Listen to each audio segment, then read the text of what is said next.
It's 5. Heads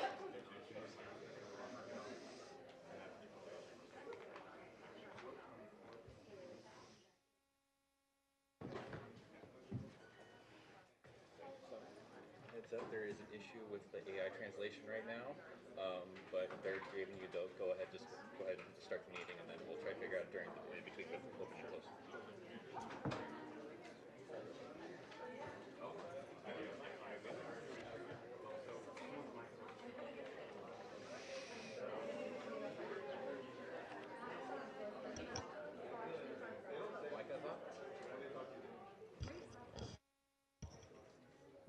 We're ready, guys? Yep.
Okay. I'd like to call this meeting to order. Thursday, October 19th, 2023, regular board meeting, Orange Unified School District Board of Education. I'd like to call meeting order at 5:04. Okay.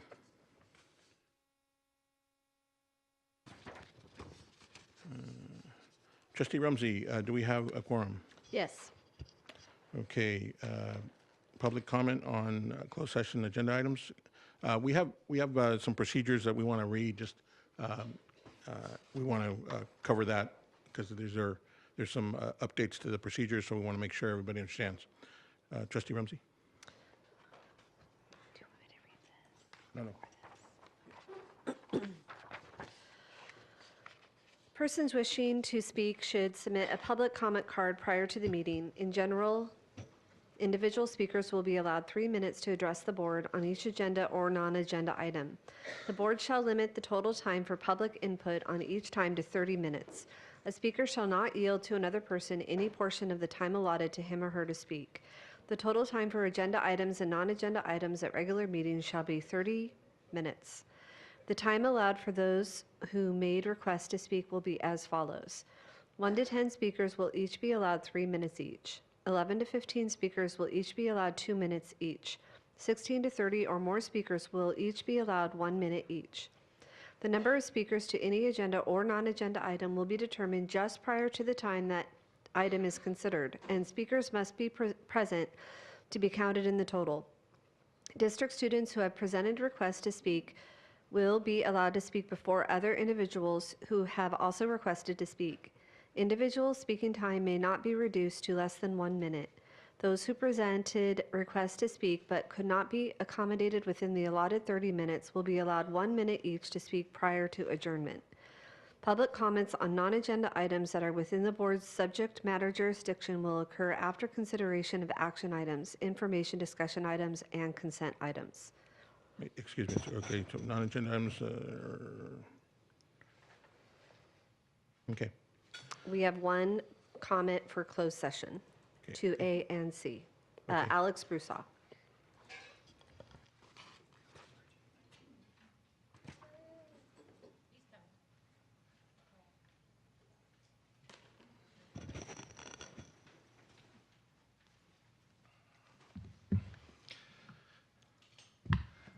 Members of the board, members of the audience, everybody who's watching at home, I just wanted to come up here before this closed session where they're going to address both the dismissal and possible discipline of public employees and the appointment of public employees to state that this amount of turnover in a school district is not normal. We have lost classified staff, we have lost therapists, we have lost counselors, we have lost teachers at a rate that is not normal. We are not replacing those staff, we are not replacing those teachers at a rate that is fast enough to keep up with the losses that this school district is suffering because of the leadership of Rick Ledesma and this board majority. We've lost principals. 25% of principals in our schools in the last 12 months. This is not normal for a school district.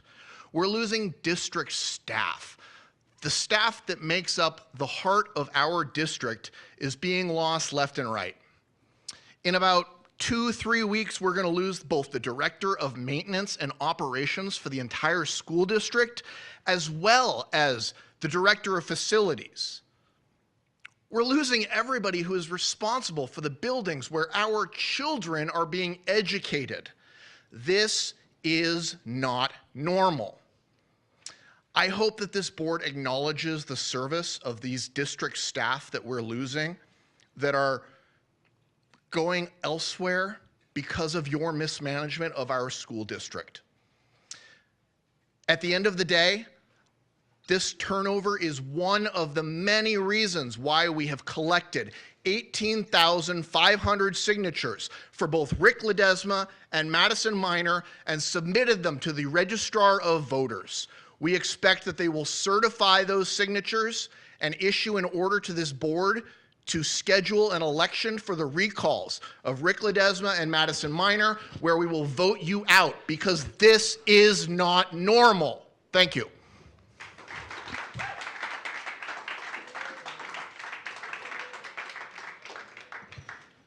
Okay, we will adjourn to closed session at 5:08.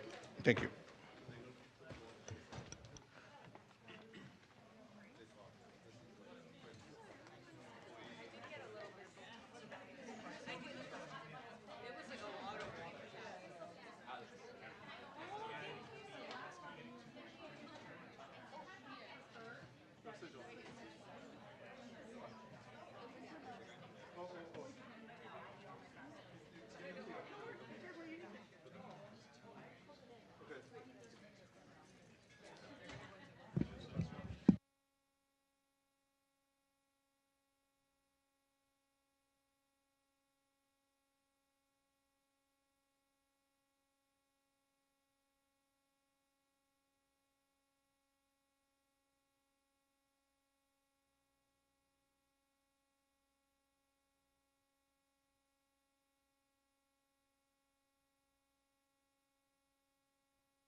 I'd like to call this meeting to order.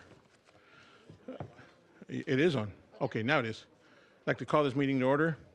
Thursday, October 19th, regular board meeting, Orange Unified School District Board of Education. This is our open sessions. I'd like call the meeting order at 7:09. Okay, please join me in the Pledge of Allegiance.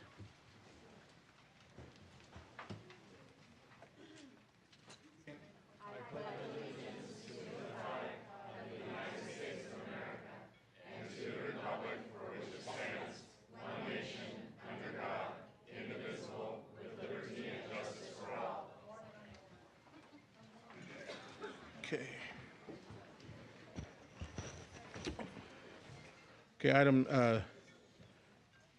3B, report of closed session decisions. Mr. Gonzalez. Thank you, Mr. President. For item 2C, the Board of Education is pleased to announce the following appointment. Mr. Jeffrey Jones to the position of Principal, Middle School. Congratulations. The vote was 7-0.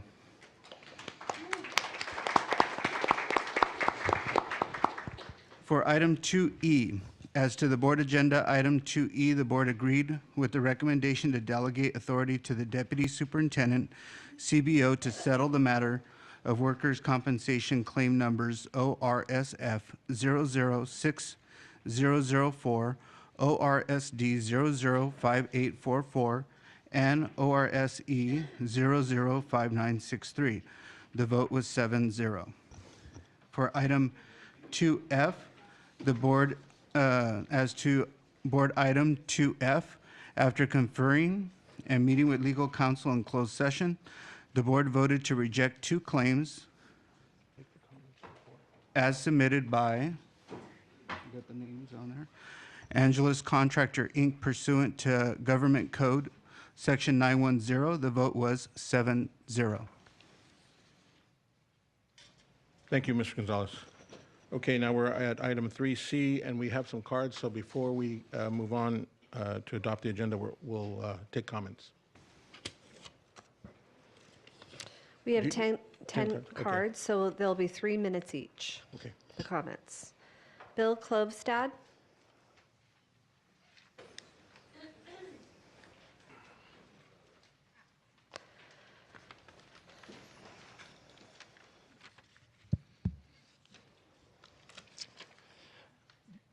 Good evening, Board. I'm up here to talk about Agenda 3C. The agenda should not be adopted as its current state because both items 7B and 7C are inefficient agendas. For instance, 7B, the agenda item 7B has nothing to do with parents, but it could or should be the foundation of the Student Bill of Rights and is misleading. 2, we believe this is a political stunt by Trustee Erickson because she left her job last month and wants a political win rather than actually caring about the parents. Number 3, this is the second time Trustee Erickson has brought up these amendments ill-prepared, and I ask that Trustee Minor assist Erickson with making this the foundation for all students' Bill of Rights. Please. Since it is all student-based and shouldn't be in the parents' Bill of Rights. As for 7C, again, nothing is changing in the parental notification policy. Simple verbiage, which should be tabled as we believe this is fine as is. Again, the only reason parental notification is on the agenda after the board has adopted the policy from last month is because Trustee Page, Yamasaki, and Erickson staged a walkout and are playing politics with students. Thank you. Next speaker is Eddie Kim. After Eddie Kim is Alyssa Kim. Then it will be Kim Flint, then Rosa Otero. I would like to express my concern regarding the current agenda, specifically items 7B and 7C. Let's start with the agenda item 7B. It's clear that this item, despite its misleading title, is unrelated to parental rights and should be instead amended into the Student Bill of Rights. I urge Erickson to collaborate with Trustee Minor to make this foundation of a student bill of rights, a subject inherently student-focused and unfit for the parental bill of rights. It's really sad and desperate to see this being used as a political maneuver by Trustee Erickson, Page, and Yamasaki. You know, the ones that planned to walk out and then made excuses about how dangerous it was? They all completely neglected their duty to respond to the unions, Planned Parenthood, and their hate group SOAP OC. Instead, they pulled a political stunt, left their allies and students behind, saved their own skins, really embarrassing and unbecoming of a school trustee. If it was really that dangerous, why didn't you ask for the assistance of the 5 armed Orange PD?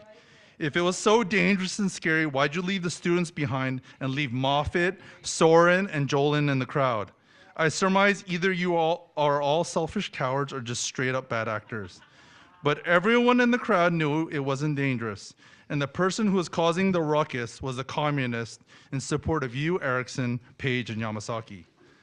Now, regarding the Agenda 7C, Board Policy 51456A, parental notification, it's puzzling that there are proposed changes to the parental notification policy when the only altercation is in the wording. We firmly believe the current policy is sufficient as is, and there's no compelling reason to amend it. It's worth reminding again, they had a chance at the last meeting, but they all left on their own accord.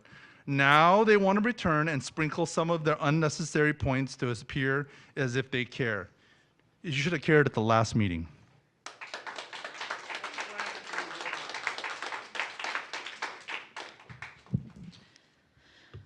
I'm here to express my concerns about the agenda, specifically items 7B and 7C. First, regarding 7B, it's evident that this item has nothing to do with parents, despite its misleading title. Instead, like the previous people have spoken, it's clear that it should serve as a basis for a student bill of rights. I would like to request that Trustee Erickson work with Trustee Minor to make this the foundation for a student bill of rights. As these amendments are inherently student-based, it should not be part of the Parents' Bill of Rights. Please do not try to hijack the good parental bill of rights, Ms. Erickson, the parental notification policy that the board majority worked on. Now regarding agenda item 7C, board policy 5145.6A, the parental notification. It's perplexing that there are proposed changes to the parental notification policy when the only alteration they are proposing is a simple change in wording. I believe that the current policy is adequate as it is. This item should be removed as there's no compelling reason to amend it. It's worth noting that the only reason parental notification is on the agenda after the board has already adopted the policy last month is because Trustee Page, Yamasaki, and Erickson staged a walkout and are seemingly playing political games. So in conclusion, please remove both 7B and 7C Board Policy 5145.6 as they are inefficiently agendized. Thank you.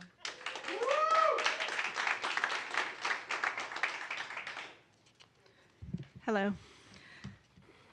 As members of the Board of Education, it's our responsibility to ensure that the items on our agenda accurately reflect the intended purpose. In light of this, I advocate that the removal of agenda items 7B and 7B, specifically Board Policy 5145.6, be removed.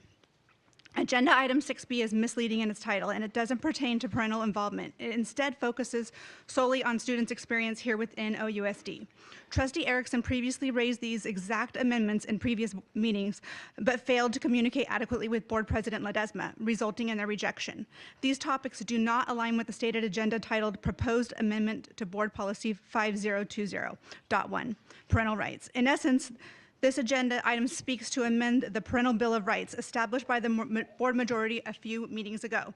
However, it appears to be more of a political maneuver by Trustees Erickson, Yamasaki, and Page, seemingly to face after they abandoned these very students a month ago based on false safety concerns. Furthermore, I support the removal of agenda item 7C, which also appears to be leveraged by the board minority for their political agenda rather than for the genuine benefit of students and parents. Both of these agenda items seem to be politically driven motives, and agenda item 7B is clearly unrelated to the Parental Bill of Rights. I too, like many others, propose that Madison Minor gets together with Chris Erickson, and they get together and they lead an effort to try to come up with a student's Bill of Rights.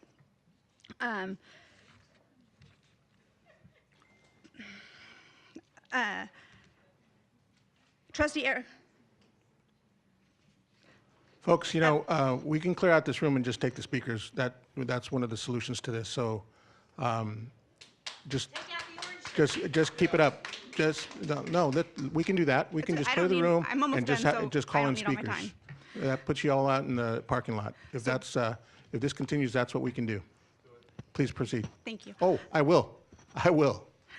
Back to what I was saying. Trust me. I urge Trustee Minor to lead this effort, as this is the second time that Trustee Erickson has failed to represent the interests of the American people on the same exact topic. It's essential that we remain true to our commitment to the students and parents we serve. Thank you.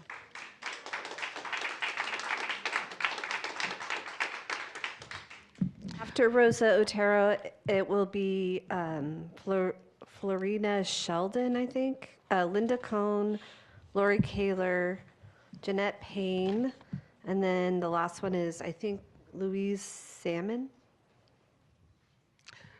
Regarding adoption of agenda table 7B and 7C. So the previous parental notification policy that was passed on in September, that was actually presented by Minor and Rick Ledesma, wouldn't have been passed if the three minority hadn't staged a walkout. The items that are proposed in this agenda are to amend the previous policy that was currently already passed. So we ask that those items be tabled and be on a separate meeting. In regards to the Student Bill of Rights, courts.ca.gov, judicial branch saying in emancipation in California, emancipation is a legal way for 14 to 17-year-old to become first free from their parental custody. This is the reason why we believe that a student Bill of Rights, which actually Madison, if you remember, and you can look back on the recording, she was the first one who mentioned it. So if you guys all have a good memory, you remember she mentioned it. I don't know why Erickson wants to hijack her idea, because she mentioned it and it's in recording. So you guys can look this up. She had the idea of having a student Bill of Rights in addition to a parental. The reason why we have a separate Bill of Rights is because students under the Constitution do not have their own rights. They are under, yes, actually, if you want to know, because you are an attorney, case law, let me tell you, the 14th Amendment and 5th Amendment, if you didn't know, in 1923, Meyer versus Nebraska upheld the parental rights. Also, Pierce versus Society of Sisters in Massachusetts as well upheld the Parental Bill of Rights. As well, recently, Washington versus Guttersburg in 1997 again protected the Parents' Bill of Rights. This does not mean that minors don't have rights. They are minuscule compared to adults. So if you are an attorney and you do your research, you will find out that adults have the authority to have the child underneath them, which is why in the state of California, we have emancipation laws. If a child wishes to be emancipated, we do have these rights for them. That's why they have to go through the court system, which I know you're an attorney, you should know this by now. So if you would like to be part of the Student Bill of Rights, which for many months, Madison has been doing that because there is separate responsibilities in the students. You're welcome to join her. But Excuse me. Mr. Ledesma, I think our speaker is talking off topic right now. We are supposed to approve the agenda. No, this but is she's item talking about 7C, Giving 7B background and on it. 7C. I know, you need to come back Giving and talk background on on it. And 7B. item Giving background 7A So during this that is- time. She's This giving is background on it, so The it's background, related. 7B and 7C, the reason why she's proposing a student's Bill of Rights attached to a parental. Then you should this come is back why- and talk about it So during you that want item. to, Trustee you want Yamasaki, to please. rewind it a little bit? Because if you want to interject, which is actually against the Brown Act, then you should wait to the very end. You're not allowed to comment when I comment, okay? That's the law. I was commenting So, towards, no, this is commenting to Trustee yes, Ledesma and you are because- interrupting me. This is against the Brown Act No, it's violation. not. So you should stop when someone else is speaking. Please continue. Okay, it's hold 22 on. seconds. Hold on. Mr. Gonzalez, don't we have some kind of restriction on some of these big posters because of obstructing people's view? Yes, so if we have people that are obstructing the view, we can talk to the individual. So those of you that are putting up your posters, we will ask you to turn them in to us, or you can hang on to them as long as they're not obstructing anybody's view. Thank you. And in terms of the amount of time left on the clock, I don't know, Max, if you knew exactly what time that was? I'd say at least No. another 10 seconds. It was like closer to 40 seconds, but I'm welcome to do 30. Well, when I Don't looked worry, at I'm it, welcome to do when I 30, looked at it, it was 30 okay, 31. Max? Okay, go ahead. So under item 7B and 7C, which is actually proposing to amend the previous passed Bill of Rights, and it including the Student Bill of Rights, since they do have under our California law and under the Supreme Court case law, we have several cases where it upholds the parental rights. So therefore, they're two separate items. Many research needs to be done so we can make a Student Bill of Rights, but it should not be commingled because one has inferior rights. Okay, thank you.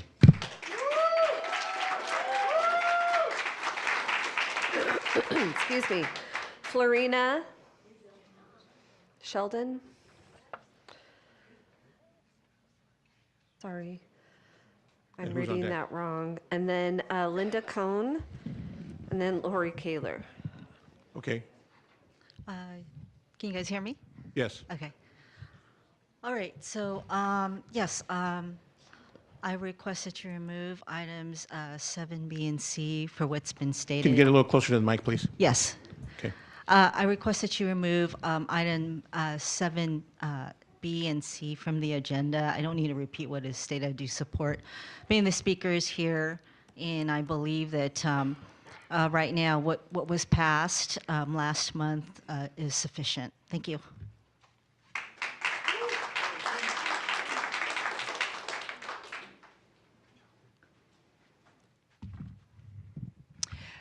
I'm also talking about 7B. When the issue was raised last June, I just assumed trustees Erickson, Page, and Yamasaki were given serious consideration to student rights. Tacking on amendments to a completely different policy hardly seems like serious considerations. These guys deserve a lot better from you. And that's why I'm asking you to remove these amendments and draft an independent document focusing and developing in detail a policy concerning students, period. And I remember the meeting exactly as Rosa. I remember there was talk about working across the aisles, but evidently there are a lot of people in the room who really don't buy into that concept. If you manage to work on this document independently, I'd like for you to consider the following.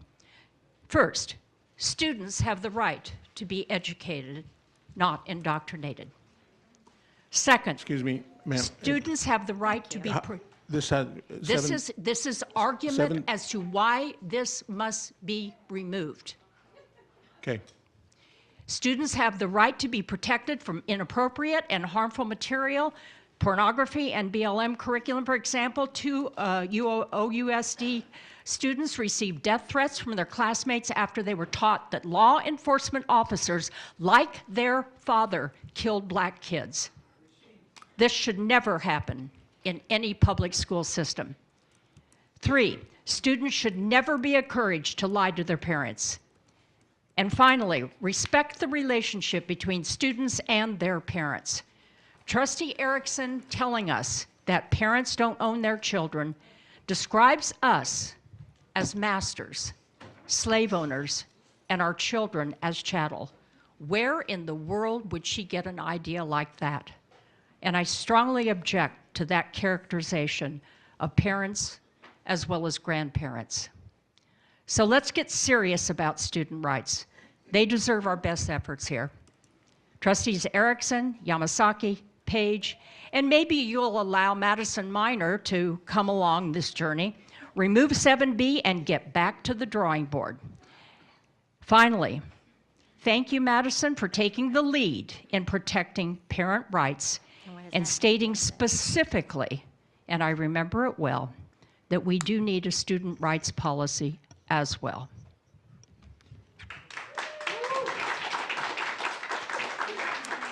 After Lori is going to be Jeanette Payne and then Louise Salmon.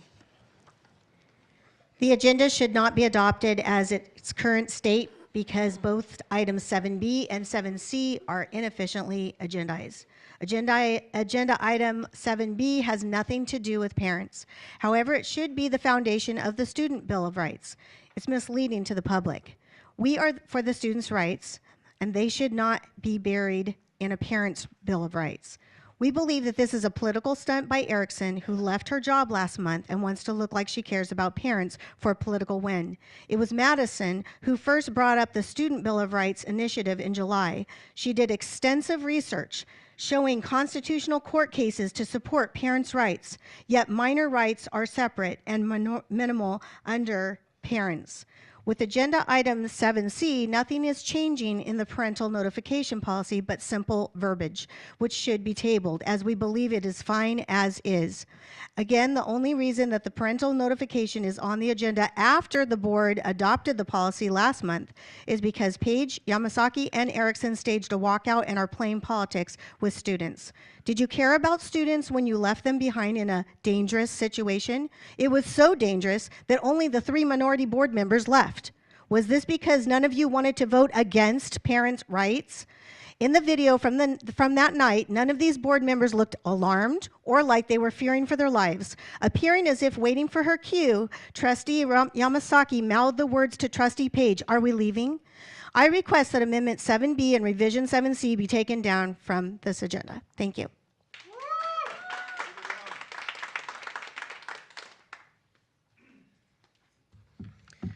I'm here to talk about 7B and 7C, the adoption of the agenda with the amendments to those items. They need to be removed. The amendment should not be part of this post-vote. So the trustees, Page, Erickson, and Yamasaki, had their chance and they walked out, abdicating their responsibility to the board and their community. This is dramatic theater, performative, and claiming fear when it's actually cowardice. And an 18-year-old, Alexander Tran, student board member, felt perfectly safe, but our adults couldn't handle it. Thank you. Please do not adopt these agendas.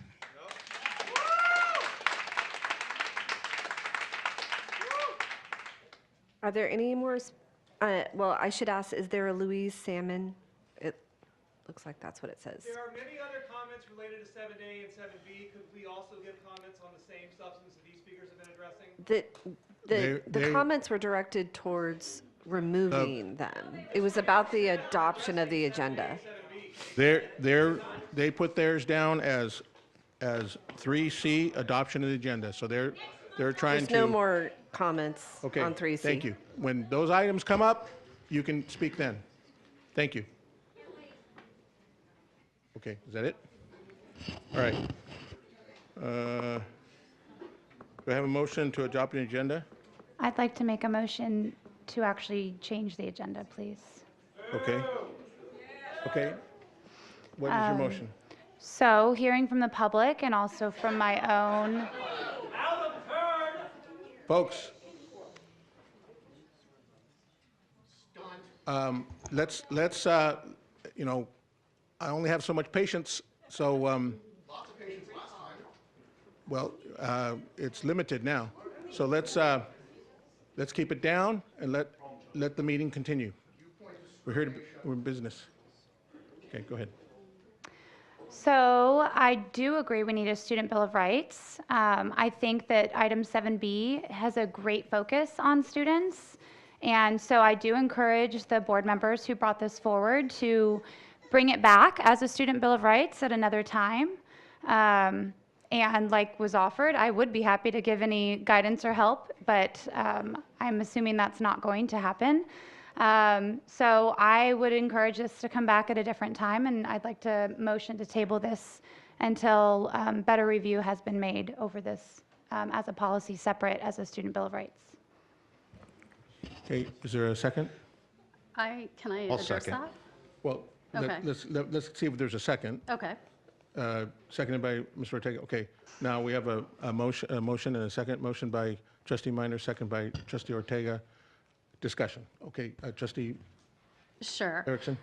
This is highly inappropriate. I requested, I have a right to put something on the agenda, which I did in a timely manner. The substance of what is in this item cannot be rejected. If you don't like what's in this policy and these requests for adoption, vote no on it. You don't get to pick through my agenda item and decide you don't like it, so take it off the agenda. It's on the agenda, it's relevant, I get an opportunity to explain why it's relevant, and you can vote yes or no. This is absolutely a violation of my right to bring something onto the agenda and to explain why I think it's important. And if you're just going to shut me down, then I know that that's the pattern. You don't want us in the minority to have a voice. You want us to shut up, but we're not going to shut up.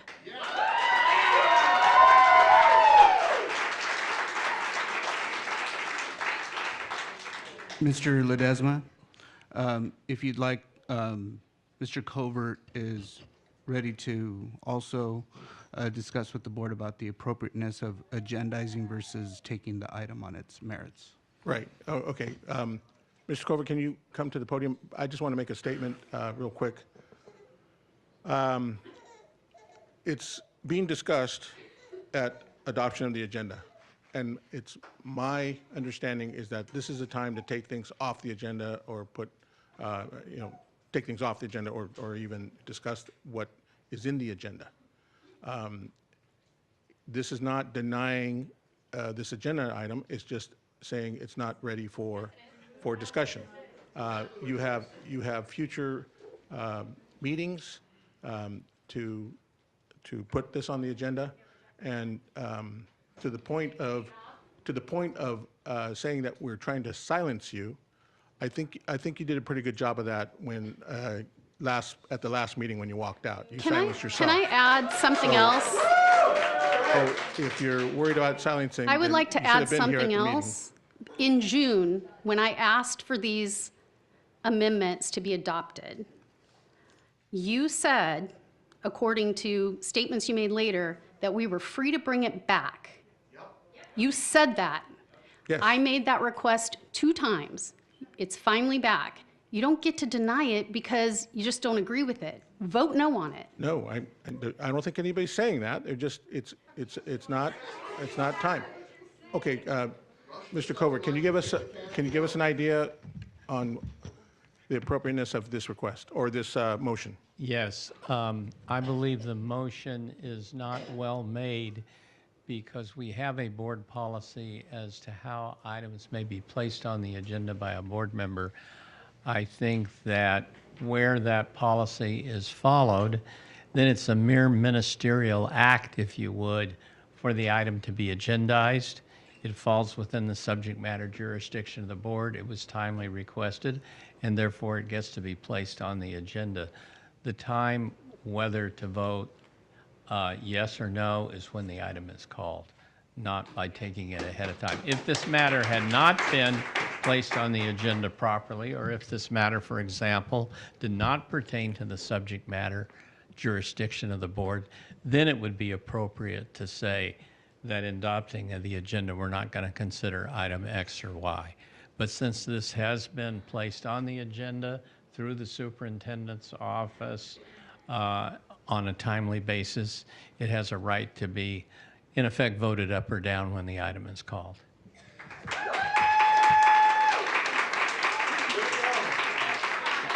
And I'll be glad to answer any questions, but it's not appropriate to keep the matter from being heard where it complies with our rules and where it pertains to a matter within your jurisdiction.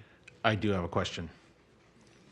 I did bring forward a resolution 2 years ago, and it was tabled by Ms. Yamasaki in the majority at the time.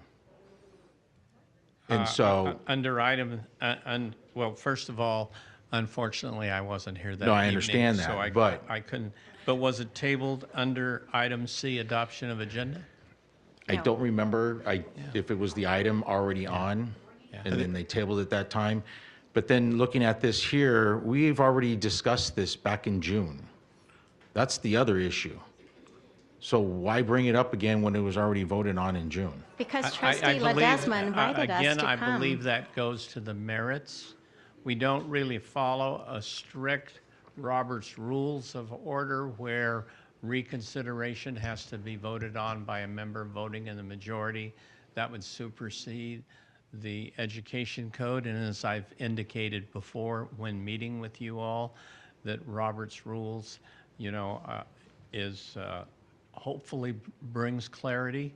But when it's contrary to the Education Code or the Brown Act, then it doesn't apply. Okay, And I I'm got it. sorry, and I cannot speak to the item. No, I got for it. several years. When we get here, I'll address it. Yeah, and a motion to table is also appropriate at that time as well. Okay, thank you, Thank Mr. you. Covert. Would the trustees want to pull their motion now, or what would you like to do? Yeah, that's fine. I'll pull it. Okay. Okay, motion is pulled. So now we're back to adoption of the agenda. So is there a motion to adopt the agenda as is? I'll make the motion. Okay, motion by trustee Rumsey, second. I'll second. Second by trustee Page. All those in favor? Aye. Aye. All those opposed? Okay, motion passes 7-0. Okay, superintendent's report. I'm going to apologize in advance because we have a lot of good news to share. So atypical for me to have a lot of words to say, but tonight I apologize. First, I'd like to thank everyone in attendance for their cooperation with the procedures implemented today to improve the effectiveness of our meetings. With that said, I'd like to move on to good news. Attendance award winners. Throughout September, Attendance Counts Month, our Student and Community Services Department tracked attendance for all schools. Each school was placed in a category of 4 comparable schools based on last year's attendance rates. Please enjoy this short video celebrating our winners.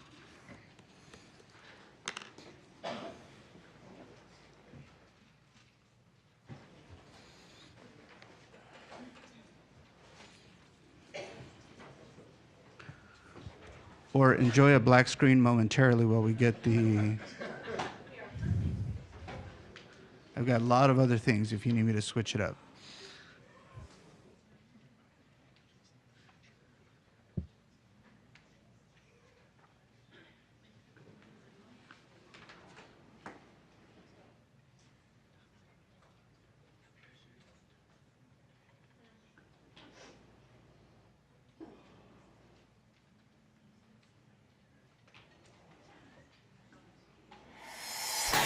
Hello, I am Eddie Angel, Executive Director of Student Community Services.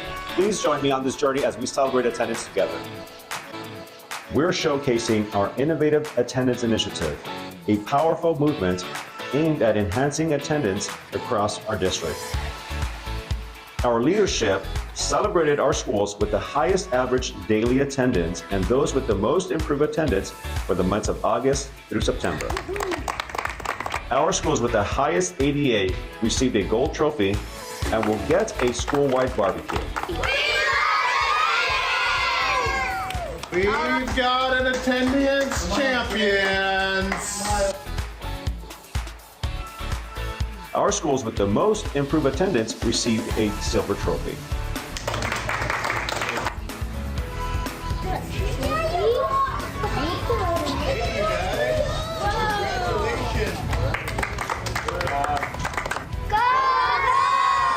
These efforts can be attributed to our site leaders working together with the Office of Student and Community Services and our families to prioritize attendance.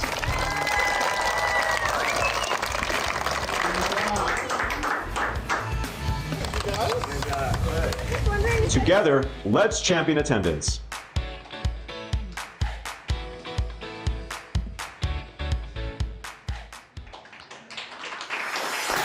Hello, I am Eddie Angel, Executive Director Well, of I Student think Services. Please join me on this journey as it we was so celebrate. good. We're going to watch it again.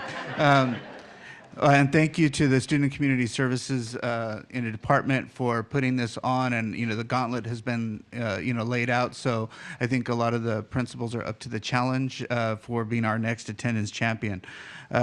Next up, I want to talk about UC Davis C-STEM Distinguished School Award. The UC Davis C-STEM Distinguished School Award recognizes C-STEM schools for their exceptional contributions to providing students with access to integrated computing and STEM education and preparing and inspiring students to pursue careers in post-secondary study in C-STEM fields. That's a lot of C-STEM. Award recipients are selected by the C-STEM Awards Committee, consisting of university faculty, graduate students, undergraduate students, professionals with K-12 experience. The following schools, teachers, principals will be receiving awards at the C-STEM conference tomorrow at UC Davis. West Orange and McPherson are C-STEM Distinguished Schools. Congratulations.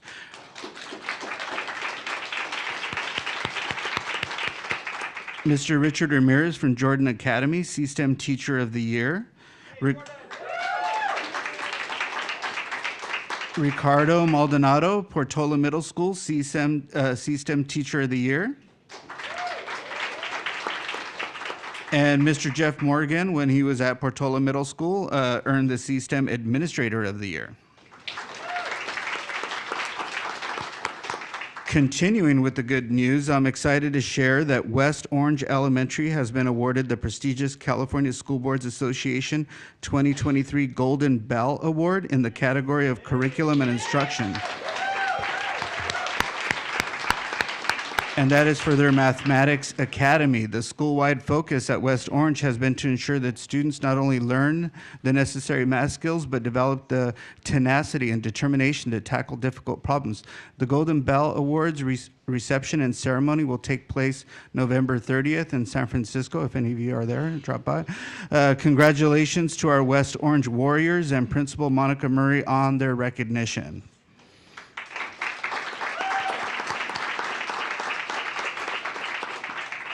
But wait, there's more. National Merit Scholarship Corporation announced the names of the semifinalists of this year's National Merit Scholarship Program. Congratulations to Gia Patel and Alexander Rasu from Canyon High School, Michelle Bay from El Medina High School, and Jason Trin from Villa Park High School. These academically talented high school seniors have the opportunity to continue in the competition for one of the National Merit Scholarships offered next spring. In addition to our National Merit semifinalists, we would like to congratulate our high school students who have been named commended students for the 2024 National Merit Scholarship. We had 12 students from Canyon and 3 students from Villa Park. Commended students throughout the nation are recognized for their exceptional academic promise. Commended students placed amongst the top 50,000 students who took the 2022 preliminary SAT and National Merit Scholarship qualifying test. OUSD high schools receiving AP College Board Honor Roll status. This is great. The College Board launched the AP School Honor Roll this year. The AP School Honor Roll recognizes schools that have done outstanding work to welcome more students into AP courses and support them on the path to college success. The AP School Honor Roll offers 4 levels of distinction: bronze, silver, gold, and platinum. We're excited to announce that 3 of the OUSD high schools were recognized for this first ever AP School Honor Roll. Canyon High School, silver recognition; El Medina, bronze recognition; and Villa Park, bronze recognition. Congratulations.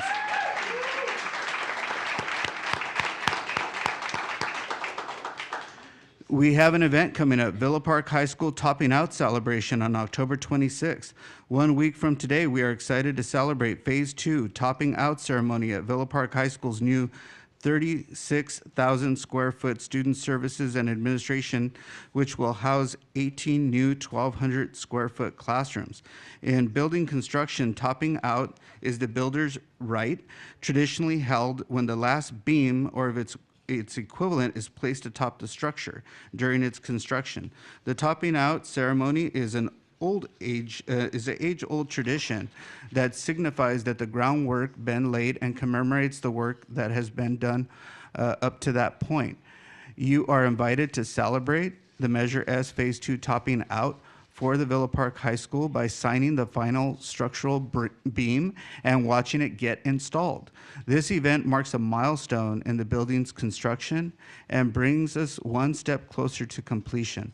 Please RSVP via the link on our website under our news and be a part of Villa Park High School history. We are now well into Phase 2, which will provide additional campus improvements specific to each school's site needs. A video detailing these projects is going to go out in our message to the community tomorrow, and it will be available on the Measure S page online as well as the OUSD YouTube channel. Last comment. Canyon High School. Lastly, we'd like to thank Canyon Foundation for their generous donation of $100,000 towards the renovation of the Canyon High School multipurpose room. Thank you very much. And this concludes my report. Sorry, lots of good news today. Thank you, Mr. Gonzalez. 4B, Board President's Report. Comment? I want to. Thank you. No, no, please, no. I did, I submitted the card. I'm sorry, there's a card for 4A. Okay.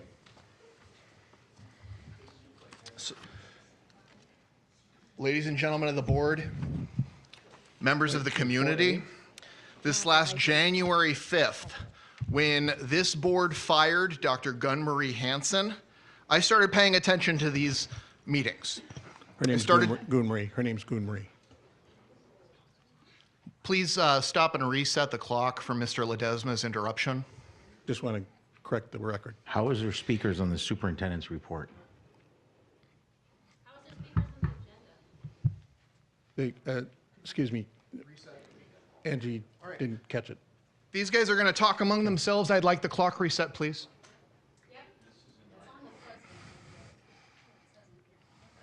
No. President's report.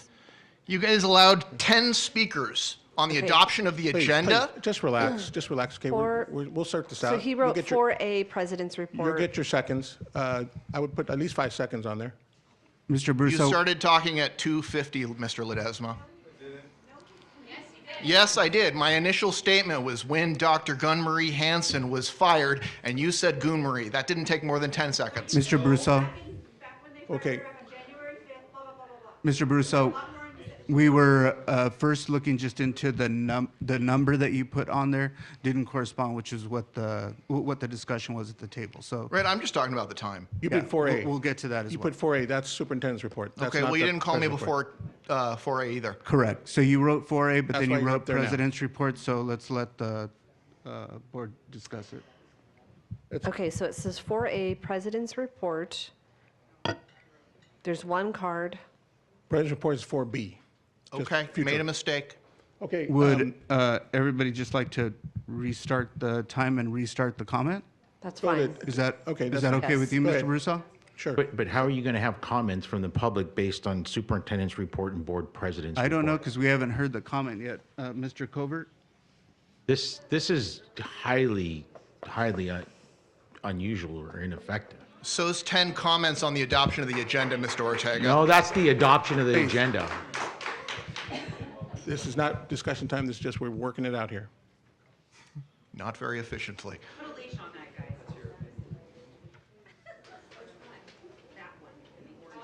So you don't like.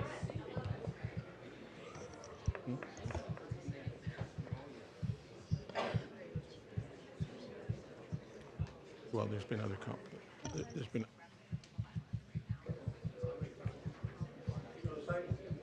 Signs need to come down. Thank you. Mr. Covert said that under this agenda item, we should hear the comment. Yes, of course. I mean, it's not, I mean. So I think Trustee Ortega, it's not a smooth thing, but I mean. It's not typical. Yes, let's, okay, everybody, let's hear you. I'm just stating, he's not the superintendent of the board president. Right, I realize that. The card was filled out wrong. We took it, and now we're taking it this time. Okay. Sir. Okay, back on January 5th, when Dr. Gunmarie Hansen was fired, I started paying attention to the content of the president's report and watched Rick Ledesma and how he conducted himself and how he gave the president's report. Now, the president's report is supposed to be an update on the district's current state and its progress towards its goals. Things like student and staff achievement, new programs and initiatives, new opportunities for student and staff. Instead, we have seen Mr. Ledesma get more and more political with his president's report. We have seen Mr. Ledesma give president's report after president's report that describes Mr. Ledesma's interests, not the interests of Orange Unified School District. Mr. Ledesma is making political statements from the dais in support of his campaign against the recall movement. Now, this is the use of public resources for his private political purposes. It's illegal, and we can tell that you're feeling more and more panicked because the more you think that this recall is going to succeed, the more political you get from that dais. So let's see what Mr. Ledesma has to say today. Let's see how political he gets. Thank you. Mr. Covert, can you come up to the podium and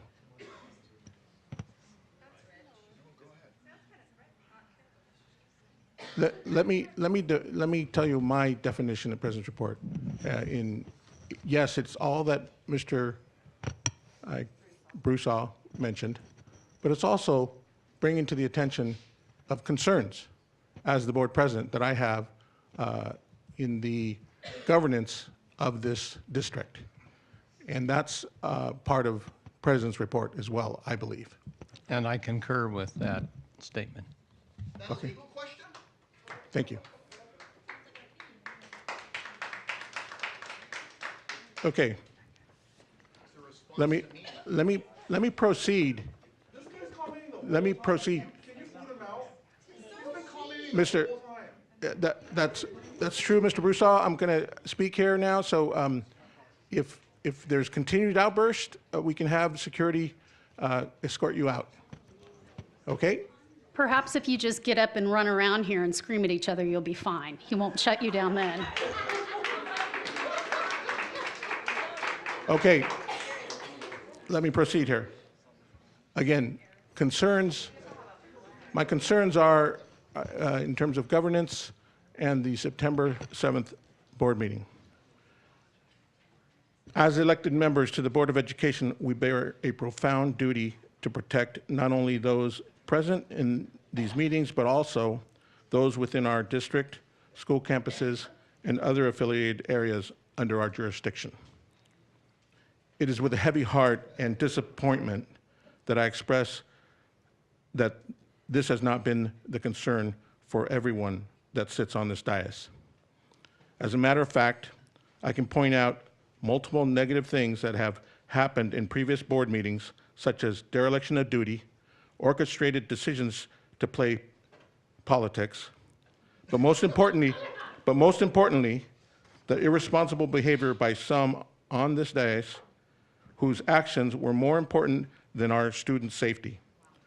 These board members preferred to play politics than represent their constituents or even make sure that our student board members were safe, despite their baseless accusations of safety concerns.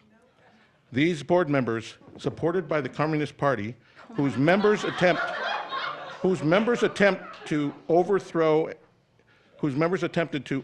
and disrupt our efforts in restoring parent rights that are so critical to our constituents in the Orange Unified community. It is my job and solemn duty to ensure that these efforts move forward despite the orchestrated attempt by the board minority, trustees Yamasaki, Page, and Erickson, all whom walked out of our September 7th board meeting because they chose not to vote in favor of a parents' rights bill. It is important to note it is important to note that as a movement for pro-parental rights and restoring those rights back to parents, this movement must move forward undeterred because, as you can see, individuals will stop at nothing to ensure that these rights do not proceed but are stifled despite the overwhelming majority of our community demanding this from us. If we as elected officials do not listen to our constituents and community, we are leading from an area of dictatorship rather than democracy.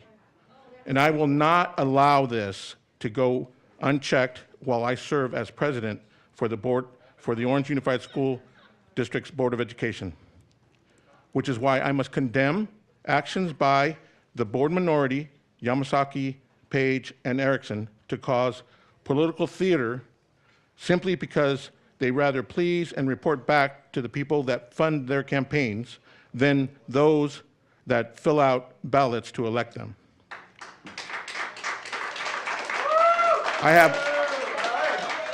In closing, I have one question and comment to the board minority, because as we know, they are supported by the Communist Party that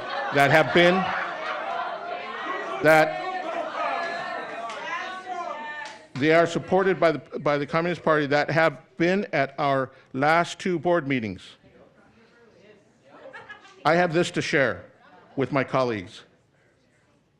Tell me who your friends are, and I will tell you who you are. Thank you.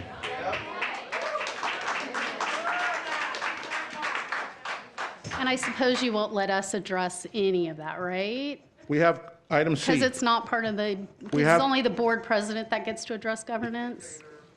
We have item C. Okay. Community concern, item C. Board recognition of students, staff, and community. Anyone would like to speak? Yes, I'll start. Okay. Being that you took the liberty to use that time to grandstand, I'm going to take this time to say a few things about what you said, because I totally resent what you said. My family escaped Communist China. They escaped Communist China. I have an aunt that fled China, swam to Hong Kong. My parents, my grandparents, they escaped China. So I totally resent what you are saying. You are slandering my background. Trustee Yamasaki, that statement is the support that you have. No, I do not support them. I reject them. And I am really upset. It's not about whether or that not. You would even it's say not that. about. They support you. That's all I can tell you. That's my statement. Anybody can support anybody, but that doesn't mean I support them, right? You were irresponsible by saying that. I am really upset about it because my family escaped China to be here in America. And you are saying that I don't. I appreciate that. I think that's wonderful. My husband served 20-something years amazing. in the U.S. Army. And I salute him. How dare you? I'm sure he's dare a you wonderful say these human being. things?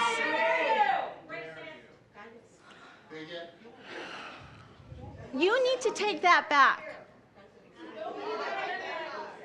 I demand an apology and a retraction. All I did was point out. No, you said that I support them. No, I pointed out that there is support. No, you There is said support. I support them, and Nope, I do not. nope. I can read it back to you. I just said that the Communist Party supports you 3. They were here, and they were in support of whatever you were saying. That's the statement. They chose you to support. I don't know. I've I don't never know. talked to them ever in my entire life. All I can tell you is they support you. What can I tell you? They don't support us. They were attracted by the chaos and showed up because they had 3 minutes to speak on a mic. They were at 2 previous board meetings. Each time they supported your statements. They supported your stance on both times that you spoke about the parents' Bill They've of Rights. actually appeared at multiple board meetings throughout the area with the people that support you that you brought in. So it's really interesting that you would say that. And if you actually listen to what they said, they opposed the policy. But what they did is they actually commented on and degraded people that work within the system. And I think if you look at all three of us, we all have spent our entire careers working within the system. I'm an attorney working in the legal system for 30 years. No, you don't appreciate it. I appreciate what your beliefs, the three of you are You believing, but all I can absolutely tell you made is a that support horrible was here, comment, and you it was- upset and Andrea. aligned with you. Yamasaki, you need to apologize. That was wrong. Mr. Ledesma, And if you're point of going order. to judge us by Yes. who supports us, We need to move Point of on. order If you have a is, statement, we need to stay on this agenda, and he gave his president's speech and report. So I'm giving And this we're as part on of to my- item okay, please 4C. continue, Trustee And Yamasaki. continue with this board meeting as such. It's a board meeting. Yes. Yes, Trustee Yamasaki, you can continue if you like. I'm going to comment on your comments. You took the liberty of doing it, so I will too. Okay. I also resent the fact that you are saying that we orchestrated this. We did not orchestrate anything. We did not plan to leave. We wanted to stay here. You want to see my notes from that evening? Trustee I had a Yamasaki, ton of you're on notes. tape saying, are we leaving now? Are we leaving now? Well, I saw, so our board policy indicates that we can leave the dais when it's disruptive. In fact, that's one of the things that you could ask us to do. I saw Ms. Rumsey, Trustee Rumsey leave too. Yes, you did. You walked out. She never left. You walked out with us to that. No, Yes, she you did not. You got up and you walked towards that direction and you came back. No. Yes, yes. But she did But not leave to the building. clarify, I She did not leave the building. room. We left because there were people who were making it unsafe for us. There was a gentleman right here screaming at Trustee Erickson. That's not true. Yes, we have it on video. Mr. We President, had the person at the on the dais agenda? screaming Folks. at Trustee Erickson. Mr. Ledesma, Folks, can we folks, just please hey, get on with this meeting? If there's This another is okay that you disruption, taped it, one more so you should actually disruption, have I will that on clear the tape. room don't. and we will You have continue it with on our tape. meeting. No, I do not. You're on I am tape taping serious. it. I will clear the room and just take the cards and we'll continue our meeting. This is a meeting of the board, whether you like what we're discussing Where here or was not. this last week and last month? Why didn't you say this last month? You didn't bother clearing the room. You put our safety. Mr. President, Yes. may I recommend we are on this item, which is board recognition of student, staff, and community. Typically, during this time, a board member is given the right to speak uninterrupted, and then we move on to the next board member and the next board member. It's highly unusual for us to debate back and forth or discuss anything I during understand. this I time. understand. So my suggestion is that we just go by each board member and allow them to give their comment uninterrupted by the other board members. Okay. And move on through. That's Definitely. my suggestion. Ms. Yamasaki, I will hold my tongue. Thank you.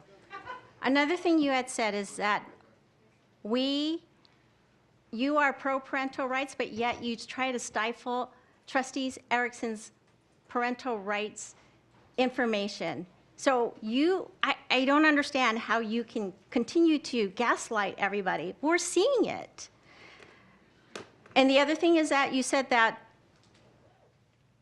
we were irresponsible, and I already explained to you what had happened at the moment and our decision, because we felt that it was important that we have a safe environment. In fact, I thought we were going to a safe room.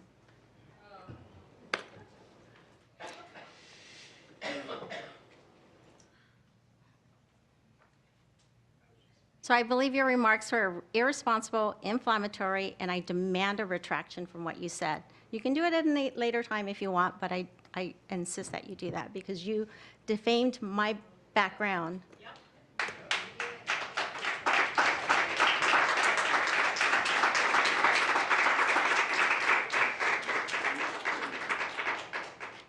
So I'm going to talk about now what I was going to talk about is all the great things that are happening in our school district. Excuse me, I apologize, real quick. That sign needs to come down. Next time that a sign in that area goes, please, security, confiscate it. Thank you. No, not right now, not right now. Just the next time, right right, I'll point it out yeah, that right there. When the sign goes up in that area, okay, just confiscate it. I believe that Superintendent Gonzalez told me that if the signs were in the back and not obstructing anybody, that would be allowed. I think that's the nuance to our, message to the community is we, didn't want to ban posters altogether, but if they're blocking the view of others and they can't participate and they can't view in the meeting, then we're going to ask them to keep them down. And if they don't comply, then, we may not, allow them to have the poster. But we didn't want to just say that they automatically block the public, because there's some people that hold signs that are in the back row, and that's not obstructing anybody. That's what our request was. So we ask that you. Okay, that's fine. That makes sense. Help us in that way. Thank you. Okay, Trustee Yamasaki? All right, thank you. So I want to thank Principal Hinton over at Prospect Elementary School. She invited us to a trunk or treat, and it was a really fun event. It warmed my heart to see all the students really enjoying the festivities with their families. They had a cakewalk, they had a costume parade, they had food, dancing, music, and of course, trunk or treating. The families really decorated the trunks of the cars really fun and creative. Even Trustee Erickson was with me, and she spent part of her birthday there celebrating. The highlight of the evening for me was watching our students participate in a cultural dance from southern Mexico.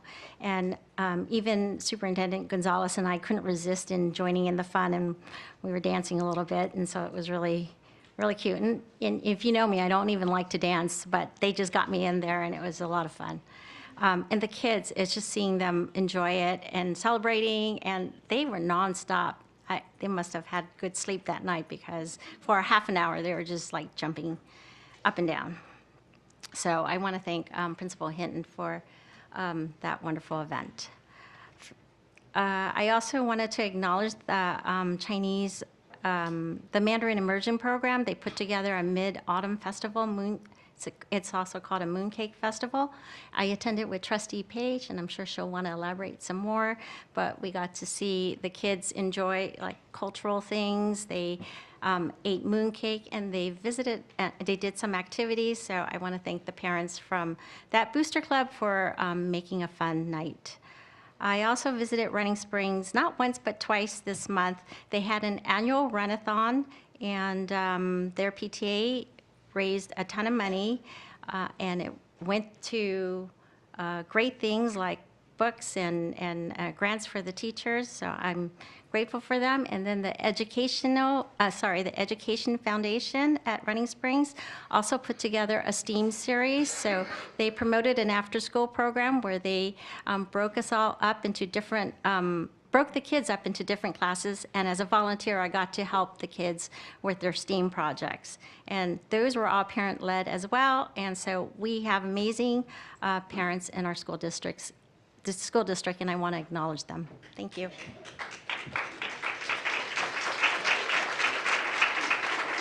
Anyone like next?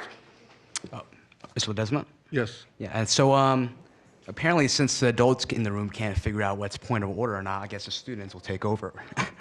So, I mean, I would like to, Mr. Gonzalez, he did recognize some of my talking points, and especially in regards to Jason Trin, being recognized as National Merit Summit finalist, as well as Villa Park's honor, Advanced Placement School Honor Roll. And in regards to our AP program, we offer over 30 AP courses, which includes 60 sections taught and 24 certified AP classroom teachers. And with that, and part of our strong AP program, let's look at the results writ large. 43% of seniors took at least one AP exam during high school, not including the 54% total AP enrollment, 31% of whom scored a 3 or higher, and 18% of them took 5 or more AP exams. Yesterday, Orange County Student Sections, the largest high school student section organization in the United States, recognized Villa Park Black Pack as Northern Orange County Division winner. Throughout our football season, Black Pack has won this honor 3 times now and counting. Our ASB works extremely hard to put all this up, painting posters constantly, arriving early to set up, staying after to take things down, and I'm proud to say we do a great job. And just really continue reflects the Black Pack legacy that we have. And since we're on the topic of football, tomorrow Villa Park High School has a camo-themed game against Yorba Linda at Fred Kelly Stadium. During halftime, kids who participated in last week's cheer clinic will be performing. I encourage everyone to come by, watch our great football team play. I believe that you can either purchase tickets online or on site. Last week, Villa Park High School had an October feast, commonly known as Club Rush. To clarify, it's not Oktoberfest. Student organizations from Interact to Table Tennis, to Table Tennis Club had the opportunity to fundraise money for their own endeavors. Interact, for example, will be putting forward the profits into Red Ribbon Week, helping decorate our campuses and remind others of the dangers of drugs. And unlike previous years, the monetary system transitioned to tickets rather than cash. So during lunch and nutrition, students could purchase their tickets and then use that currency to buy whatever food, including German Club, who had our assistant principal, Mr. Simons, grill the bratwurst. And just recently, we held our homecoming with over 700 attendees in total. At the dance, we had pretty neat amenities, including karaoke, photo booth, small games such as foosball and chess, and not to mention a gaming truck. Also, on behalf of the student body, I'd like to express my greatest gratitude to the parents and students who donated snacks or volunteered the night of. I really don't believe if it weren't for them, we couldn't call the dance a success like we are right now. Last weekend, we also had our annual campus beautification. Villa Park High School students spent their Sunday beautifying our campus. In total, over 100 students from 5 activity groups, 13 athletic teams, and 32 clubs worked on 5 different projects and earned over 400 service hours cumulatively. Together, and I was there as well, we were able to plant beautiful rose bushes in front of the counseling center, honor our Villa Park alumni and supporters with a thorough cleaning of the memorial bricks, coat the tree rings in the center of the campus in the Spartan Columbia blue, prepare the ground behind the pack for the upcoming November turfing, and make T-buildings at the back of the campus pop in spirited black and blue. And a quick Spartan shout out to the following individuals and businesses who supported the amazing day. Mr. Robert Frackleton, President and CEO of Reeve Store Equipment Company, for its organization, amazing supply donation, and swinging a mean pickaxe. I saw that myself.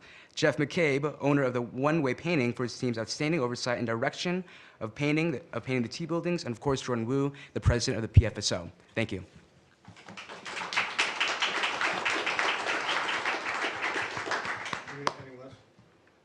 Any board member would like to speak? I will. Trustee Erickson? Yeah. Thank you for that. And thank you for the good news about everything that's going on in the district. That was very nice. I also went to the Prospect Trunk or Treat, and it was a nice kickoff to trunk or treat season. Now we'll have all sorts of schools following suit, and I look forward to going to some of the other schools.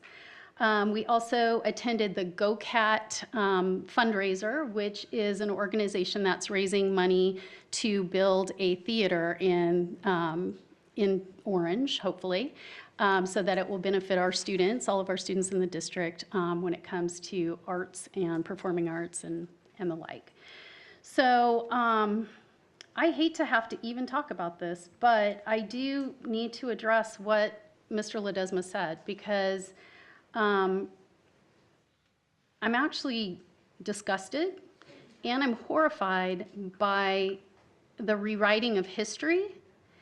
I think that last month's meeting was highly unusual, and anybody that follows Orange Unified School Board meetings, particularly since January 5th, will know that every month we have parents, Orange Unified School District parents and teachers, who show up and don't necessarily support the board majority.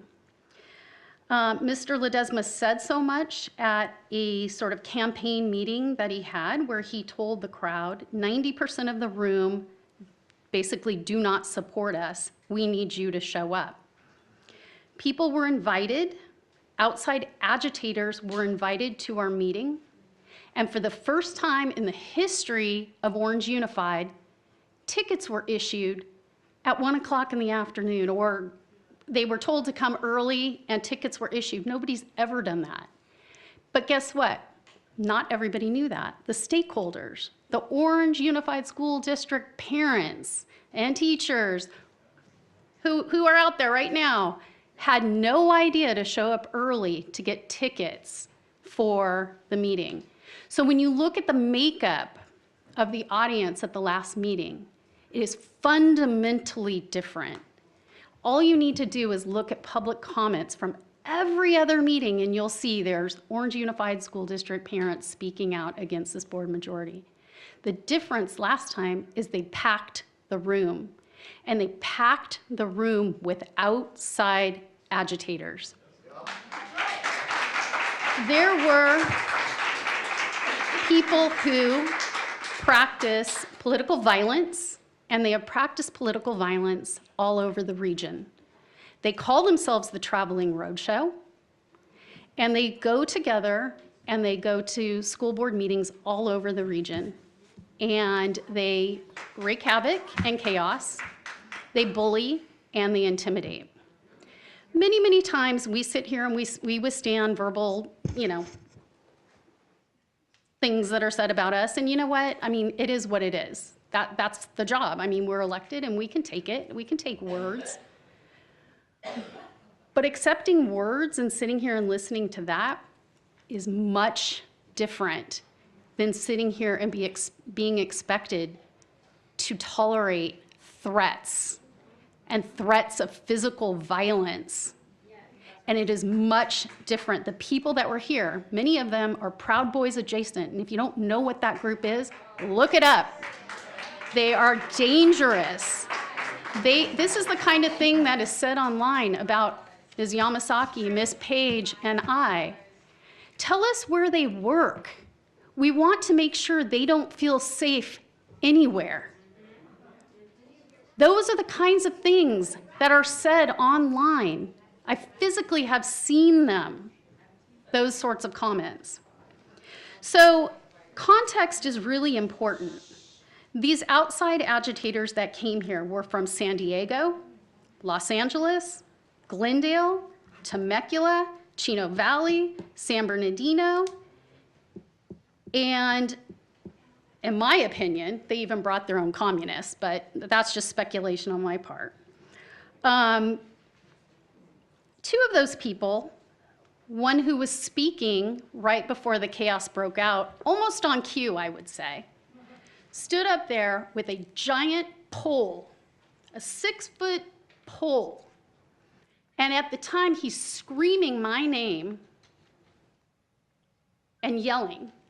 And on cue, some people made some comments over here, and literally, like feral animals, everybody jumped out of their seats and ran over, and there must have been 100 phones where people were filming what was going on, including Mr. Ortega.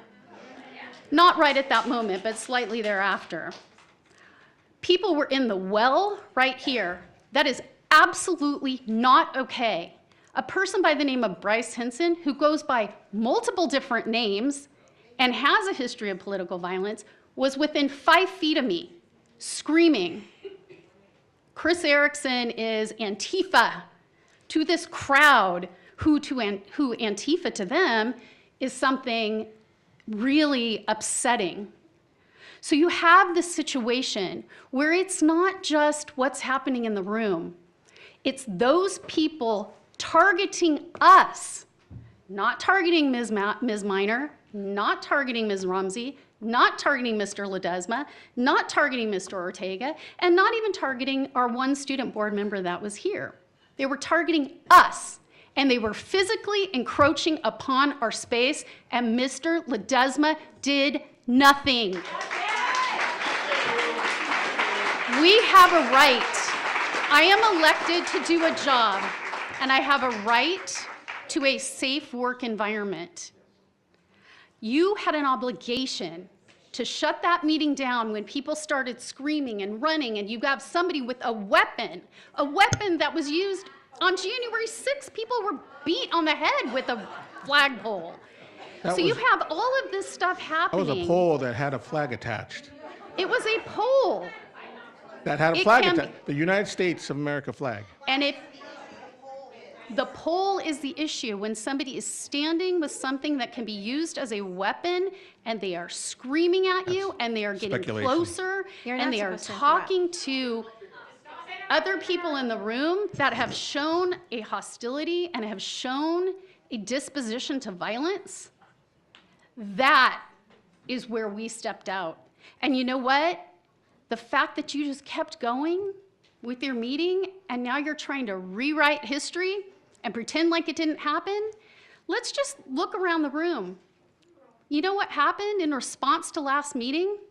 Increased security. And I want to thank the district for that. But that increased security is a direct result of what happened last month. I prepared for hours for that meeting. I was very well prepared to talk on behalf of constituents and on behalf of people who agree with me on the outing policy. I was sad to leave because I wanted to speak up, and I had done so at the meeting before. I don't think anybody has any doubt where I stand on the policy. But to say that we abandoned our post and we walked out and it was a staged walkout, that is absolute baloney. It's a lie, and you're trying to rewrite history. And I will never leave this room again because you will keep me safe. You will follow the policies that you're supposed to follow. And we do have security now in place that will protect us. But don't do that. Do not continue to gaslight the way you do all the time. It's kind of pathetic, actually. But I just want to say it's nice to see our OUSD stakeholders back in the room this month. Apparently a random drawing as opposed to giving tickets out to people who were advised to show up early, which was on Ms. Miner's Instagram, advising her people to come early. She reposted that. Apparently, if we actually just have our people here and we have a random drawing, it's a pretty even amount of people in this room. And that's fine. That's what it should be. And you know what? Everybody should be able to say exactly what they want. And I'll sit here and take it. But if you try to hurt me, I will leave. I have to leave. I have to. And if you target anybody else in this room and you target any of those kids over there, I will be the first one to stand in between you. Except for September 7th. Mr. Ledesma, may I speak, please? Yes. Thank you. So first I wanted to start with thanking Ms. Hoffman. I read the magazines that she gave us from Frontline last board meeting, and it was awesome. I was in the Frontline newspaper when I was at El Medina, and I was the sports editor. So it was really great seeing that magazine. So thank you for providing that. My kids enjoyed it too. And then I wanted to say, in the past month, I've had the privilege of engaging with our district and the public on several occasions, and I'm happy to share some highlights from these experiences. And also during this time, I've worked on restoring parental rights, and I'll briefly touch upon that as well. I had the opportunity to visit Serrano Elementary, Taft Elementary, California Elementary, and Yorba Middle School. And although I regretfully had to miss Villa Park Elementary due to one of my 4 kids getting sick, I am fully committed to visiting Villa Park Elementary at the earliest opportunity that I can. Speaking of our involvement with schools, we recently organized a town hall event at Villa Park High School, thanks to OC Health and Villa Park Councilwoman Crystal Miles, as well as OC Supervisor Dawn Wagner and OC Fire Authority and OC Sheriffs. Sorry, there was a lot of coordination there. And it was awesome. We met at Villa Park High School, and the presence of all the elected officials and government agencies, as well as our student board member, Mr. Tran, was wonderful. The primary goal was to equip attendees with the tools to combat the growing epidemic of fentanyl among our youth.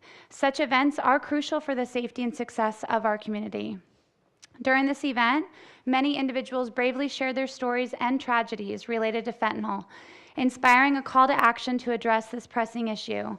This raises questions about why another trustee would hinder the efforts to ensure that crucial information was disseminated through district channels that would have enhanced the safety for our students, staff, and parents. While collaboration with law enforcement and the school district is essential, I would like to extend my commendation to Mr. Angel. I'm not sure where he is right now. He reached out to the Orange Police Department and organized security walkthroughs at each school to ensure the utmost safety at those campuses. I'm more than willing to partner with such efforts if needed, but thank you, Mr. Angel, for your dedication to the Orange Unified School District. And at our recent board meeting, we had the honor of restoring parental rights that had been unjustly taken away from parents, keeping them in the dark about their child's situation. Thank you. Folks, that's it. Have her finish here. However, this effort faced a setback when the trustees, Page, Erickson, and Yamasaki, chose to leave the meeting due to a disruptive individual who I believed did not pose a physical threat to anyone. Throughout my brief tenure on this board, I have encountered accusations, lies, and deceit from members of the public, impacting not only me, but also my family. I've endured this because I genuinely care about Orange Unified School District. It's disheartening that these 3 board members did not seem to share the same empathy for these individuals, which leads me to condemn their actions. They left, they could have came back, and they perpetuated a false narrative of safety concerns that I did not believe were present. While these political dynamics play out within our board meeting, I am pleased to announce that as a board member, I've collaborated with the staff and I've learned that they are prepared to present a report in November with strategies for closing the gap in academic losses. I eagerly anticipate their presentation, and I look forward to their suggestions on how we can further involve parents in these improvements for the benefit of our students in OUSD. Thank you, Trustee Minor. Anyone else? Trustee Page? Thank you. I think our students have things to say as well, so let's just make sure we don't skip them as well. All right, so in addition, Trustee Erickson and Yamasaki already shared many of the events that we've attended, but another one that happened earlier this month is Walk to School, and we had about 150 participants over at Fletcher walk from Olive Park over to back to school at Fletcher, and there's some parents and staff in the room today. And it was just great to see so many kids be able to share that experience, and thank you to OPD for supporting all of our schools that day so that everyone could get to school safely. In addition, there's the Orange Mandarin Community Booster Club and has a new president, Stephanie Bao. She's organizing the Booster Club this year for our 3 schools who have the MIP program, and there were a lot of multicultural games and mooncakes and just different experiences that our students had already been learning in class that were able to experience at the festival. In addition to that, we're always lifelong learners, especially being in education, and I was joined by other school board members by different districts, in addition to OUSD staff and teachers, to attend the Summit on Disability and Inclusion at Chapman University. The keynote was on building your inclusive pedagogy, and there were other various speakers sharing the latest research, including innovation and collaboration, which focused on the impact of inclusive practices within middle schools. There was transition research, so talking about the human experience of work in the 21st century. And there was another presentation by a fellow PhD colleague of mine who presented on improving access and addressing barriers for neurodivergent individuals. In addition to that, there was another conference that happened this last month hosted by the Orange County Readers Association. And the conference theme was research-based approaches to literacy and reading instruction. So I had the privilege to serve on their panel to discuss being a literacy leader and how to facilitate research-based dialogue in schools. And so many teachers and student teachers within our district were able to attend that as well. And there was another workshop that I was able to do as a small group with student teachers. And so in addition to that, I've been thinking about the public comment and reflecting back on the other president reports, and I want to give you the benefit of the doubt and open an invitation to any of these events that come up. I would love to have you join me in the future so that we can really focus on our district and be able to share more news on our students. Thank you.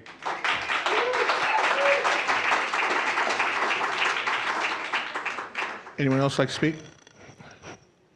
Mr. Ortega or Trustee Ramsey? Well, I just wanted to thank Mr. Gonzalez for the report and the video, excuse me, on the attendance award. I think that's fantastic. I thought that was really, really cool. And congratulate West Orange on the Golden Bell Award. Hopefully I'll be able to be there in San Francisco. I had a good time with our student board members and Ms. Page on Monday as we prepared them for this meeting. I'm not sure we could have completely prepared them for the meeting, but I want to welcome you all, and I look forward to getting to know you guys more and partnering with Ms. Page on that as well. Just as a last comment, I just believe that we all absolutely have the right to be here, up here on the dais. We were all elected here, which means that we also have the right and, the right to express our position and the position of our constituents, even if it disagrees with or is not aligned with your own. That's the nature of our republic. And I think that we need to fight for that as well.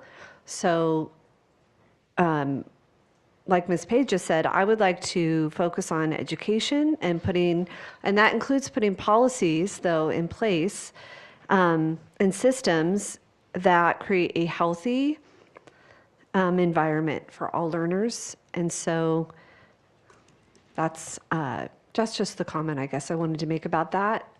I know that people have strong passions and feelings about the topics that we've been bringing up on both sides, but we need to be able to run the meeting and we need to be professional. And I extend that to everybody, I think, in the room. So. Thank you, Trustee Ramsey. Trustee Ortega? Yeah, thank you. There's been a lot said, a lot mentioned, and, first and foremost, I want to thank our staff for assisting in coordinating these board meetings because I know it's a lot of effort for them. Not only do they have their day jobs, but then they got to come to board meetings on Thursday nights when they're agendized.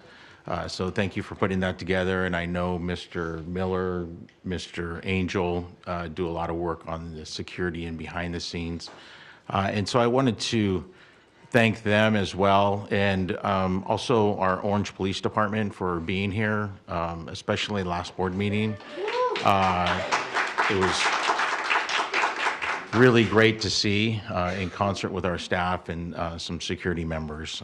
So I wanted to thank all those individuals who were here, and especially our law enforcement partners for being here. They're here tonight again, so thank you again. And I know there's been a lot of reference made to last meeting and how was it conducted, some outbursts from a certain group, the communist group, and it was not appropriate to do in that manner, just the way it was. Let's put the facts in perspective of how things came about.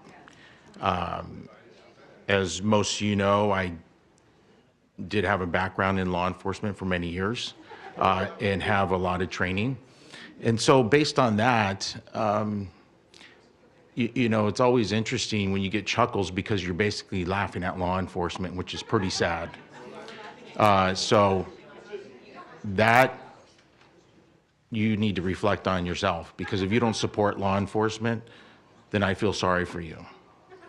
With that said is, you look at the components and you put them and place them together. It's like placing a puzzle together.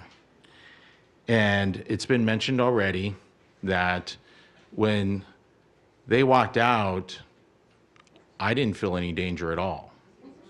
And please, can we allow him to speak, please? And what just as much as you allowed what I saw, the other Trustee Page, Yamasaki, and Erickson to speak? Well, they just can't be adults in the room.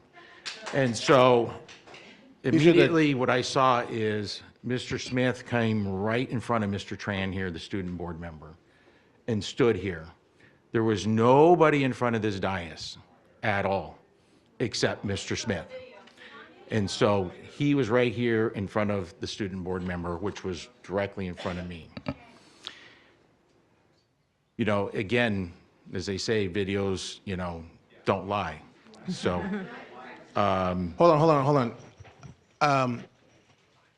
Please, these are the teachers and parents that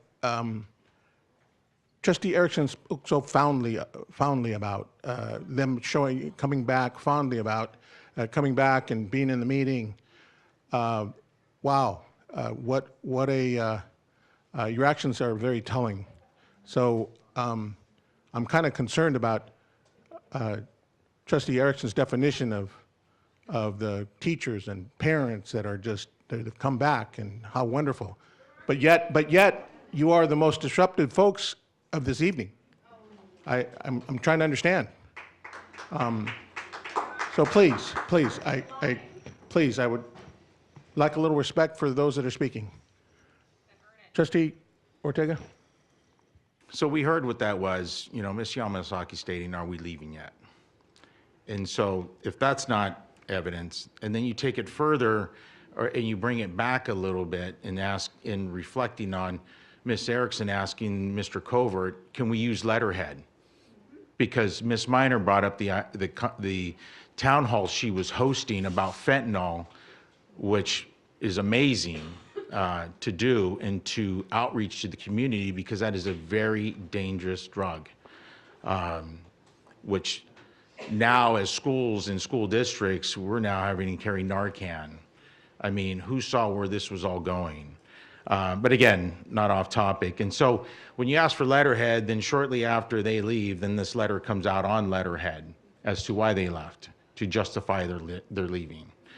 So it's kind of interesting that you start tying these things in together. It's like putting a case together in that manner. And so I just thought that was kind of interesting. And you're making accusations about individuals, but yet Board President Ledesma gets cursed out by the audience members during a board meeting when he's trying to interact with them. So how is that professionalism? And then all of a sudden, all these name calling, and which is juvenile, against Miss Miner, and calling her all kinds of names, and people following her home. So how is that? So again, reflections need to be made in this manner. So, you know, do some self-reflection, folks, in that. So again, it's rather interesting when you start piecing all these puzzles together. How can it not lead you to the conclusion that is basically right in front of you? So again, it was mentioned several times.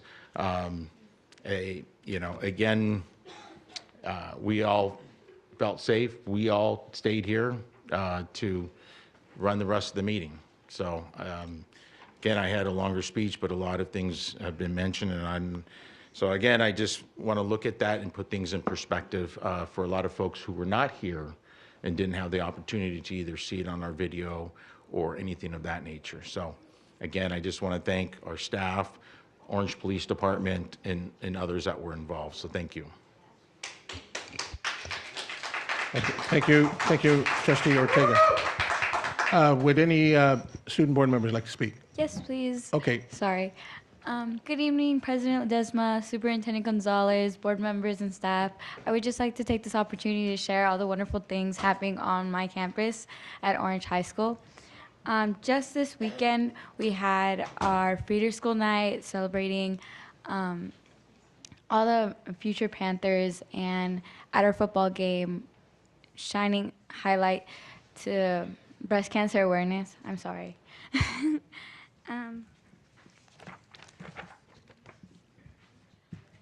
We also hosted our annual college and career fair, helping seniors figure out their next path, way, and what opportunities they have.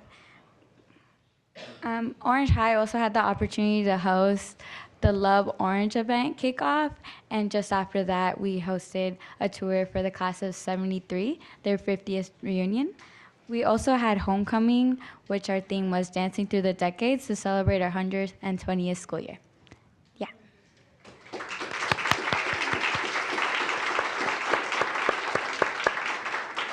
Who's next? Good evening, everyone and trustees. So just some quick events that have been going on at El Medina so far this month. Tomorrow morning, we have Women's League Club hosting their annual Walk for the Cure, which raises money and awareness for breast cancer. We also had our homecoming as well, which we honored Ryder Wade, who passed away a little while back, who was a really awesome member of our ASB. And our homecoming dance was also a success along with that, and our theme was Mamma Mia. It's also, I wanted to give a shout out to our girls flag football team because it's their first year of that, and they just wrapped up their season with their senior night this week. And then tomorrow we also have our coffee night, which is an opportunity for any students on campus. If they want to show like a special skill like singing, they get to do that at coffee night, so that's super fun. Also, our girls golf team is doing really well this season. 2 of our girls actually made it to league finals, so big shout out to them. And our Red Cross Club a few weeks ago hosted their annual blood drive, which was really great. And then coming up November 2nd, we have our Dancing with the Teachers performance put on by our Vanguard Dance Company, which is our varsity dance team. That team also performed at the GoCat fundraiser, which was mentioned earlier. And the Vanguard Dance Company team has been teaching at Jordan Elementary School on Tuesdays and been teaching them a fun dance for that show. So that's been really cool as well. And then starting this week and continuing on to next week, we have voter registration taking place, which is hosted by me. And a huge thank you to Darshan, who was able to help me fill out the paperwork and get all the forms. So that's been great. And we've just this week so far at our lunches, we've had a ton of juniors and seniors pre-register and register to vote, which I think is super important. And then I just wanted to address some of the public comments that were made. So there was some praise to Alex for staying at the board meeting. I was not one of those people that stayed. He actually was the only student board member that stayed. I left personally because I felt unsafe, and that was my first board meeting. And when you are being introduced to the trustees for the first time and you're coming to the school board for the first time, it's really telling of where we are right now when there's a talk about security and me as a 17-year-old being an El Medina High School rep having to need a security guard stand next to me. And I think that's just really sad. And I was honored to go to the city council this month and present. And it's really sad to me, and it's almost appalling that I can go to the city council meeting and I don't need a security guard, and everyone can act civil and sit down and listen, and no one interrupts the mayor or feels the need to scream anything out. And I just feel like it's very upsetting that we can't do that, and that I, as a student board member, along with some of the other trustees, had to leave that meeting because we felt unsafe, which is totally justified. And I also wanted to mention there was a Student Bill of Rights being talked about with Agenda Item 7B, and we are in the works of that right now. We just brought it up at the prep agenda meeting with the trustees. Trustee Rumsey and Page, we just talked about that, so we're bringing that back up. So that is in the works with them, and yeah, thank you.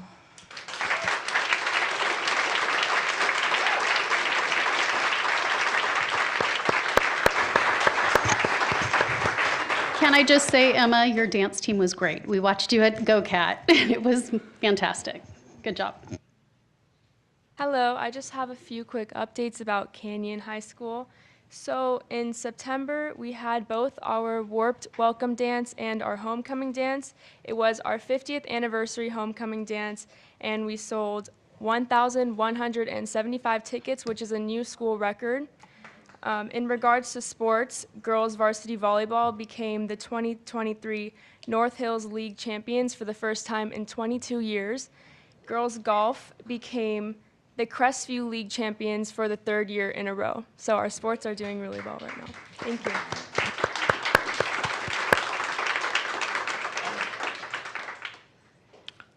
Is that it? All done?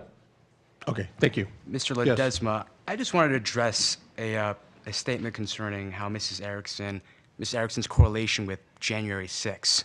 You know, I find it very insensitive to make that equivalent, because when I interned in DC, I know people who were there that day. security guards, Capitol Police.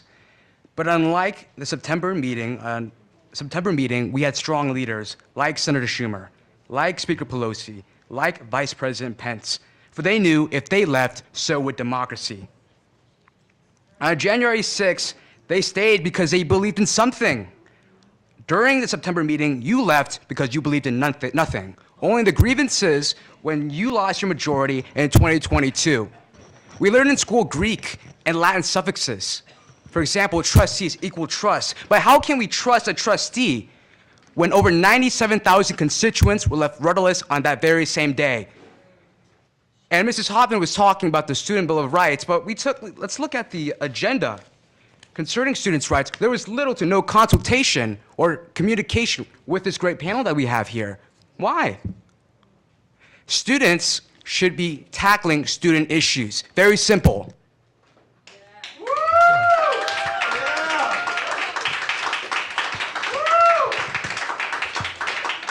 Okay, let's move on. Yes. I just wanted to clarify with you, Alex. We were talking about the Students' Bill of Rights with Miss Eric when you were privately addressing Trustee Rumsey in the room. I believe Trustee Erickson was not at that meeting. It was just Trustee Rumsey and Trustee Page. But this isn't specifics to Trustee Erickson when she introduced it during closed session. She's talking about Miss Eric. Miss Eric. Miss Eric, yeah. Oh, Eric. So this Yeah. is Erickson. Miss Eric. Miss Eric is back there. Yeah. Okay. Thank you. All right. Okay. Did you just say, oh, Jesus? Okay, that's what I thought I heard. After listening to my fellow trustees here, I'm disappointed that they feel the need to diminish how board members feel.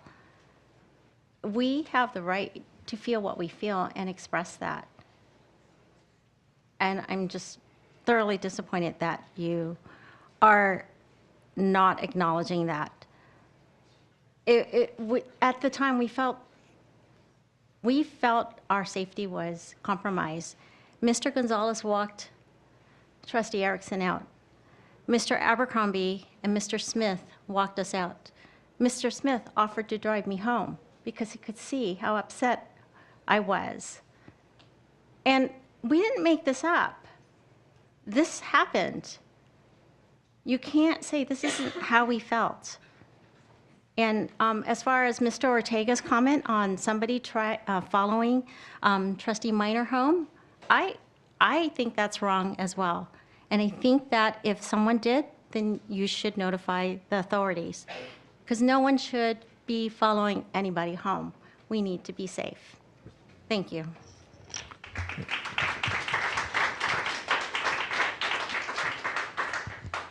I just think all us board members experienced both fear in all different regards and criticism, especially online. So, Mr. Ledesma? Yes. I think Ms. Gia Patel's ready to give us school spotlight. Item D, school spotlight, Gia Patel, Canyon High School.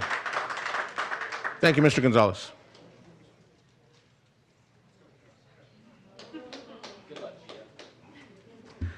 They did clear being able to come on to the dais in the apron ahead of time, just to let everyone know. I bet it's like, finally.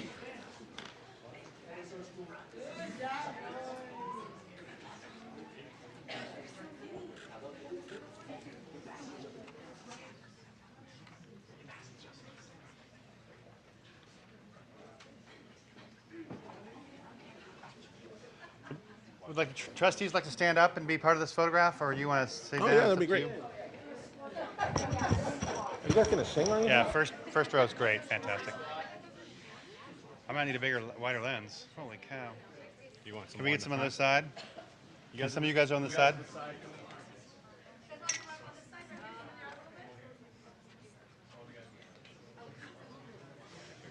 Really? You're gonna get my photo?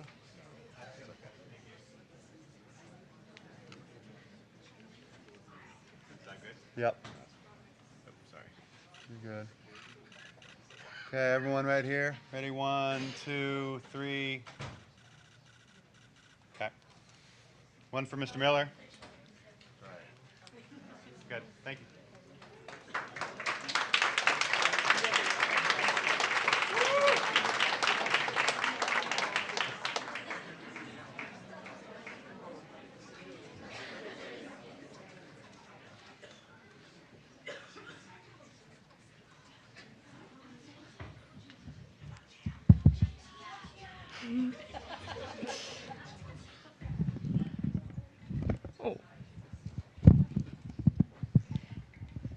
Okay.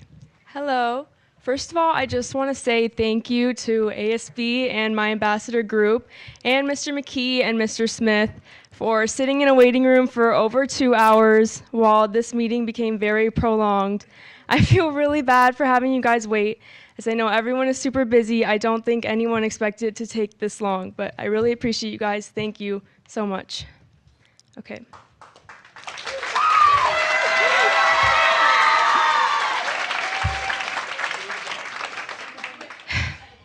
Good evening, President Ledesma, members of the board, Superintendent Gonzalez, community members, ambassadors, and ASB. My name is Gia Patel, and I'm the student board representative for Canyon High School. So reflecting on the past few years, I realize that there are so many activities, involvements, and people who I can wholeheartedly say enriched my time in high school. But for my spotlight presentation tonight, I wanted to highlight the amazing ambassador program that we have at Canyon, because this program in particular is one of the most unique and special involvements that we have at Canyon. This program is aimed to promote excitement, camaraderie, and school spirit on campus, especially to each year's freshman class. So the way it's set up is we have around 200 upperclassmen who are accepted as ambassadors. These are some of our most spirited and involved students on campus. And at the beginning of the year, we pair them with a group of around 8 freshmen. And during our freshman orientation day, they bond with their groups of freshmen. They play games, share snacks, and encourage their groups to find their niche in some of the many clubs, sports, and extracurriculars that we have at Canyon. They also exchange contact information so that they can keep in touch throughout the year, and freshmen can rely on their ambassadors for any support, advice, or anything that they need throughout the year. And especially during the scary transition to high school, I think it's really important that freshmen have their ambassadors as a resource and as a friend throughout the year. However, freshman orientation is just one of the many activities that our ambassadors contribute to at Canyon. Outside of spreading positive energy to the freshmen, ambassadors sign up to volunteer at school events like Back to School Night and Open House. And they arrive early to football games, following the Canyon tradition of running the football field before every home game and spreading infectious school spirit and enthusiasm to our students. So our ambassadors definitely play a big role in contributing to this vibrant culture that we have here at Canyon. So with that being said, I'd like to play a short video kind of showcasing our ambassador spirit. Okay.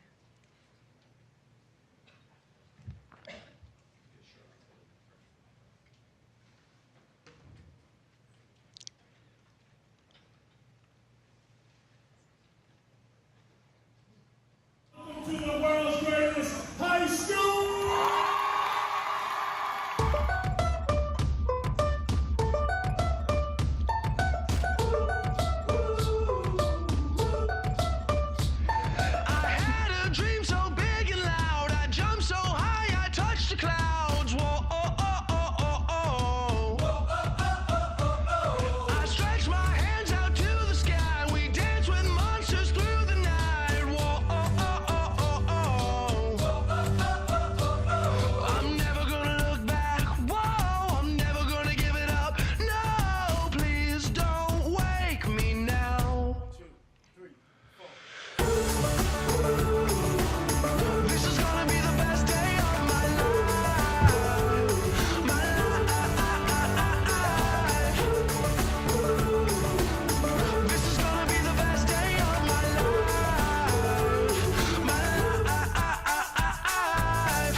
So as you can see, we have some of our ambassadors here today and my ASB group who came to support, and they're going to do one of our spirit cheers. It's one of my favorites, and it really gets the freshmen excited about Canyon. So.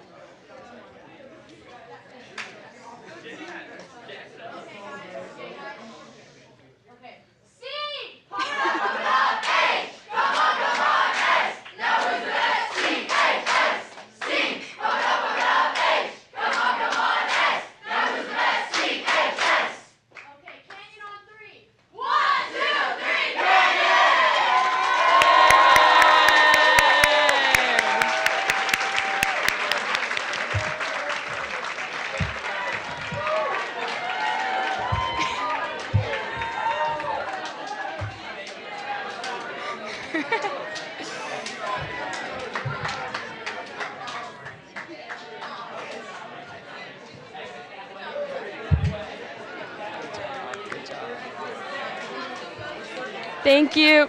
Thank you.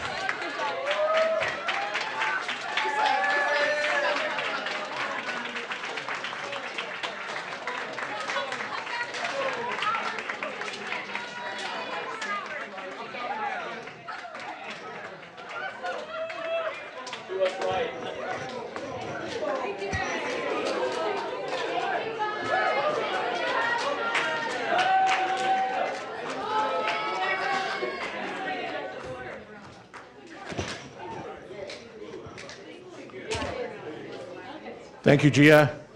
That's what it's all about, huh? Can boy, I just make a quick just, comment? well, just want to Okay. say one thing, and then just, it's going to be up to the other high schools. It's going to be a tough act to follow there, I think. Trustee Yamasaki. I just want to thank Gia too. First, I want to congratulate you too on your achievement, so that's wonderful. But I also want to thank Mr. Smith and Principal McKee and the ASB because they did a wonderful job. And of course, all of you know that my kids went to Canyon, so Canyon will always have a special place in my heart. But this was wonderful, and it just brought back so many memories of being on the campus, so thank you. Anyone else? Excellent. Yep. All right. Let's move on to item E, board recognition. You've got the EDGE Employee of the Month recognition program. Tracy? Yeah, Ms. Nib will present on this. Yes, Thank you. Thank you. All right, tonight we celebrate the You've Got the EDGE Employee of the Month program for October. 2 awards are given each month during the school year to employees who exemplify one or more of the district's core values. This month we recognize Lillian Warner, teacher at Villa Park High School, and Fernando Orozco Cortez, custodian at Orange High School. Both Lillian and Fernando were surprised at their school sites with news of the recognition. They were awarded with customized OUSD tumblers, gift cards from Schools First Federal Credit Union and the Orange Unified Public Schools Foundation, and a framed Employee of the Month certificate. Additionally, their portraits will be displayed in the external display case outside of the boardrooms. We have a slideshow this evening to highlight each of our honorees. Our first is Lillian Warner, a teacher at Villa Park High School. Principal Dennis McHuston had this to say about Lillian. Lillian Warner is a highly valued teacher at Villa Park High School. She wears many hats on campus beyond teaching math and services the students with nothing but positivity and commitment. Her integrity shows in her efforts to support and continue to grow the AVID program and her daily interactions with students, families, and her colleagues. She consistently goes out of her way to be a champion for student success. Villa Park High School is fortunate to have Lillian as part of the Spartan family. Next, we have the honor of surprising Fernando Orozco Cortez, custodian at Orange High School. Principal Cheryl Anderson had this to say about Fernando. Fernando is committed and dedicated to his work day in and day out. He is always respectful to students and staff and goes above and beyond to meet their needs and expectations. Fernando takes great pride in his work and is a quiet leader. The students and staff know that they can count on Fernando, and his high-quality work and dedication helps make Orange High School a safe environment for all of us to be proud of. Orange High School is honored to have Fernando representing as a Panther. Both Lillian and Fernando are watching with their families and friends at home this evening and have recorded a message with the communications team that will be shared on OUSD's social media platforms following the meeting. So congratulations again to Lillian Warner and Fernando Orozco Cortez, and thank both of you for your dedication and devotion to the students of the Orange Unified School District.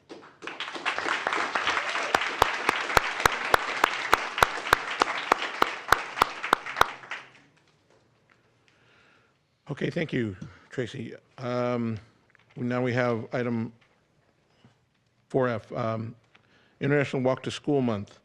International Walk to School Month takes place in October to raise awareness about the positive ways walking to school helps children and communities. Mr. Angel will share this with us. Good evening, President Ledesma, our Board of Education, Mr. Gonzalez, and Cabinet. I am Eddie Angel, Executive Director of Student Community Services. Our district participated in the International Walk to School Day on October 4th. Walk to School Day has the following benefits. It is fun. Starting your school day with a walk is an opportunity for students and families to begin their day with enthusiasm.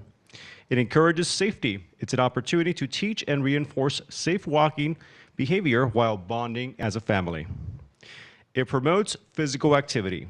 Starting the school day with a walk is one of the easiest ways to get physical activity. It's also good for learning. Research shows that walking helps overall learning. Students start the school day alert and ready to learn. It helps reduce traffic congestion. More kids on foot with their families means fewer cars on the road. The Board of Education encourages schools and the community to participate during Walk to School Month from October 1st to October 31st. Thank you.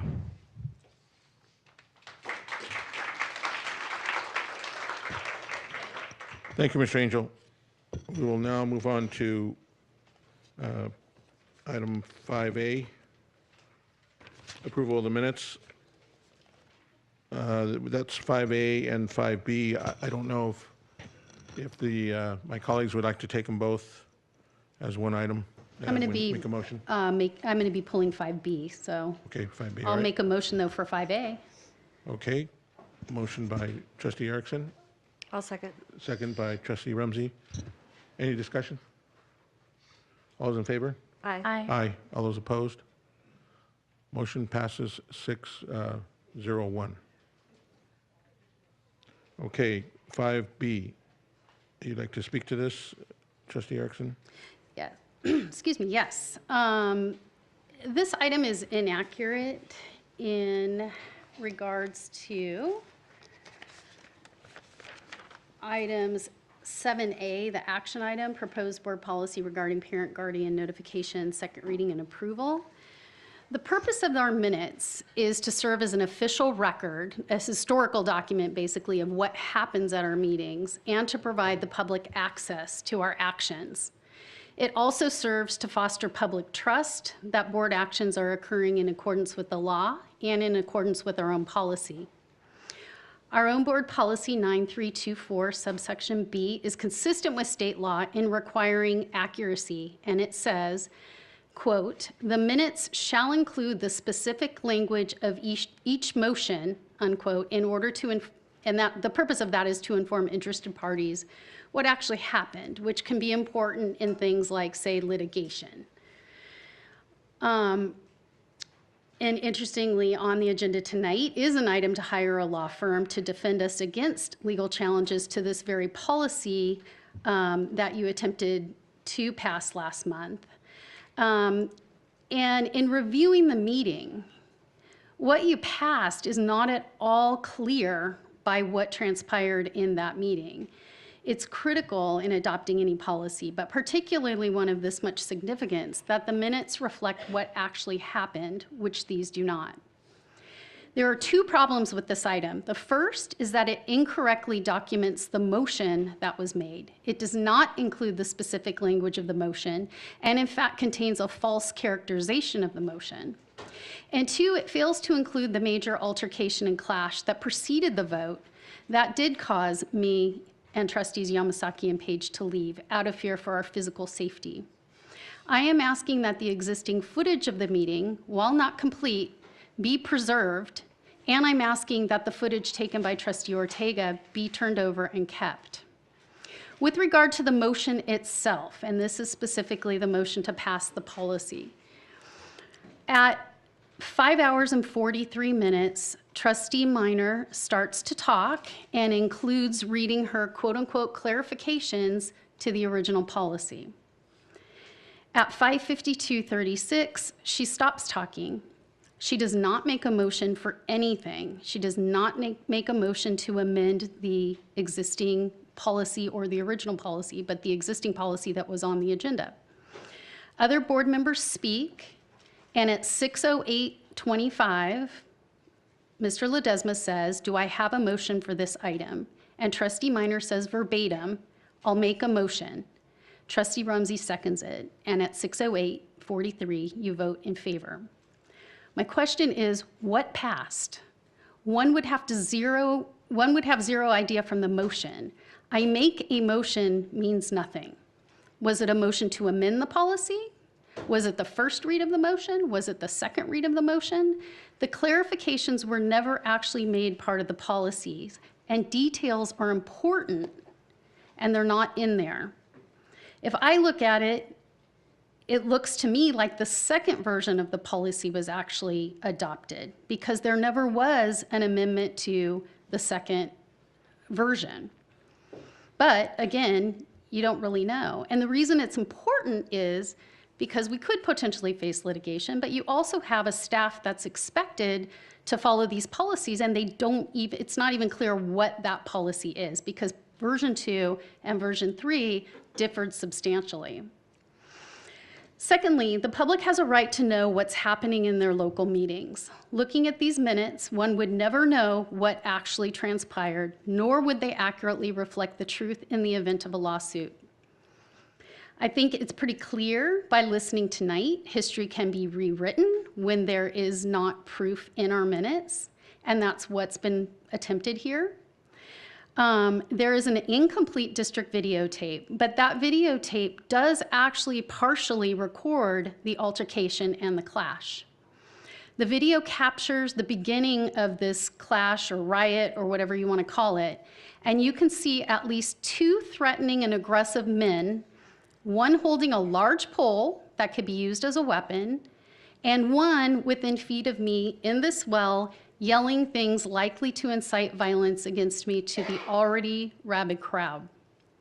That is actually reflected, and then the tape cuts away, citing technical difficulties, which actually is somewhat misleading if you take that in conjunction with the existing minutes. Later, President Ledesma exacerbates this by ignoring it and suggesting we left on our own accord. These lies undercut public trust in the actions of this board, and what happens in our board meetings matters. The truth matters. The public has a right to know. These minutes are not only inaccurate, but they are a complete whitewashing of reality and what actually happened that night. And as has been said, we do not have the same sort of security in a local school board meeting that one might have, for instance, in the Capitol itself, where you have an entire police force dedicated to protecting Congress, to protecting the House of Representatives, and they're armed. And many, unfortunately, lost their lives after being beaten by a crowd that night. So, you know, when we're sitting here in this little tiny room and you have targets on our heads and people screaming and no armed security within the room, it is a little bit different. And I think that it's important that reality is reflected in our minutes. And I do not believe that reality is reflected in this. And so I would request that it be sent back and amended to reflect that reality, specifically with regard to the motion, like I said, at 5 hours and 43 minutes, at 5 hours 52 and 36 seconds, at 6:08:25, and at 6:08:43. I think that it's important that we get it right. I hope everybody in this room would want it to be correct, given the fact that, as you're anticipating, we may actually get sued on this policy. Thank you, Trustee Erickson. Would anyone else like to comment? mean, could we bring it back so that they can vote on it? I am curious Mr. what they Covert. would vote. Thank you very much. Good evening. Can you put the mic a little closer, please? There you Thank go. you and good evening. I too have had the responsibility of reviewing the minutes, and I believe that this accurately states the action that took place. The Education Code says that board minutes will reflect actions. They don't discuss whatever else was going on at the time. The minutes here reflect that Trustee Minor read her suggested clarifications as presented in writing to the public. There was a discussion by the board. Ms. Minor made a motion to adopt the proposed written clarifications to Board Policy 5020.2 that were presented at the board meeting by Trustee Minor. I think that accurately reflects the action taken by the board, and there's also an accurate written statement as to what 5020.2 states so that the superintendent's office can incorporate that into the board policy. Mr. Covert, our board policy specifically says that the minutes shall include the specific language of the motion. The specific language of the motion was absolutely not what is reflected in here. This says Ms. Minor made a motion to adopt the proposed written clarification to Board Policy 5020.2 that were presented at the board meeting by Trustee Minor. That is inaccurate. That did not happen. The only thing that was said is, I make a motion. I think it was abundantly clear that the motion was made as well as what had gone on as to what the board was approving. The board was not approving a first reading of the document. It was approving the second reading as amended and presented by Ms. Minor in a written document that was available for the public to have in front of them. So When was the second version amended?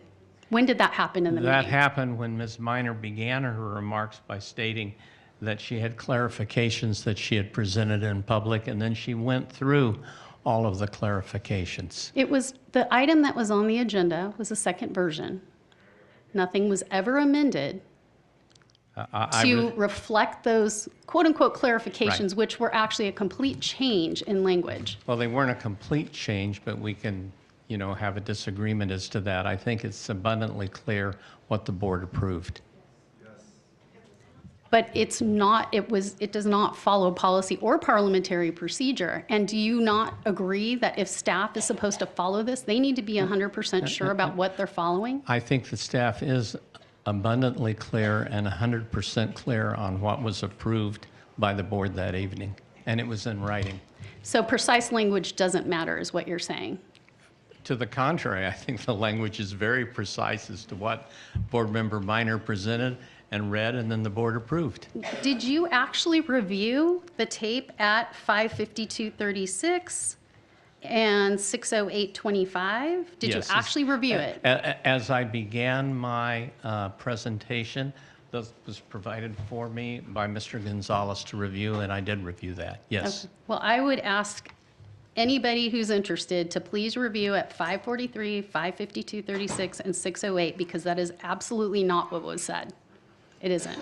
Well, thank you very much, and I did have the opportunity to review that and go over these minutes before they were submitted. I think we have a agree to disagree here, Trustee Erickson. Now, we have these minutes that we. Could I move to approve these minutes? Yes, Mr. Ortega. Moved by Mr. Ortega, I'll second that. seconded by Trustee Minor. Any further discussion? All's in favor? Aye. Aye. All those opposed? No. Motion passes, yes.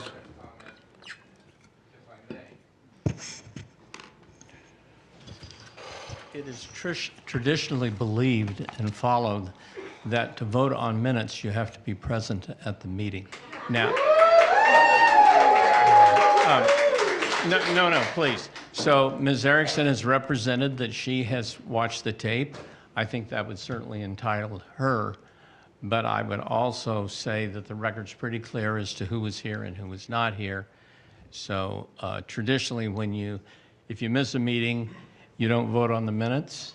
If you have to leave for whatever reason, you don't vote on the minutes.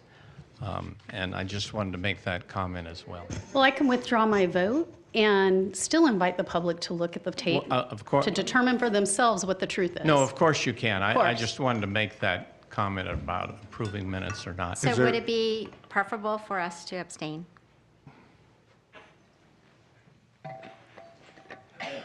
Technically speaking, an abstention is in effect voting with the majority.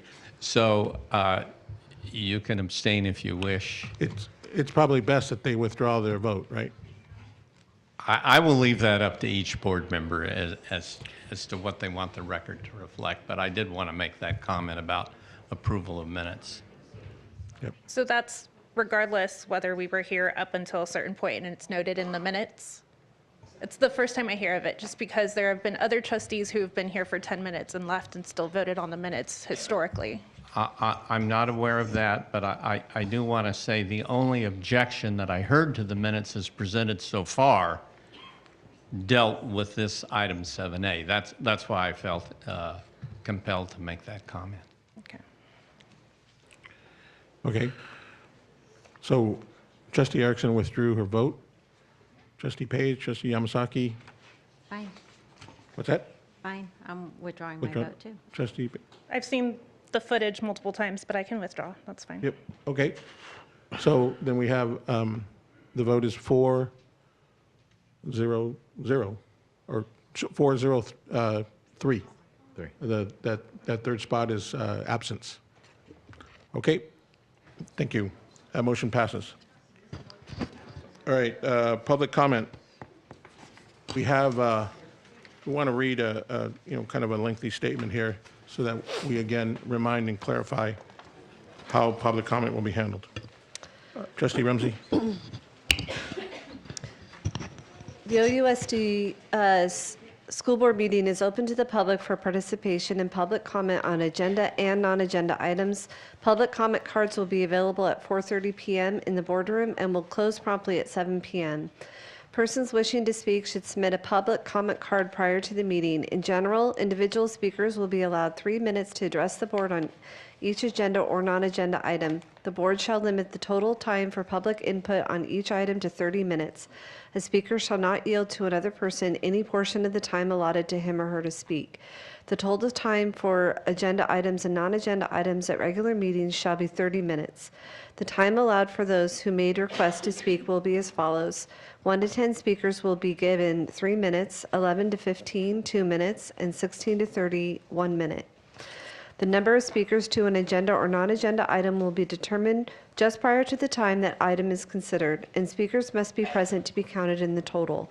District students who have presented requests to speak will be allowed to speak before other individuals who have also requested to speak. Individual speaking time may not be reduced to less than 1 minute. Those who presented requests to speak but could not be accommodated within the allotted 30 minutes will be allowed 1 minute each to speak prior to adjournment. Public comments on non-agenda items that are within the board's subject matter jurisdiction will occur after consideration of action items, information discussion items, and consent items. Members of the public interested in attending the Board of Education meeting on October 19th, I guess that's tonight, will be permitted on campus starting at 4 p.m. with entrance to the boardrooms beginning at 4:30. You want me to continue? No, that's good. Okay, thank you. So now we have, now we move on to action items. 7A, agreement for legal litigation services with the Liberty Justice Center. We have 7 comment cards. Okay, hold on, Mr. Rajak. We're going to take the comment cards first on 7A. So the 7 comment cards are Joe Lynn, Soren Williams, Gregory Pleasance, John Sanks, Florida, Alex Bruce, and Alex Broussard has 2 in here for 7A. So, anyway. Mr. Gonzalez, are persons on the same item? Two cards on the same He's item? the last speaker, and one says litigation services, and the other one says subcontract. 7A. Well, if you want, we can ask him right now. I'm only speaking to 7A once. Okay. Okay.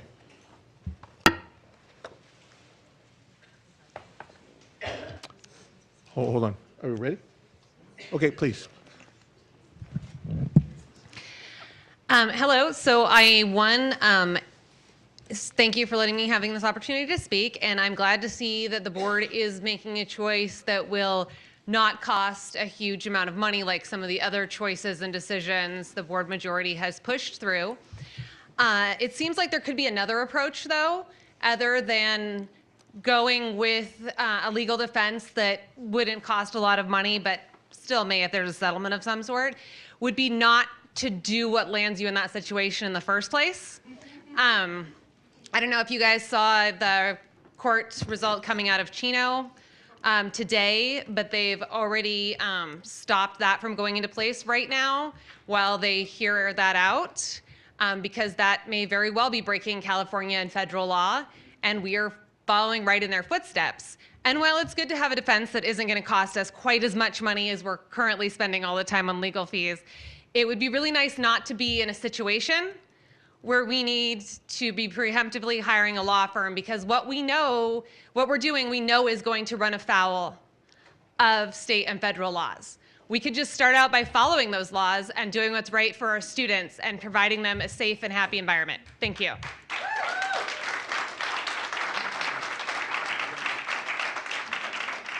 Lauren Williams. Hello again, board. I'm an actual OUSD parent. I'd like to talk a little bit about this free legal support I guess our board thinks that they need and how we got to this place. In short, follow the money. Our board majority is primarily funded by a few hyper-partisan people or groups. Mark Bucher is one of them. And they have some political action committees that give them a lot of money. So for instance, Angie got about 67% of all of her campaign funds from him and related groups. John Ortega, about half. He didn't raise much at all, but he got half of that.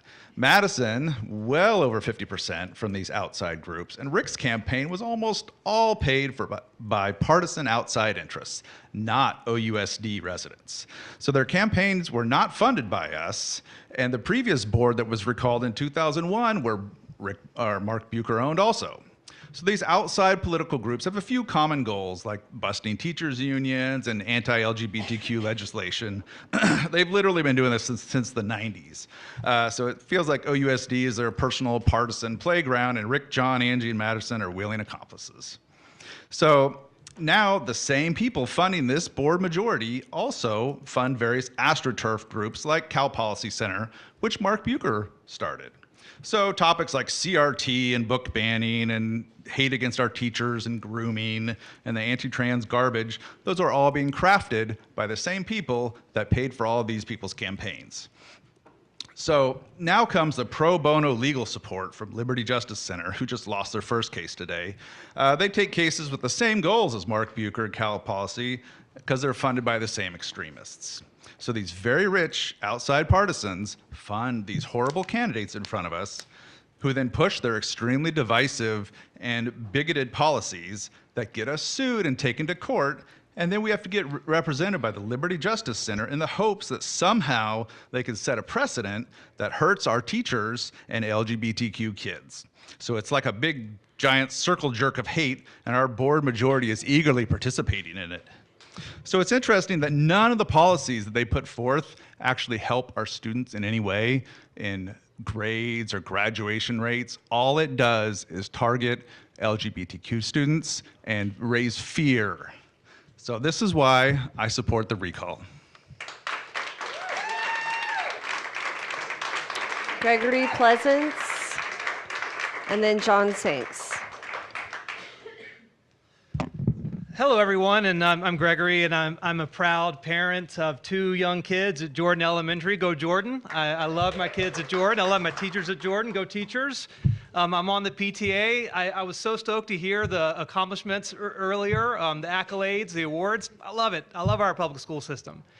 You know what I don't love? I don't love our students being used as a partisan playground and now a test case from this right-wing outfit legal lawyer who we're going to, I guess, sit through in a minute so that he can try and their group can try, and the breakdown that Soren gave is spot on.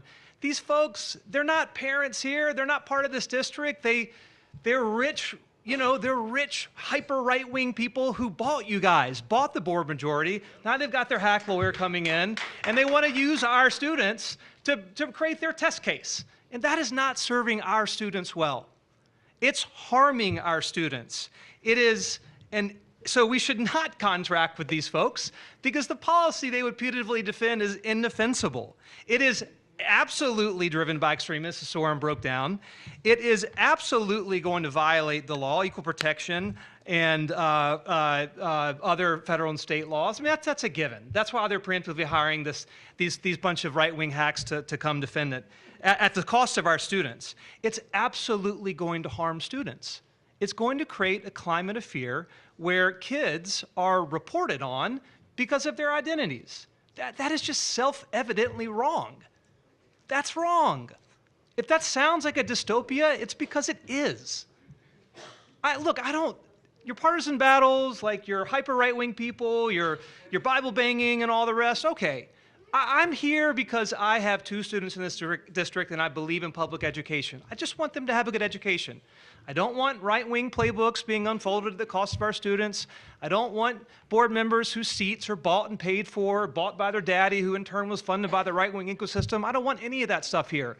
I just want people who care about students. The other thing that just as a parent I cannot wrap my head around, and I'm a father. I've made so many mistakes as a father, so I don't judge. I do morning duty, and morning is stressful, trying to get my kids to school by the bell, and so I have a list of things that I read in the morning to make myself patient because I yell at my kids too much, in the morning. So I get it. Parenting is not easy. But why would you want, if you love and support and nourish your children, you don't need the government or a report to tell you who they are. And if you think, no, I'm a great parent, but I need the government to tell me, or a teacher or a reporter to tell me who my kid is, ask yourself, are you really as good a parent as you believe you are?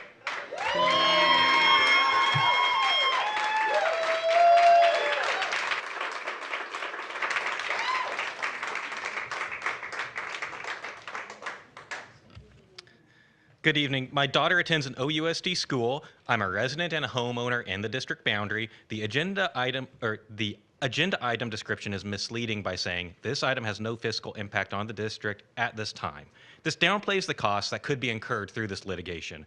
The agreement says the attorney agrees to seek grants and funding from nonprofit organizations to cover the operating costs of litigation. How much will that cost? The agreement is silent about what will happen if the attorney is unable to secure these funds through fundraising opportunities. How hard do they even have to look to try to find these funds? Will the taxpayers be on the hook for the difference? How much will that cost? The agreement also says client understands that Advocates for Faith and Freedom is a nonprofit corporation and is not providing legal representation to client. This organization isn't mentioned anywhere else in the agreement. It's not discussed in the agenda item staff report. Who is this?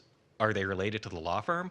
Are they related somehow to the district? What's the relationship? Or is this just a typo that was carried over from a template in this agreement tonight? There's no context in this statement. Is this the quality of work product we're going to be receiving? Even if it's free, bad legal work is a bad deal.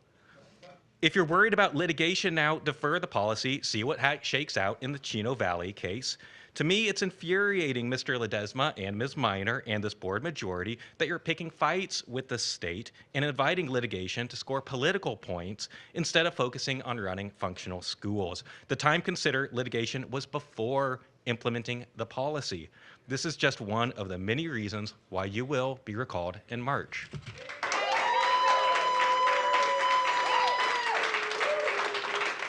Florida.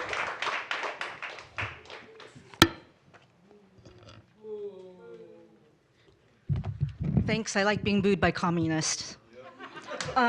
So I just want to say I do support funding this legal defense. I am very proud to see leadership in this board to go ahead and pass something during these very trying political times. So as you can see, everybody here, what we're seeing here has happened within the last, I guess it's been 10 months now, since there was since the removal of the superintendent, which reminds me of continued obstruction of the district having to do what it needs to do. And so this is a result of a recall that shouldn't have happened. As far as I understand, it reminds me of a very bad divorce in which there was alimony. And my understanding, the alimony was paid and it was accepted, and it should have been taken care of a long time ago, which is why we don't have to wait here and have the students wait 2 hours after having to see our trustees fight amongst themselves because of this recall effort that has continued to obstruct the district for the last 10 months. So I do support funding. Thank you very much.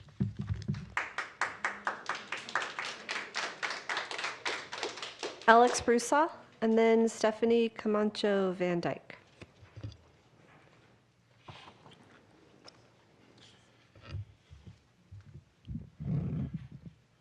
So we've heard about why this defense pact with a free political hack is a bad idea. Now, why does this board expect to get sued? Could it be that Ms. Erickson is absolutely correct? Let's move forward on, do I have a motion for this item? I'll make a motion. Okay. I'll second. I'll make a motion. I'll second.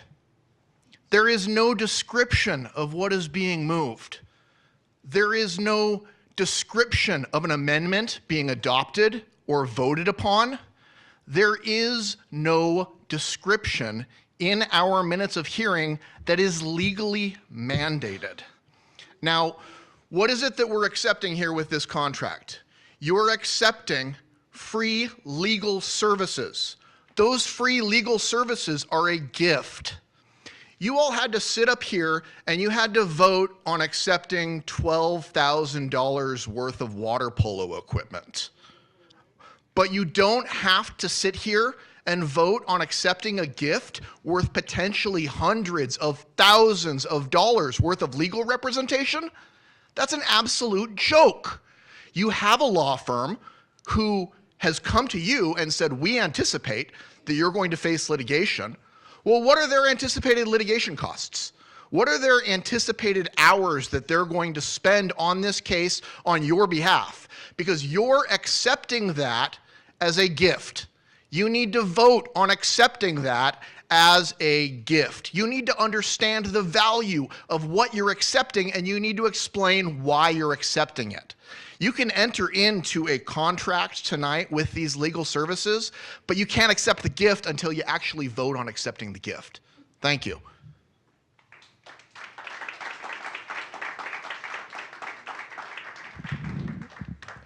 Good evening, members of the board.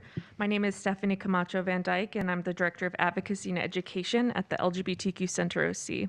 A month later, I'm still appalled by the actions of this board's majority to not only approve their parent notification policy, but also the actions that happened throughout the meeting, as well as the potential litigation that's to come.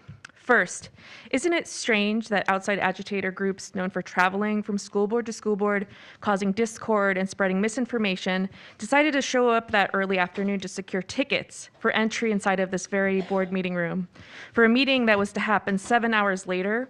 Where was the communication in regards to this ticketing system? Direct constituents, parents, teachers from this very district were essentially locked out and not prioritized in this case. Second, the state of California today is extending its halt on 2 out of the 3 pieces of Chino Valley's district's forced outing policy. Your policy was essentially a direct replication of Chino Valley's policy. Think about also the upcoming litigation coming out of that. The judge overseeing the case acknowledges Chino Valley's policy was motivated by bias, and parents should take the lead in creating opportunities for direct communication with their children. Not the school, not the teachers, not the administration. It's not their business. Bottom line, Orange Unified students, support staff, educators deserve better. They deserve an educational system that upholds transparency, support, and equity. Thank you.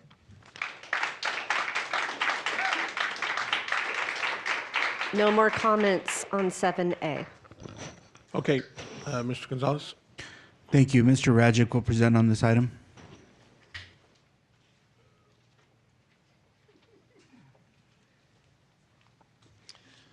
On the agenda for action this evening is an agreement for litigation services with the Liberty Justice Center. And the Liberty Justice Center, I'm not an employee or associated with Liberty Justice Center in any way, but I've done a lot of investigating into their background. They're a nonprofit organization. They have expertise and specialists in constitutional law and civil rights litigation. They're currently, and importantly, they offer their services free of cost. And I got a confirming email from Liberty Justice this evening that the agreement does cover both legal fees and all costs associated with litigation. Are they willing to put that in then? Will they adjust that term rather than just saying we promise we'll ask for grants? Will they actually say it's no cost? Well, I think that their written emails are confirmation, but I can. I'd like to see it in writing in our agreement. I can look to correct that. Perfect. It's not the most artfully drafted paragraph 5, but I still think the governing board should approve this evening because they're not going to meet again for another month. And the Liberty Justice Center is currently representing the state legislature of North Carolina, defending a school voucher program. They're representing 2 school districts in Memphis right now, also protecting a school voucher program. Let's see, they represent 2 districts in the state of Michigan against the current Biden administration over vaccine mandates. And they were central in Janus versus AFSCME, which put an end to mandatory agency fees. So with that said, I would still recommend that the governing board approve this agreement so that there's an agreement in place, and I will seek the clarification that you request, and we can actually amend that agreement after it's approved by the board. Could I make a motion? And then we can get into discussion after? Right. I have some questions. I'll second. Okay, Okay, the so I'm motion, making a motion for the agreement for legal litigation services with the Liberty Justice Center. okay, Second. so motion by trustee Rumsey, second by trustee Ortega. Discussion? Yeah, I have questions. Trustee Erickson? Yeah, sure. Okay, so just so everybody understands who's who, you are our counsel from AALRR, correct? That is correct. Okay, and I can say all the names, but I can't because I can't remember them all. Something Loya, I know. But we've been using your firm for a long time, and your firm specializes in actually representing school districts, correct? That is correct. And so how many, I mean, I don't even think you could count. I'm sure the number of districts that how many districts do you currently represent? Do you know? I mean. Myself, I'm working with approximately 10 districts right now. Yeah. I mean, but your firm itself over time, thousands and thousands of representation in thousands of matters, I would imagine, involving school districts. It's probably, the law firm represents more school districts than any other law firm in this state. Okay. And your law firm actually represented Chino Valley initially, correct? That is correct, but the Liberty Justice Center has since been associated along with our firm to represent Liberty Justice. That was my question. They actually associated in, so you're still the attorney of record along with the Liberty Justice Center, correct? Yes, in the litigation, that's correct. So Chino Valley is paying, they have this pro bono firm, so they're not paying attorney's fees to Liberty Justice Center, but they are paying attorney's fees to AALRR, correct? That is my understanding. Okay, I'm and- not representing Chino, the firm is, so I haven't really spoken to anyone associated with Chino. But you are aware that your firm is representing Chino Valley? Yes, correct. Okay. And so in that case, do you know why your firm is still representing along with the Liberty Justice Center? Why were you not just substituted out? Why were they associated in? Well, there could be aspects of California law that could assist Liberty Justice in preparation of pleadings, things like that. Okay, but I'm sorry, I didn't understand that. Can you repeat that? What does that mean?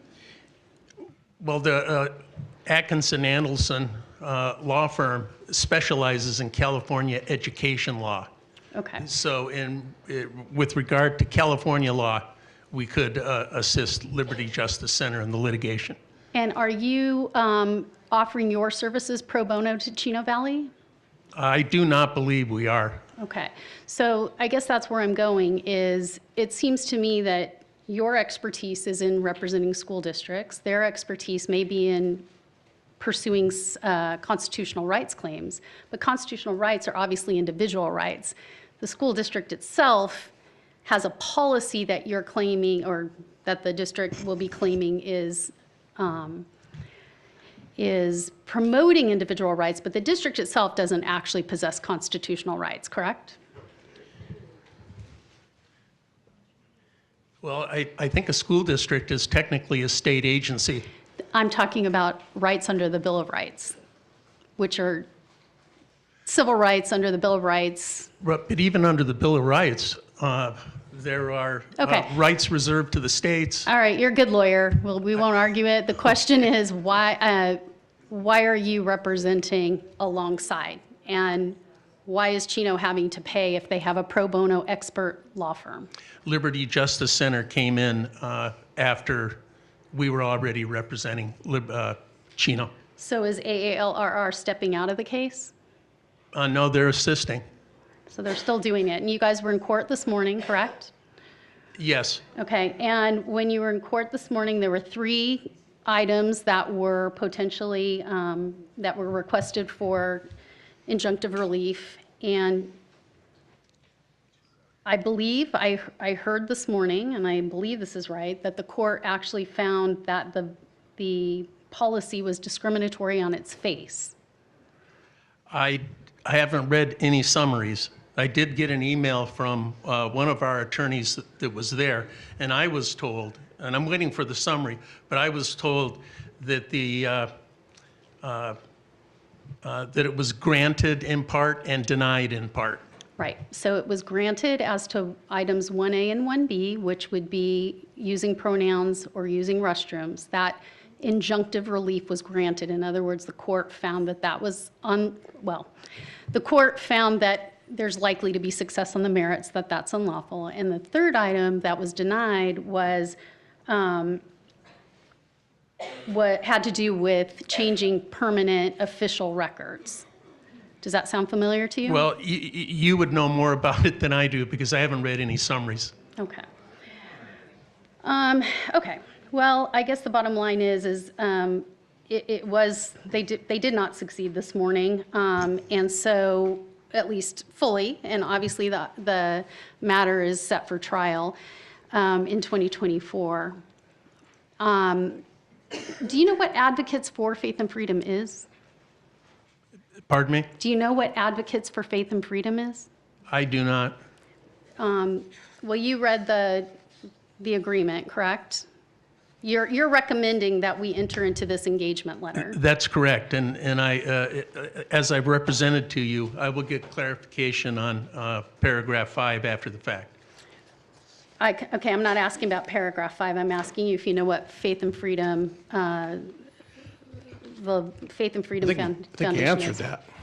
Yeah, I'm not familiar with them. Okay, so you don't know what it is, but you want us to, but it's your recommendation to approve this, but you don't know what that is. That's correct. Okay.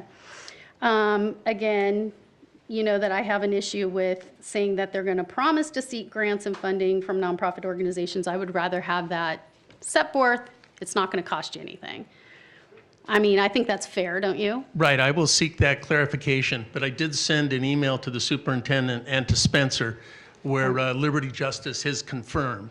Right, but the difference between seeking clarification, having them tell you something, and actually having it in writing is probably somewhat important, wouldn't you agree? Yeah, I would agree, but if there's an ambiguity in the agreement, you know, you can go to other sources to correct that ambiguity. So I think the district's covered, but I will seek the clarification you've requested.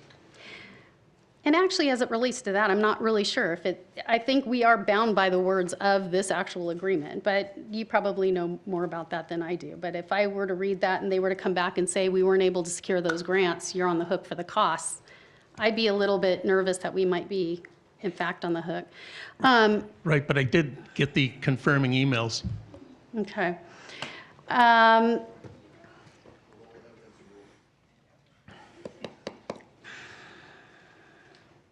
So I have more comments, I think, than questions. So I can wait until anybody else has questions, and then I can just make my comments, or I can make my comments now. It's up to you. Go right ahead. Make your comments. Okay. So as I read this, you know, nothing's for free. Nothing's for free, and especially this. There's going to be a cost to it. In my opinion, I think we are getting used. Orange Unified School District is actually getting used. I don't think this agreement is about protecting Orange Unified at all.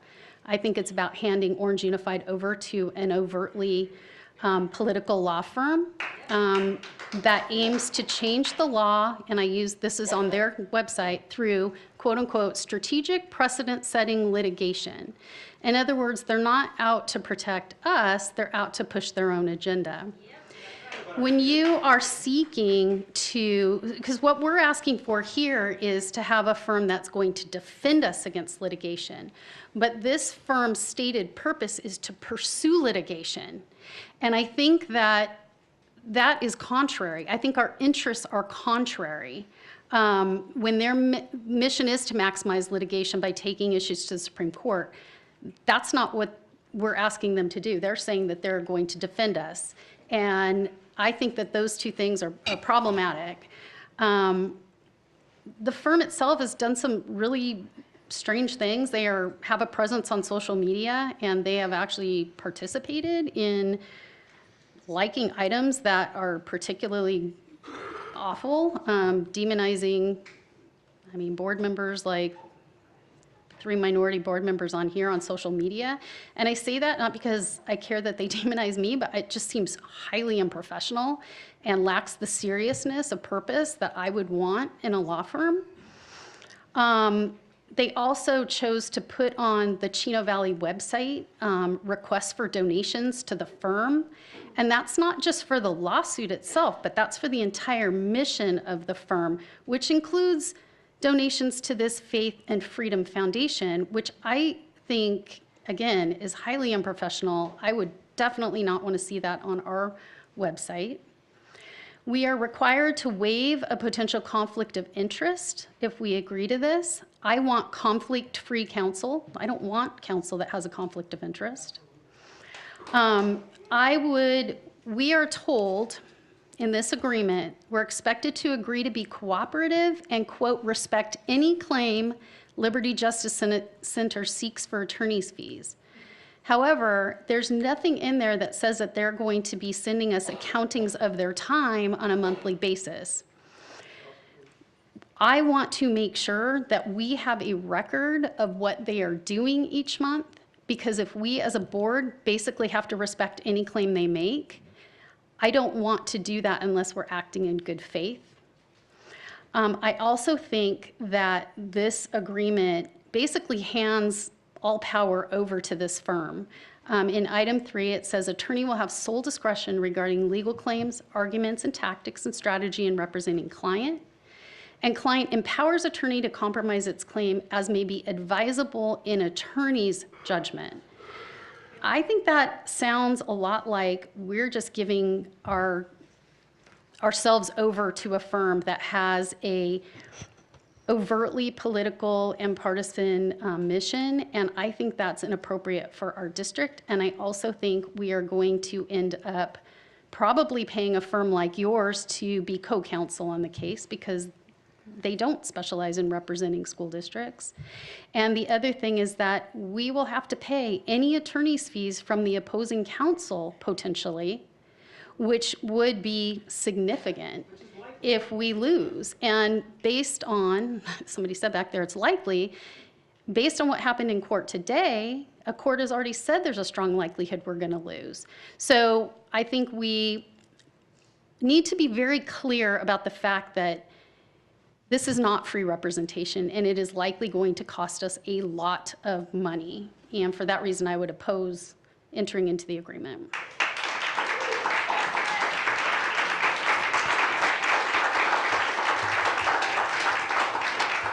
Anybody else would like to address? Can I Yes. just say that it is almost 10 o'clock and we need to Okay, yep, we need to have that extend- conversation. Right. Let me just ask a couple questions then, right before 10 will. Mr. Ajak, have you read the Chino Valley policy? Yes, I have. It's been a while. Right, and have you gone over our policy? Yes, Orange Unified is significantly different in my view. Yeah, my understanding is it's substantially different. Yes. So we're not going to be, I don't think, we won't be walking the same street as Chino Valley if we need to. So, so it's two different policies, basically. Yes, I think you I- have different arguments. Right, and I believe our policy is a much stronger policy.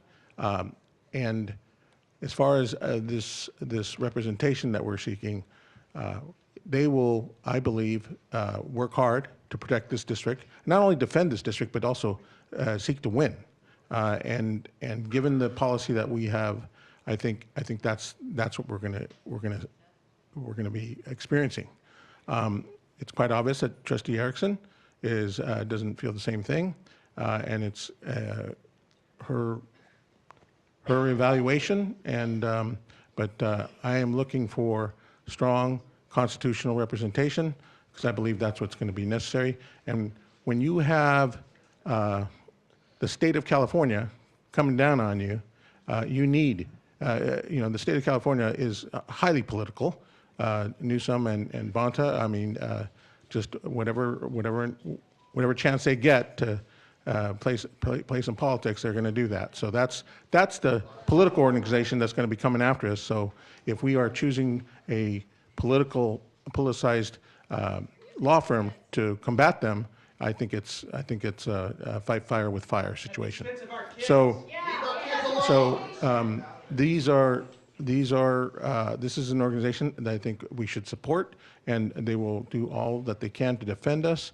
And I believe we have a strong policy, much different than what Chino Valley is experiencing, and so our story is going to be much different. Anyone else? May I? Trustee Minor? Have we entered any litigation as of today? Have No. we? Okay. No. And if we aren't happy with this law firm, are we able to terminate at any time? At any time. Okay. It's similar to at-will employment. Okay. You can fire attorneys anytime. Okay. Thank you. Anyone else? Trustee Page? Thank you. I have some questions about the contract or the agreement, I'm sorry. But so if they're going to represent us, how much access to our district will they have? So if they need like student records or other records, I mean, we've been in agreement with you for many years and we trust you. So this is a new attorney coming in. Like how much access are they going to have?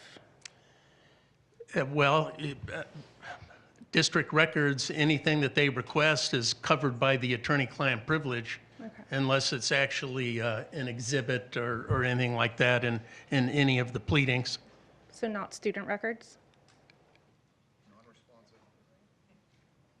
I don't know that they'd, even student records are covered by the attorney-client privilege, but I can't, as I sit here now, I don't see them seeking any student records. Okay. And why would they? Yeah. They could build their case. But why? Maybe.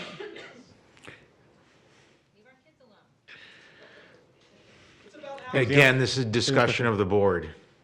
Any It wasn't further- written in the agreement. Those were the questions I had. I just Okay. wanted clarification. Okay, are you all done? Okay, Well, thank I you. mean, let's face it, presumably a student is going to be bringing a lawsuit. And so as part of that, they're going to be requesting student records. And so I think that that makes sense, right? I don't know. I don't know. I'm not an attorney. Could we add in there that they don't have access to What's that? student?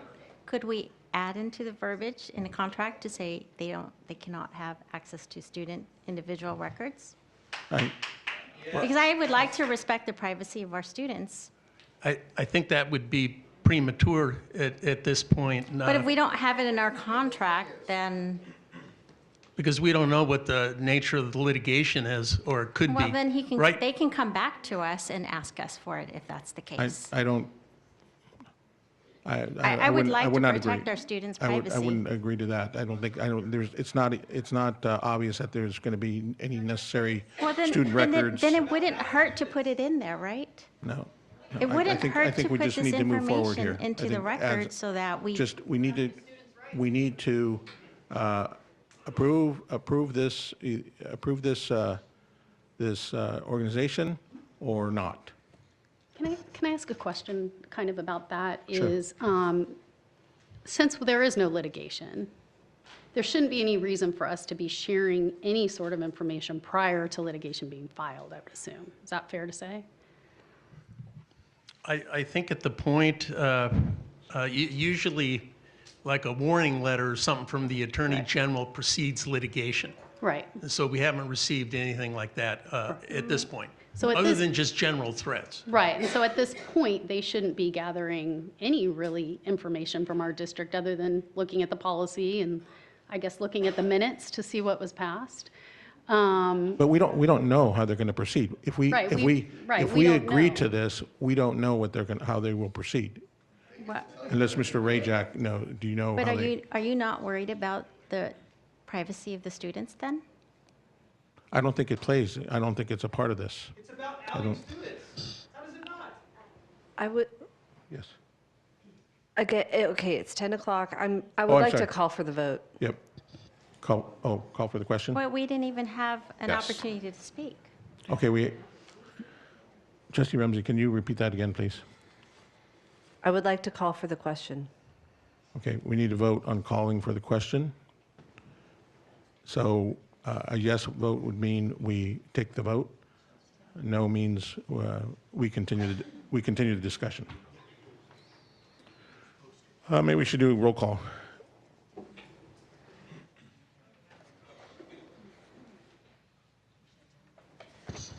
Now this, again, a yes means we take the vote now. A no means we continue the discussion. Can't vote after 10. Please continue. Yeah, trustee Page? No. Trustee Minor? Go ahead. Trustee Minor? Can you say a little louder? The call for the question, so this is a yes to either stop conversation or this is a no to continue conversation. Stop conversation and take the vote. Okay. Yes. Trustee Yamasaki? No. Trustee Ledesma? Yes. Trustee Rumsey? Yes. Trustee Erickson? Well, to be clear, people's questions haven't been answered, so we're not just cutting off debate, we're actually cutting off questions. And so for that reason, I vote no. Trustee Ortega? Yes. Well, that's 4-3. Okay, did you get, I didn't hear Page. Trustee Page said no? Okay, sorry. Okay, motion passes 4-3. Wait a second, don't we have discussion time? No, we Yeah, go, we straight- we can- go straight to vote now. We go straight to We go vote. straight to vote. Well, I didn't even have an opportunity to say a word. Well, I'm sorry, we went, we You just call for skipped the right questions. over go- me. Call for the question, straight to the vote. I Okay. didn't even, so last time you criticized me I- for not I being don't here and not being understand. able I to don't understand. participate. And now you're Trustee saying that you're not Yamasaki. allowing me to participate. Trustee Yamasaki, you were board president before. You were board president before. but You you're should not- know what you're- call for the question means. But you are That not stops all debate. allowing me to participate. I didn't get a chance to say a word it's- about this item. It's not that I'm not allowing, it's procedure is not allowing you. We just followed procedure. Procedure, the meeting's over. Okay. Well, again. All right, so we are now going to take the vote. I have a lot Okay. of questions too. So do I have a motion? It's already there. It's already there. We have the motion and the Motion, okay. second. Miss Rumsey and then I second. All right. All those in favor? Aye. Aye. All those opposed? No. Motion passes 4-3. Thank you, Mr. Ajak. Let's, now, we need to establish an extension of the meeting. We still have, how many cars do we have for item 7B? Do you know? I'm sorry. We have 20 cards for Okay. 7B, and so that would be 1 minute per speaker. Okay. And then for item C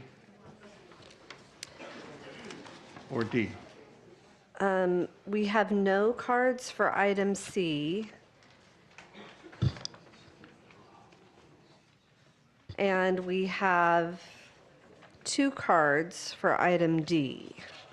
Okay, And then we have 1 card for 8B, 10 cards for 8C, and 1 card for 8E. And then we have this pile right here that goes from 11. There is no E. 8E, E is an echo. Okay. Well, it says 8E, and that was the note, so. Oh. okay. And then we have this pile right here, Or consent items? consent, and then there's 17, non-agenda. 17 22 non-agenda. for non-agenda. Okay. 22. I don't know. I would say till 2 in the morning.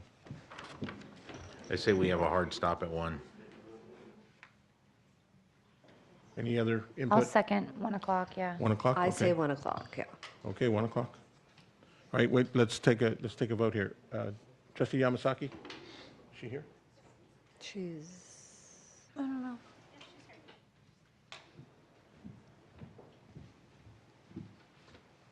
Okay, there's, somebody want to make a motion for 1 o'clock? Did you make that motion? I'll make a motion for 1 o'clock. Okay.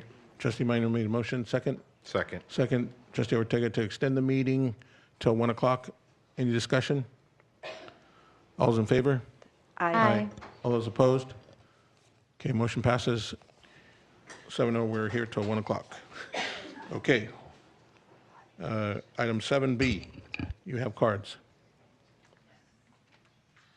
Proposed amendment to Board Policy 5020.1, parent rights. Okay, so these speakers will be getting 1 minute to speak. We have Jolyn Lang, Gregory Pleasance, Stephanie Buziden, sorry. I should have pre-read it.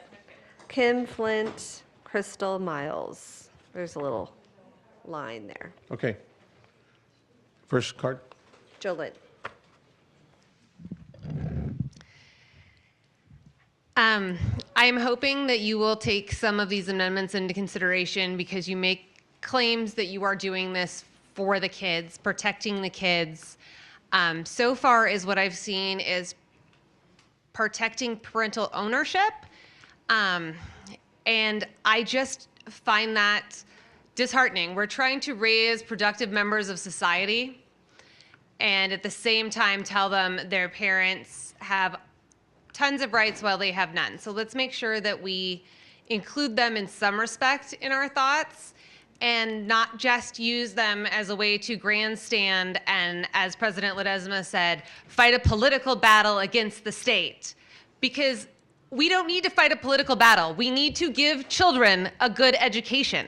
That's what our job is.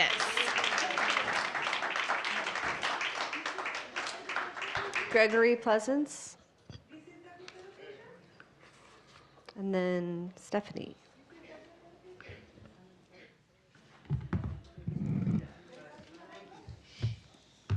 Please. This is not for parents. This is for a small, loud group of right-wing activists that bought your seats. This policy does not serve our students. It is not for me, an OUSD parent with 2 kids. It is not for the dozens and dozens of parents I've worked with on my PTA. Minor and Lesma, you wouldn't know anything about that because you don't know anything about public schools. And it's not for the thousands and thousands and thousands of parents that we spoke to via the recall, who now know who you are and who've signed that petition and who are going to vote you out of office.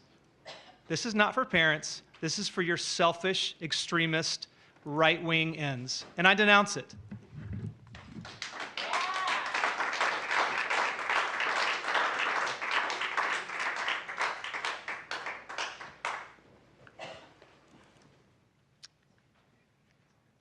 Okay.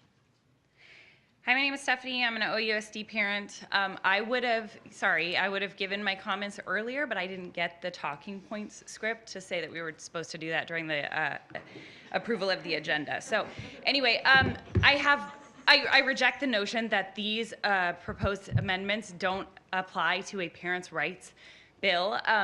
As a parent, I absolutely have the right to make sure that my child has access to a diverse library at school. Absolutely.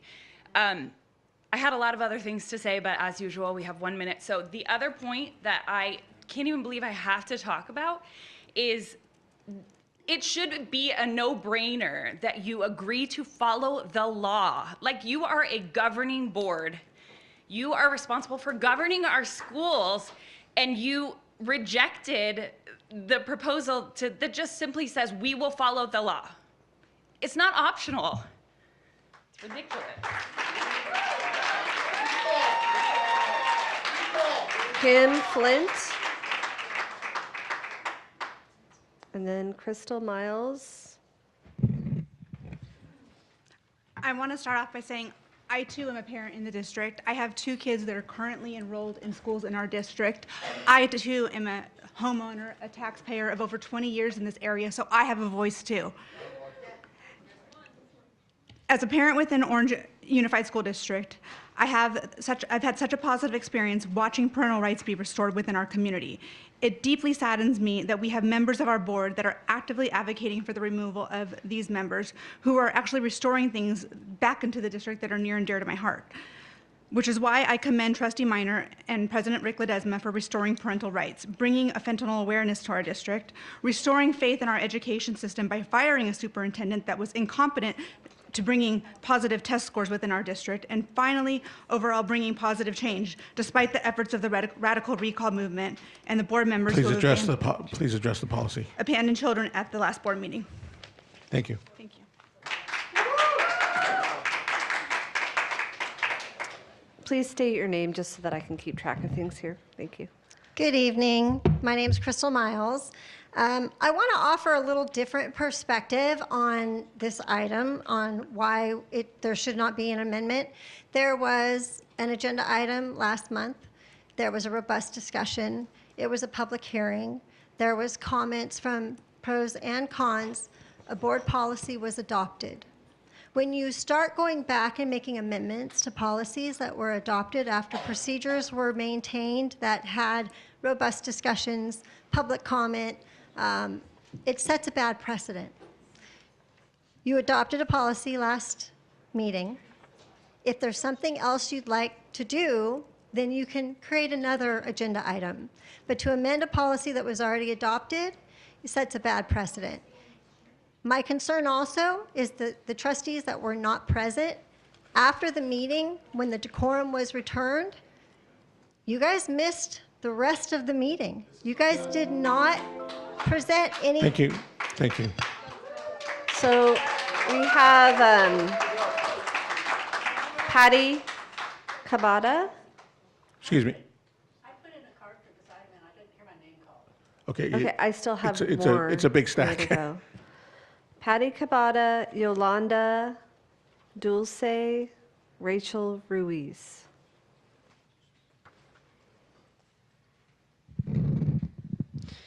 Hello, my name is Patricia Cavada, and I don't think that you should add what Trustee Erickson wants added to the parental Bill of Rights. I think that parents need to know exactly what is in the school system. And I do believe in having diversity in school. However, I do not agree that every book belongs on a bookshelf, a book such as this, which tells children what gay saints they should have. It tells children how to have anal sex. It tells little girls how to eat other little girls' pussies, because that's exactly the language that this uses. If that language is allowed to be in a book, and by the way, this is a book that is actually in the Santa Ana Unified School District, so it's not like if this is something that cannot and will not happen. This is why we have to have control over what goes on the bookshelves and stop trying to push this kind of pornography as diversity literature to children. Thank you.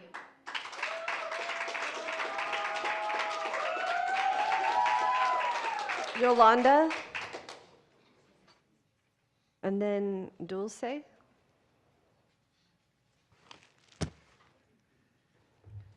Buenas noches.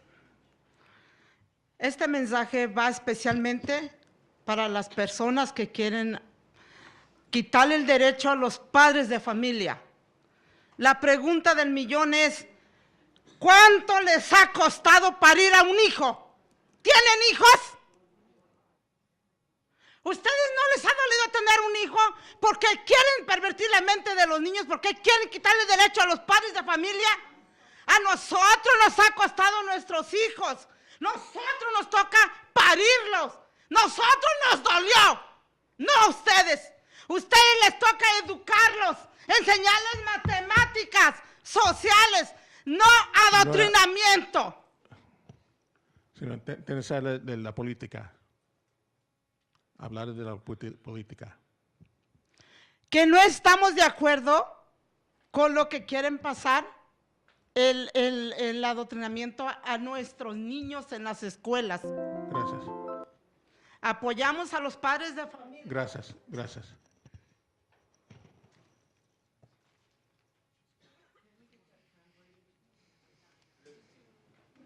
Are you ready to translate?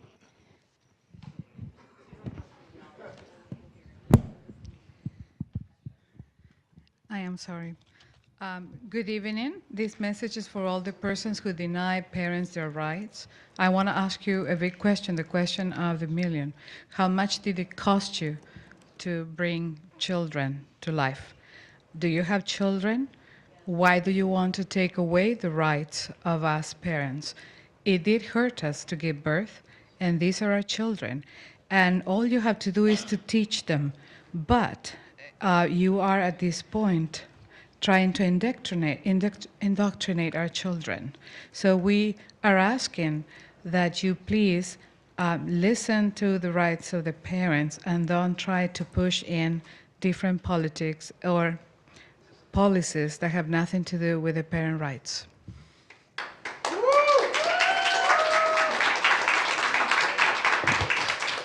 Dulce? Excuse me, could I get what the interpretation of what Rick said to the speaker earlier, because I don't speak Spanish. Well, you heard the English version, right? Right, but I Yeah. don't know what you said to her. I just said I wanted her to kind of tie it back to the policy. Okay. I just want to make sure. Thank you.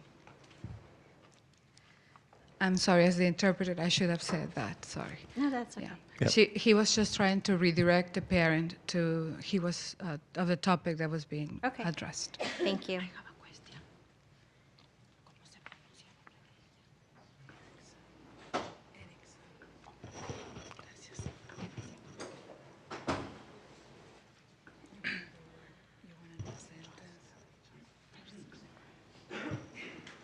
Are you ready to speak?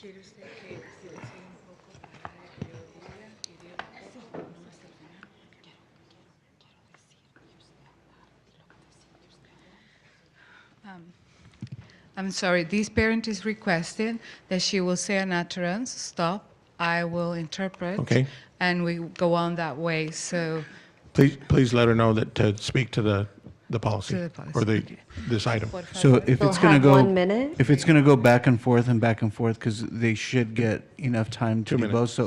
So we probably should set it at 2 if Max is able to do that. Does that sound good That's for good. everyone? That's good. Okay. Sí, buenas noches. Como padres tenemos el derecho de decir la verdad. Y estoy aquí para defender nuestros derechos porque nosotros parimos a nuestros hijos y nosotros como padres los tenemos que defender de personas como usted, Erickson. Me voy a dirigir a usted. Usted nos acusó que éramos unos racistas, unos padres terroristas. Aquí la terrorista es usted. Usted es nazi. Señora, hay que usted es hablar una nazi, una terrorista, Hay una que hablar corrupta. de la Sí, póliza. sí, ok, es la póliza. Como padres tenemos que decir, tenemos el derecho de decir la verdad. ¿Esto quieren para nuestros hijos? Ella está apoyando la ideología de género. Detrás de la ideología de género está la transición. Esto es nazis. Esto hacía Hitler, un experimento. Esto es un experimento nazi. Señora, Esto está en contra de los derechos de los padres. Es la verdad. sí, Es la verdad. sí, ¿Les pero, guste mira, o no pero les guste? Tienes que hablar, This is the tienes que hablar truth. de lo que está en la agenda. Estoy aquí para apoyar nuestros derechos como padres Ok, no, y no, no, no, no. punto. Ya. Les guste o no les guste. Sí, sí, La señora, ideología ya, de ya. género es una You gotta cut off the mentira. mic. Están ardidos porque Señora, perdieron. señora, ya. Gracias. Speaking to defend the parents of the rights of the parents. I am here to defend the rights of parents. I want to address Ms. Erickson as a person promoting ideologies of sexual. Sorry, I just can't speak very well. Sexual conversion and passing from one gender to the other. That's what she's promoting. She supports this. This looks like Nazi regimes. And again, we are here to support the parent rights. Okay, thank you. Next. Rachel Ruiz, That was her. Florida, please get in line. Aaron, Please proceed. Okay. So where and when has it ever been okay to change policy after you voted something in? Who gets to add stuff to a bill or anything else after you've already voted it as what it is? The people said, hey, we want this, don't change it, period. And to the person who was addressing me on my way into this meeting today, I will be glad to have a discussion with you afterwards. Thank you. Next. Florida, Aaron Arenzi, Linda May, Rosa Otero, Dustin Nguyen. Yes, thank you. I just want to remind the teachers union that our founding documents are based upon natural law. You can look that up in the Constitution and Declaration of Independence. In support of parent rights, the natural law states that children are under the care of their parents. That is supported in the 14th Amendment. It was a ruling by the Washington versus Glucksberg case in 1997. Because of that, I believe that we should not move forward with these changes. There should be a separate bill for student rights, and we should keep the policy as is. Thank you. Aaron A. Linda May.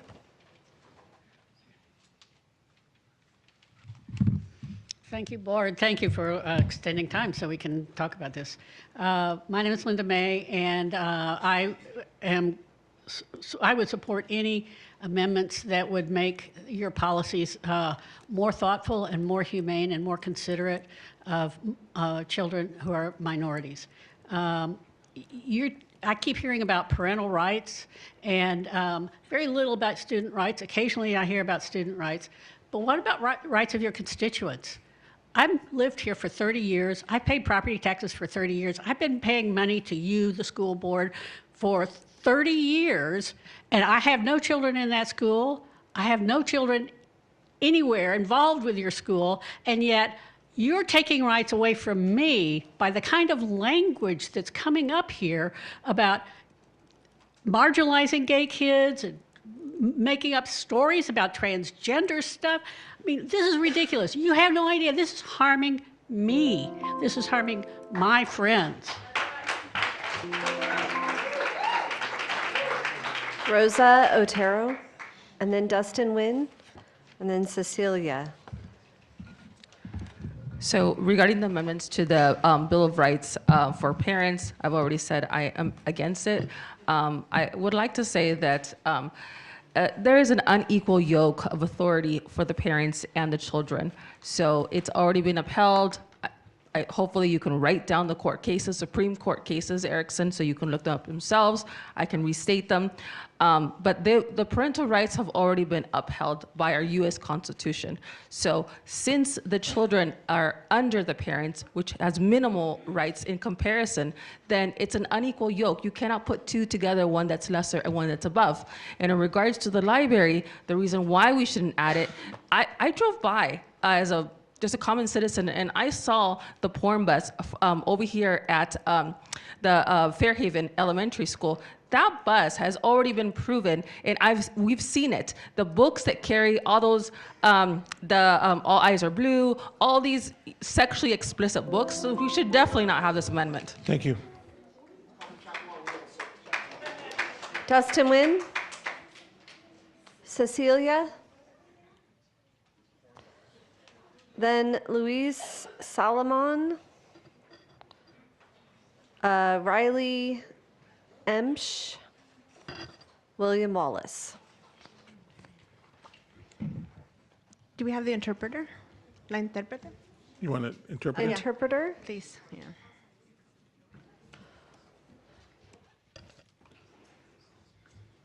So would you like to speak for 1 minute and then have the interpreter interpret? Or Okay. however you feel comfortable. Okay, gracias. Okay, I'll do a minute. Okay. Okay. Buenas noches, miembros de la mesa directiva, presidente Ledesma, el público. Mi nombre es Cecilia Iglesias. Yo soy fundadora de la Unión de Padres, The Parents Union. Estoy aquí para pedirles que voten que no a esta enmienda que quieren hacer para la póliza de derecho de los padres. Yo sé que los estudiantes tienen derechos, pero eso tiene que ser algo separado. No tiene que ser algo que va a estar en conjunto con lo de la póliza de los derechos de los padres. También le quiero decir al señor que está hablando que aquí hay personas que somos de la derecha, que somos de acá. Nosotros somos inmigrantes que demandamos nuestros derechos. Y yo lo que miro es que aquí la señora Erickson es una racista, es una persona que quiere marginalizar a nuestra comunidad y espero que ella mire que nuestra comunidad estamos aquí para que nos den los servicios que nos merecemos con el dinero de nosotros, los contribuyentes de impuestos. Gracias.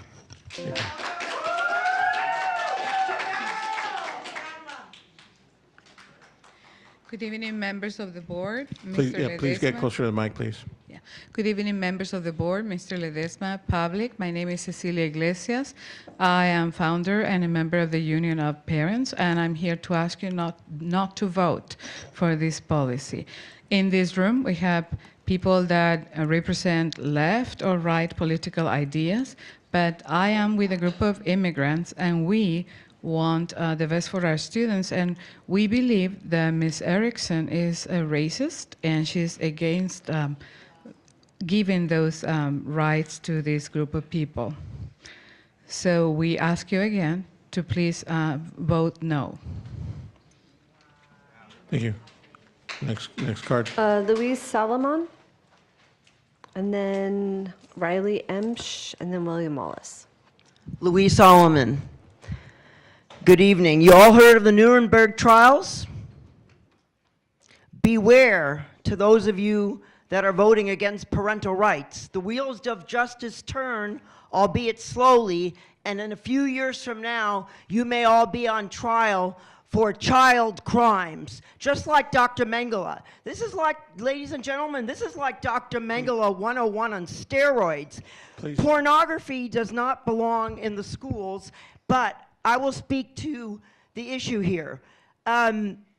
This is what you are trying to do is subvert justice. A vote was made about a month ago. It was made democratically in this republic where the Constitution rules. And you, miss, are trying to subvert justice by your own rules. And this is like what Washington, D.C. is doing now. It's the trickle-down effect. Thank you. Thank you.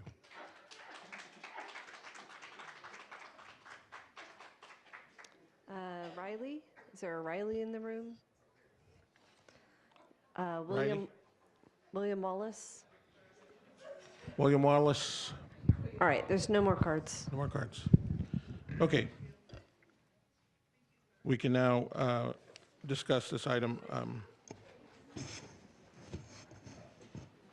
Trustee Erickson, would you like to speak to it, or how would you like to proceed? I would love to speak to it Okay. because there is so much confusion in this room from the speakers who are outraged that I'm bringing back a policy that we voted on last month that isn't actually the policy we voted on last month. So this is amendments to 502.1A. What was voted on last month was 5020.2. B. It's not the same policy. The policy last month is completely different. That was a parent-guardian notification. This is a parent-guardian bill of rights. And this is something that was actually brought up in June. I'm really actually quite surprised to hear people claim to oppose it when it's actually promoting parents' rights. It's really odd to me. I don't understand that, but I guess it's me, so you don't like it.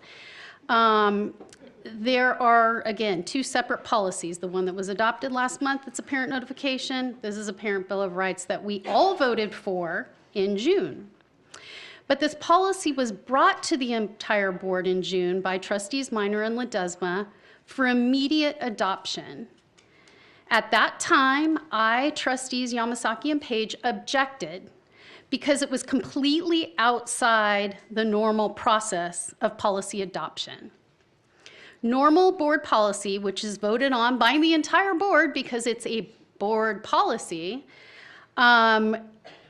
is usually a two-step process. So what happens is a policy is brought to us, we have a discussion, and then we come back for second reading, and then we vote on it. That's a board policy. That's how we do it.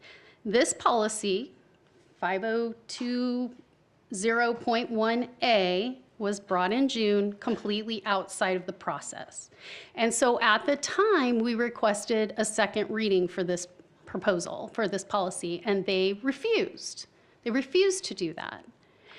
And in fact, Mr. Ledesma initially said, this is my policy and you don't get to amend it, which was obviously completely wrong because it's a board policy, it's not a Ledesma policy. So then at that time, I asked to amend the policy, and Mr. Ledesma relented and said, okay, we'll vote on those amendments. But he also suggested that I come back at a later date and bring these amendments. So this, I don't know what people are talking about and being so outraged that this is being brought back when that's exactly what we were supposed to be doing with this policy, because the way it was adopted was so out of the ordinary. So I believe these amendments are actually necessary in order to bring Orange Unified School District parents into the fold. At that meeting in June, when Mr. Ledesma brought this policy, there were tons of Orange Unified School District parents that came up and objected and said, I was never asked what I wanted. We tried to find out what parents he even, consulted in order to come up with that parents' rights policy, Bill of Rights, and he wouldn't answer. Wouldn't tell us who wrote it, how he determined what rights to put in it, none of that.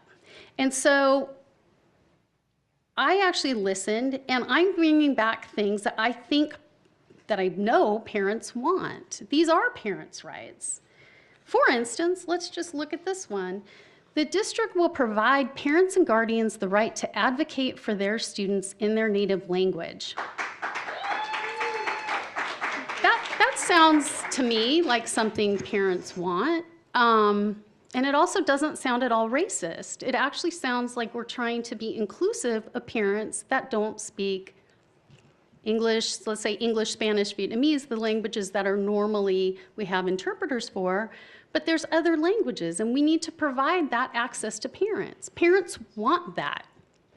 That is a parent right I am advocating for tonight.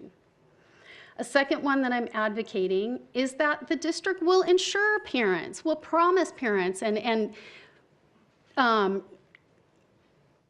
pledge to parents that they're going to protect their students' rights under the state and federal constitutions and state statutes. Parents want that. Parents want to be assured that the district is going to actually respect the law, because parents don't want, again, I think it's been mentioned a lot of times, we don't want to waste our time on irrelevant things. We need to be spending our time on our kids and our education, not on things that are going to bring frivolous lawsuits to us. Another thing that I am advocating for on behalf of parents who want these rights is that the district will follow all state laws with regard to academic content and standards. I have been told that is something parents want. I don't see how that is in any way offensive to anybody and why anybody would say that is anti-parents' rights. That's ridiculous. Finally, I have asked that the district assure parents, this is parents' rights, that their children will be provided equitable access to a full library of age-appropriate books to satisfy the diverse needs and interests of all types of students. And the district will protect the First Amendment rights of all students. Parents want to know that we are acting in their child's best interest. And given the number of policies that have been passed lately that are probably going to bring us into a court of law, I think parents feel good that we are assuring them that their rights are protected and that their students' rights are protected. Because as many people have said, students' rights aren't as strong as their parents' rights. We may disagree on what they are, but I think parents want to protect their children's rights and they want to have that power behind them. So I just believe that these amendments to this policy that were welcomed back by President Ledesma are consistent with what everyone in this room has said, and that is parents should have these rights. So that's why I presented it. That's why I came back. And this has nothing to do with the policy that was passed last month. So that's it.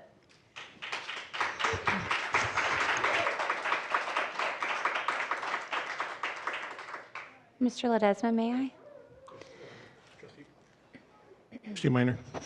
Thank you. I'm losing my voice. So I would like to actually make a motion to approve this, except for I think that the first in section 1 needs to be reworked, because I do believe that that's not entirely what I want to represent as a district trustee. And so I would like to make a motion to approve these changes, except for the first bullet point, which says the district will provide all students with equitable access to a full library of age-appropriate books to satisfy the diverse needs and interests of all types of students, and the district will protect the First Amendment rights of all students. So I'd like to make a motion to approve in that, without that first sentence. Okay, that's the motion. Anybody second? I want to see if the board will agree, because as it was requested and presented, as we go through our board policies, when you see A, it usually, it indicates page 1. B indicates page 2. And I don't think we kind of like knew exactly where these amendments would fall. And as we inserted them into the policy, one of them went into B. So I think if you just make the any kind of motions or amendments to reflect just the board policy and not the A or B, then as a staff, if we get them in there, they'll just land where they land. Okay, well, I'll second Trustee Minor's. What, you want her to retract her motion and adjust it? She didn't mention 20.1A, so I think if her motion, stands as is, but with the understanding that it does not include A, I think we're probably okay. Okay, the way that I'm seeing this is, it is 2 pages, but the second page is just, oh wait, I'm sorry. So it's 2 pages, 502.1A, and then page 2 is B. And just to clarify, the one last month was 502.0.2. So it was a completely separate document, right? Completely separate policy. Completely separate policy, and typically when we bring amendments forward in board policy, we usually don't indicate A or B or C. Oh, I see what you're saying. Okay, I'm And sorry. so that way the page number doesn't really matter, we just insert it. Got it. as Okay. So appropriate. the amendment that I presented is as to board policy 5020.1. Correct. Okay, got it. Will Section 3, will that be put under a parental Bill of Rights, or can that be delegated to a student Bill of Rights in the future? Well, I think that this is probably something that could go in both, because I think that parents want to be assured. It says parents have the right to protect their students' privacy. District will protect students' rights under the state and federal constitution and state statutes. That can be a parental right. It can also be a student right. And I know that the student board from last year had actually written a student's Bill of Rights that they tried to get on the agenda, but it wasn't put on the agenda. So you might. Yeah, was that from the Medina, Ruby Hewitt, or was that? It was something that was Okay. requested to go on the agenda. It was from El Medina. Okay, yeah. We'll contact her and we'll see what we can do. And speaking for students from Villa Park High School, and I would assume also from the other schools as well, we'd be more than happy to work with the School Board of Education and see what we can do and to provide for student rights. So that's something that I think we're all looking forward to. Thank you. Okay. Are you going to restate your motion? Okay. So Is the motion then is to strike language from this? just the very first, where it Strike starts out, section the 1. district will, I don't think she's striking it for this motion, but only to be reworked. So we could take that, I mean, that's the motion, is to take that out now, and then the suggestion is to rework the language. Okay, so are you talking about just the wording, the district will provide all students with equitable access to a full library of age-appropriate books to satisfy the diverse needs and interests of all students? Is that section is what you want to take out? Yep. And we could keep the district will protect the First Amendment rights of students?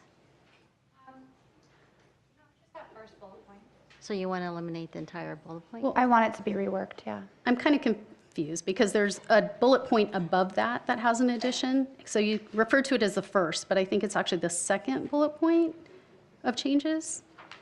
You see right above there where it says, and the district will follow all state laws. That was in bullet point 2. And this is actually bullet point 4, I believe, that you're referring to. I might have a different version than you. It's my first bullet point. Oh, it's the actual policy. That's just what's in the, I don't have that. okay, here. So yeah, just the first bullet point that I quoted. Thank you. Okay, so on here, the fourth bullet point.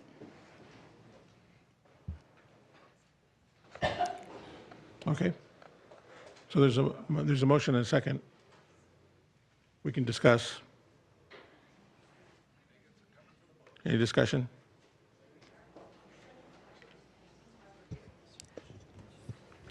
Can I Trustee Page? still discuss the point that's been removed? Yes. Okay. So after much discussion and reflection, specifically on equitable access to a full library of age-appropriate books, I mean, my stance is that all students deserve access to information which allows them to be informed and participants of their school and their community. And as I've been reading different things about how to support students specifically with their literacy scores, and the new CASP was released today at 10 this morning, and I was reviewing our progress as well. You know, when addressing our students, if they're going to be a literate leader, they should be able to analyze information critically, apply information strategically to solve personal and social problems, make decisions based on accurate and current info, respect information sources and diverse perspectives, as well as be able to communicate effectively and expressively. And I think that by having access, equitable access to a library, this would support our students become a literate leader. And there's also different specific research on whether they're secondary students, so they can, it actually supports them overcoming different barriers to academic achievements. And then with the data on our elementary students, half of our kindergartners are coming in kinder ready, which means they don't have as much access to books. And many of our students are coming in specifically from some of our schools reading their books for the first time, coming into our preschool and TK and kinder classrooms. So by being able to provide books for our students where they can see themselves represented would only support their own leadership and their own autonomy. Thank you. Thank you, Trustee Page. Anyone else want to speak? I can expand on that if that's. Sure. So my reasoning behind this, and from hearing books being read at board meetings that are pornographic, explicit in nature, do you think that children should have access to those books that are that vile? But those books aren't in our libraries. The book that was presented today was from a different district. I understand today, but the other books that have been read are in our district. And I can show you that Well, if it you'd like says to see it. age-appropriate books. So they would be classified specifically based on their literacy level and their age. Right, which is why I think this needs to be reworked, because I don't think that this is How would you change it? detailing. I don't know yet, but that's why I said I think it needs to be reworked before I would vote on it. The question would be, who defines age appropriate, number one? Same people And that then- have always. And then after that, it would be, I would think a parent might define age appropriate for their child. So I would want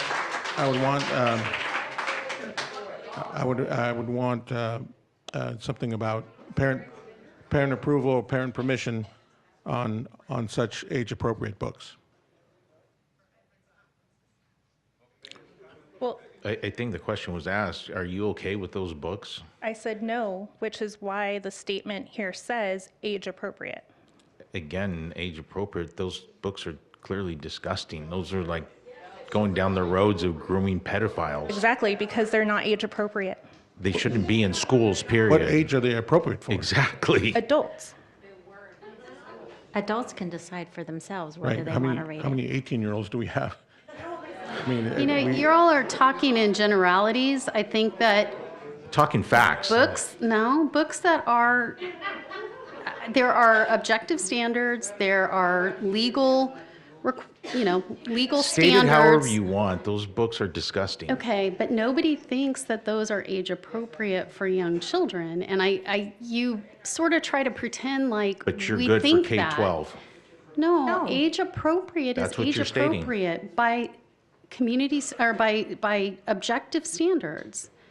There are objective Subjective standards. standards. Well, the Supreme Court, for one, has set about out parents? the test. Parents always retain the right to parent their children. They always retain that right. Nobody's taking away Well, the that's- right of a parent to talk to their child and to parent their Why not- child and why not counsel put it their in the child. policy? And they live with their children every day. I mean, nobody's taking that away by providing a full array of age-appropriate books. Why not put it in the policy? All right, Well, I would be good if you put no pornography. okay, yeah. You can, That'd you be can great. do that. You That- can there put go. access to a We're full library getting with there. no We're getting there, so- pornography. But still, as it's written, we're, Because there as is it- a legal definition as for it's written, pornography. okay, as it's written, or as the policy, as the, excuse me, as the motion is stated, this would need to be reworked, that's all. So we have a motion and a second. So just to be clear, the motion is to just, at this moment, strike that sentence. We vote on that first, and then we'll vote on the remaining policy, right? I believe it's to vote on the policy as is minus that one line to get reworked. So I can think you have you to strike it clarify first, though. I what think you have to strike line? it. I did when I made my statement. We haven't voted on it, though. I understand, but that was my motion, was to strike it. That's but what I'm keep asking. everything So the else. motion, what we're voting on is the motion to strike first, and then we vote on the policy second. Oh, yes. That makes correct. sense. Okay. Yeah. Correct, and I just wanted to make sure that we had clarification on this as well, because the one single bullet has information about equitable access to a full library of age-appropriate books, but also after a comma, it says, "and the district will protect the First Amendment rights of all students." So I just wanted to clarify whether or not we were striking the bullet completely, or just the bullet comment on the books. The bullet completely. So Right. you're not Just a minute. okay with the district will protect the First Amendment rights of all students? She already said no. No, it has nothing to do with that. No, I It mean, has to do that's the with- part that we're- we're we're- leaving in or out. Yeah, I'm saying let's rework that entire bullet, and if it needs to be two separate bullets, then we can do that. Understood. Your motion is about the entire bullet. Thank you. Right. So the first bullet. First bullet to First be- or fourth, to be depending on which reworked. sheet you're looking at, yeah. On the. It on the depends if you're agenda. looking at the transmittal or if you're looking at the sample document. We need to look at the let's vote on the sample document, and it's paragraph 4, or bullet 4, Bullet four. just so we're all on the And same that was page, attached to the literally. agenda Okay. for the public. So the motion is to strike the first bullet. Right. Or the fourth. No. Well, I'm The sorry. fourth. The motion is to strike, the district will provide all students with equitable access to a full library of age-appropriate books to satisfy the diverse needs and interests of all types of students, and the district will protect the First Amendment rights of all students. Yes, That is our motion. yes. And is there a second? Mr. I did a Ledesma. second. Okay. Right, no further discussion? Well, I would want to include that we will come back after reworking it. But that's not in the motion. So the motion is just to strike it. I think we're going to vote yes or no on that. And then I'm assuming we're going to vote yes or no on the other things. And I am assuming that at some point, this then can be reworked and come back at another meeting, and this could then be voted on at another meeting. I just want to make sure that it's at the records that we will do that. Well, it's Okay. up to board members to bring it back. Yeah. I mean, it's been stated, bring it back. Well, So- it's I been would stated be- last time in June, too. It was said, yeah, it was I said would in be June. willing to contribute to the conversation on rewording this. Okay. So, well, we have a motion second. I'm going to take a vote now. All's in favor? Aye. Aye. All those opposed? No, No. just on the striking part, just so we're Okay, clear, that's fine, right? that's fine. Yeah. All right, motion passes 4-3. Okay, now for the rest of the bullet points. Bless you. Oops. I will that- make a motion to pass, Accept. to accept the rest of the bullet points. Would you like me to read them? No, that's fine. Okay, is there a second? Second. I'll second. Okay, discussion? Just for clarification, I thought we voted on the whole thing, just striking one. No, we just voted Voted on on the striking the top, Okay, top portion. It's confusing. go ahead. Okay, please, folks, we're trying to conduct business here. All right. Okay. Okay, everybody ready to vote here? All those in favor? Aye. Aye. All those opposed? Motion passes 7-0. Okay. Item 7C, proposed revisions to board policies and bylaws, second reading and approval. Yes, thank you, Mr. Ledesma. And do we have any We have comment cards? I am so before I- sorry. There's no comment cards for 7C. Okay. Okay, and so this is the second reading and approval. The first reading was brought to the board at the last meeting, so tonight the recommendation is to receive the board policies for second reading and approval. I'll move it. Well, I'd like to, Oh, well, you can still make the motion, but the thing is I'd like to remove the BP 5145.6 from this vote, parental notifications. So does that mean he needs to make a motion to remove it? or- Yes, but if you'd like, I can provide you a little bit of information about that noted change in that policy that you just may want to be aware of. And I know Mr. Abercrombie is here to also speak on it. But regarding the parental notifications policy and the changes there, it's to add, when necessary, the district will provide notifications to qualified individuals with disabilities in alternative formats, such as Braille, large font, audio recordings, to enable individuals to effectively participate in any program, service, or activity required by law. Thank you. Is this integrated with the parent notification policy, or is it a separate part? So it's regarding the parental notifications policy, which is the 5145.6. And so if that's the one that you're asking about, there was just one area primarily that was added in regards to the Braille and the large font and trying to provide Okay. those. There are two different policies, and in fact, in your policy that you put forward, 5020.2, you actually reference 5145.6. Okay. So outside of that, there were a couple just mentioning the superintendent one more time in one sentence just to add clarity, but there ready there to wasn't a vote. lot there.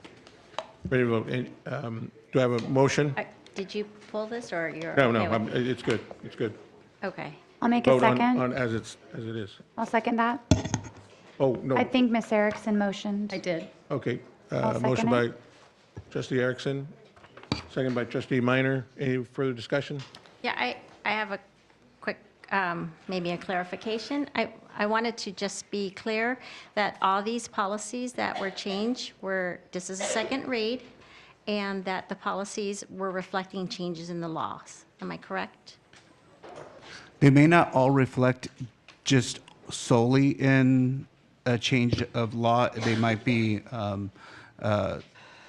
areas that are recommended for change based on case law, based on regulation, based on other changes, or recommendations from CSBA.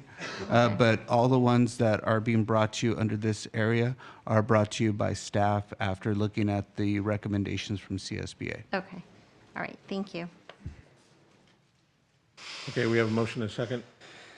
I have a question. Yes, Trustee Page. Regarding 5148, it's the child care and development policy. There's a strikeout of CDE. So the entire sentence reads, "The board shall enter into contract with the California Department of Social Services instead of education." So I wanted a clarification that I believe it should be both. It's the California Department of Social Services and Department of Education, specifically because we have a contract with CSPP. So that falls under Title V, which is the CDE.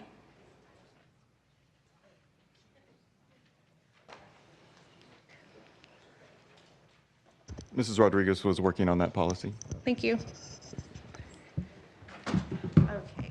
Yes, I believe you are correct. We need to add in the CDE back in because the laws are changing, so we know there's change, so we can fix that. So then we have to amend it? Well, why don't we, I'll withdraw my motion. Why don't we vote on all of the rest of them first? Can we And then make a motion to make that amendment and approve? Let's vote on the rest of them first, get them done, and then that way it doesn't get messed up or mixed up. Does that make sense? What are you going to do? So they just need to cross out some, cross out a uncross. cross out. Yeah, yeah, Cross out a exactly. cross out. Just to add some language in there. Bring CDE back in. CDE back in, yes. Was there anything else? So what are we doing with what are we doing with these motions? So you can either motion with the stated change, or we can just move the other ones except for that one and then make that I say we- separate. Restate the motion, you mean? Vote Yeah, with so the motion, if I would say it would be to accept this as a second read and approval for all policies, including the Addition of stated CDE. change. I would like to make that motion of adding in CDE to that policy and approving all the rest of the second reading of these policies.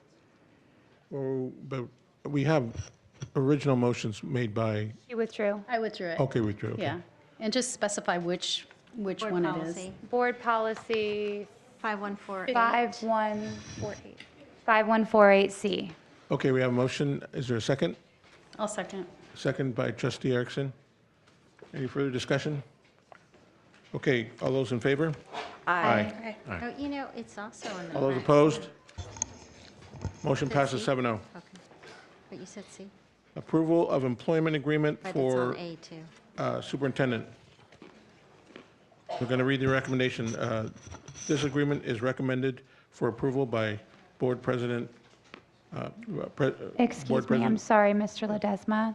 I made a mistake. It was item A, not item C. Does it need to be specific? Okay, perfect. Just I think if we change it to 15148. just the policy number, we'll be okay. Okay, so it's just 5148. Okay. Okay, we're on to the agreement for superintendent.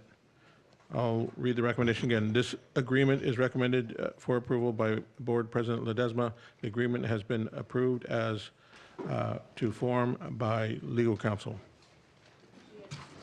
Do I have a motion? We have have two cards, two okay. comment cards. Okay, let's take the Rosa cards. Otero and Lori Kaler. And they each have 3 minutes. Okay, 3 minutes.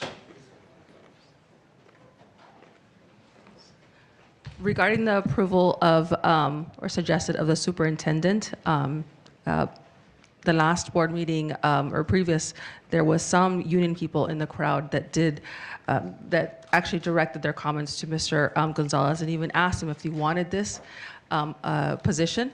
And I felt that that was inappropriate. This is something that if the board is offering this position to him and he's willing to accept that it's a decision for himself and his family in regards to the parents that I've spoken to and I've been in contact with, we are quite happy that there's been a change. So again, the previous superintendent that was fired shared numerous complaints. We had a whole list of lawsuits, starting from special ed all the way down to the Hispanics that were being discriminated, the unequal education. So we are very happy to have someone that has been for the past several months representing our community in the way that we feel that it should be represented. He is like-minded in our culture, and he has been gearing our district in a different direction, which is exactly what we wanted, what the board, when they fired Gunn Hansen, what they wanted, what the community wanted. We wanted something to be more academically focused, more focused on the test scores, on the actual rigor, and that's something that we feel that he's moving towards. So we support this, the decision if that's what he feels that he can accept without any discrimination from the union. We feel if you're capable and you want the position, we support you. Thank you. Okay, next card.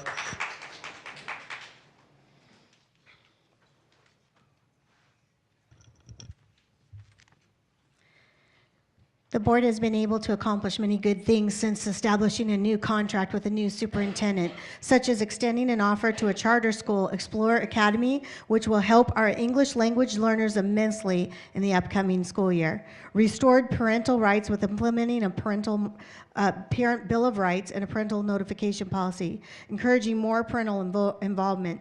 Parents feel more welcomed at meetings. Keeping OUSD inclusive by implementing a flag policy that restricts flying any other flag than the American flag on our school flag poles. Improving test scores by removing a superintendent who wasn't improving our district and replacing with a fresh perspective to advance our schools. Fentanyl awareness town halls happening to protect our district, helping grow attendance by offering incentives to students to come to class, creating a vast hiring to replace teachers and principals who have transferred. And I just wanted to point out that at the beginning, Alex Brushaw claimed that the turnover rate in OUSD is not normal, and that's the reason for the recall, or one of the reasons that he says.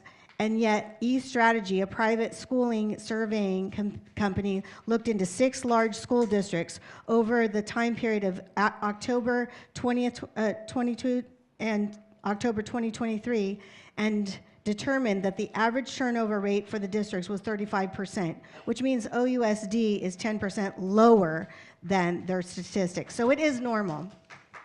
Unions are no longer in control of the board. Thank you, board, for putting students before unions. Okay. Okay. All right. So do I have a motion to? I'll move it. Moved by Trustee Ortega, second. I'll second. Second, Trustee Yamasaki. Sure. Any discussion? Hearing none. All those in favor? Aye. Aye. All those opposed? Motion passes 7-0. Congratulations, Mr. Gonzalez. Thank you very much. I appreciate your confidence. Okay. Information item 8A.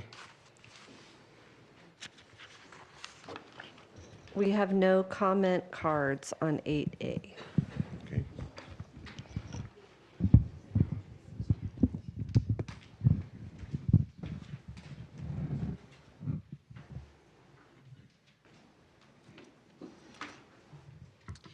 President Ledesma, Superintendent Gonzalez, distinguished board members in our community here that's tonight. I'm here to present a report we refer to as a classroom utilization report, which is really just an inventory of our classrooms and how those classrooms are being used. Here, for our elementary schools, you can see, and I'll use Anaheim Hills as an example, we have 18 teachers that are assigned classrooms at that site. We have another 7 classrooms that are not being used by classroom teachers, so there's a total of 25 classrooms at that site. And of those 7 classrooms, all of them are used. There are none that are vacant. So district-wide, you can see that there's 521 classrooms, teachers assigned to a classroom, 211 that are used and that we have additional classrooms at. So there's a total of 5 classrooms that are not used throughout the district. Here's a list of how those classrooms are being used. So of the 211, you can see a listing here of 206 of the use of classrooms. You can see there's band, after-school daycare, and a listing of special ed classrooms, special ed programs that use these classrooms. For our secondary schools, we have 406 classrooms being used by teachers. There's another 45 that we have in addition. There's 2 that are not being used at all, that are vacant. So here's a listing of the 43 classrooms that are being used of the 45, 43 of the 45 in those uses, consistent with what we see at the elementary school. I'll be happy to answer any questions you may have of this data.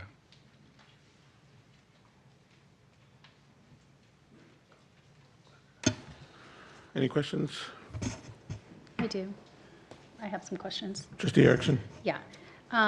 Obviously, this classroom utilization report is a snapshot of today, right? It's Correct. what's happening today. Is this a comprehensive report that takes into account sort of like the fluctuation of needs over time? Or is this just what's happening right now? That's what's happening right now, but it's subject to change over the year, depending on what programs are implemented, the special needs of the school, of the students. You can see that there's not many vacant classrooms. Right. So some of this information is not going to vary too much because the classroom's already committed. And typically, if they're committed for the year. But it is subject to change, and we can take a look at the spring to see if there's any variation in this data. Do we, does this take into account, because in the years coming up, we're going to be expanding the early learning programs, right? The preschools and all of that. So this, we're going to need to find extra space for these preschool programs, right? Either find extra space or repurpose some existing space. Okay. Also, does this number, the numbers that you have here, does that reflect the use of temporary classrooms or portables? Yes, and there's a number of portables that we have throughout the district. So these classrooms, when we show the numbers of how many like teaching stations, some of those numbers are including portable classrooms. Okay, so this, all of this is not just bricks and mortar, it can also be portables. And then does that also take into account, a lot of our portables are going to, I mean, their lifespan is gone soon. Do we? They're not on the new side, you're right. They're not on the new side. So does this take into account when that use expires, let's just say? No, this does not take into consideration the useful age of the portable Okay, and the fact that the portable needs to be replaced. okay. And does this consider the move of sixth graders in some of the elementary schools, I'm sorry, sixth graders that are in middle schools going back to? No, this does not take into consideration any changes that we're proposing for next year. Okay. This is just a snapshot of time today. So for some of these elementary schools, they're going to now have a sixth grade class that's going to be coming in here. I think it's, I'm not sure, it's California. And, So we have California, so this number includes any transfers of California for sixth grade, because that occurred now. But there's some changes that we're proposing for next year. And this does not take into consideration those changes, because it's a snapshot of today. So just today. Okay, so I just want to make sure I understand. And before I we actually can, had a- and before we can implement that, we need to work with the site to make sure of of the changes, moving teachers, and to make sure that we can accommodate that sixth grade cohort. I had a question on that too, actually, it kind of piggybacks on it, because I just got back from Yorba, and I know the principal, Dr. Luther said that they had actually 4 empty classrooms. And so how accurate is, it says you have 1 unused classroom here. I'm just curious, because she said that because the sixth graders retained at California, they now have 4 empty classrooms instead of what's reflected here. Well, this is the information that we gathered from the school. Okay. So I can go back and look at Yorba's information in particular. Yeah.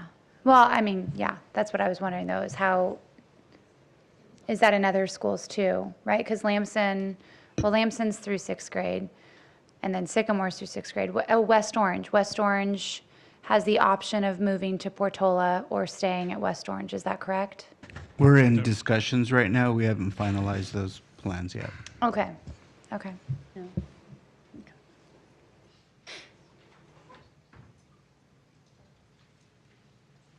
I get some I don't clarification on classroom utilization. Psychologists, counselors, or nurses are using classrooms. Correct. Can you give me some more information on the conference parent community category?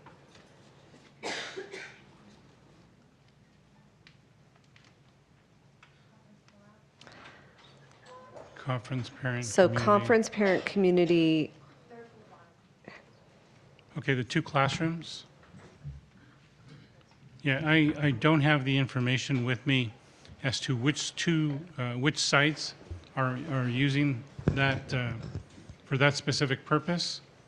But I can get you that information on okay, Friday memo. we're looking at 2 different pages. I'm looking at elementary school data. I have an example. Okay. Mr. Rivera, if you want me to share. At Lamson, there's a parent classroom that now that it's a community school, it focuses on parent education. So whether they have parent workshops and they also have English classes there. Okay. Yes, and this report was provided in broad strokes, which is why you kind of have psychologists, counselors, nurses, and, that's various. So sometimes there might be a conference room, or there might be a parent room, or something intended to be used by the community.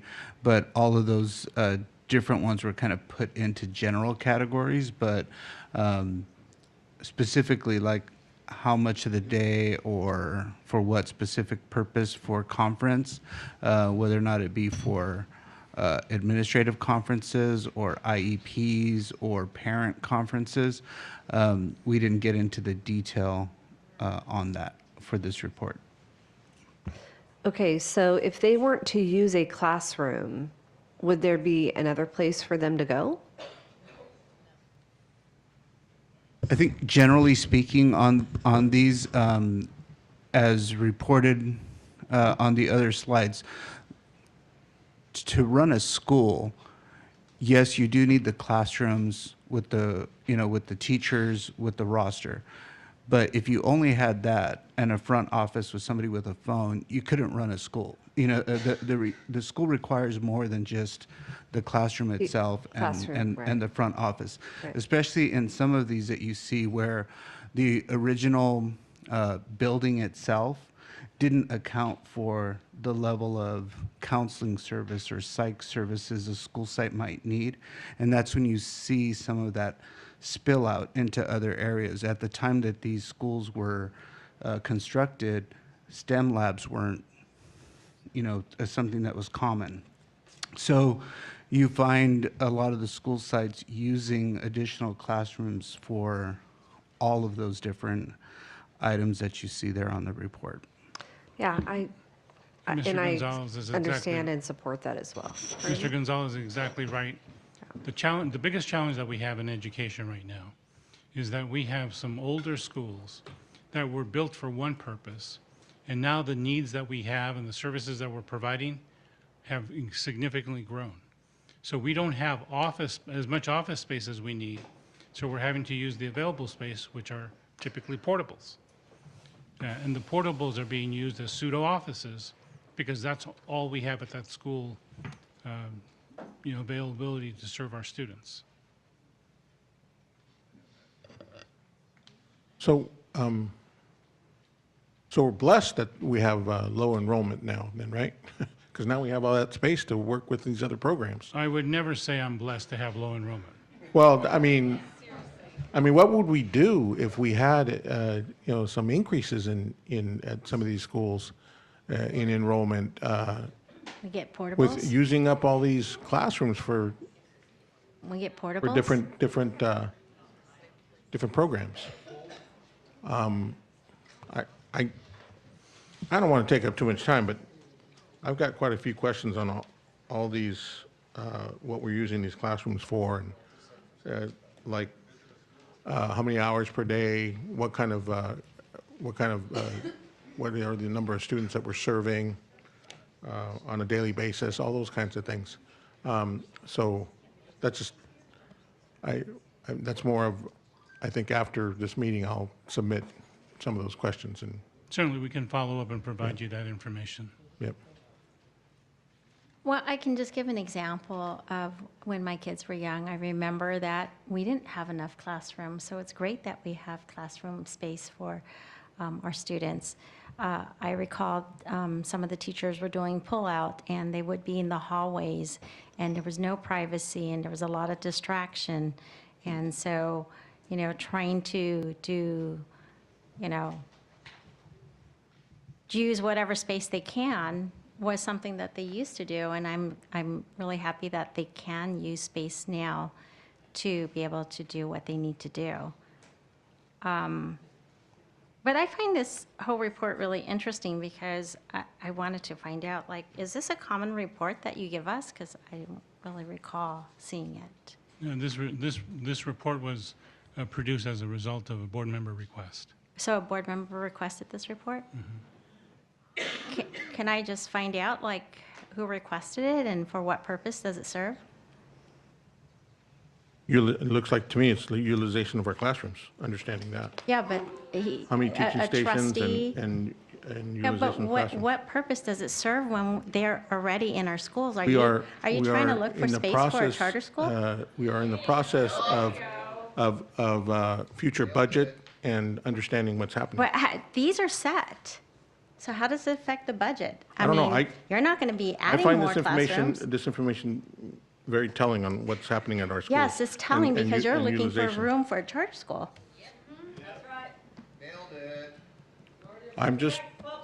This is good information. These are You taxpayer-paid requested? classrooms. These are taxpayer-paid classrooms. Did I you don't know who request it? requested it. Okay. I like this information. We have another report.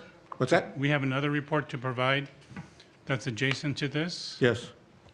So would you like to skip to that report? Sure. Yep, I'm ready. Go right ahead. We do have a comment card. Oh, there's a card? Okay. Sustainability report.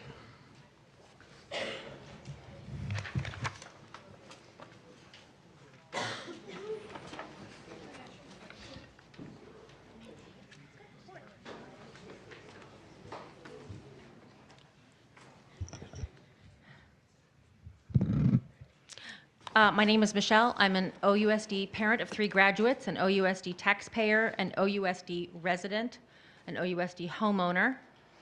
And I have a comment on the sustainability report. I looked at the presentation that was attached to the agenda for tonight.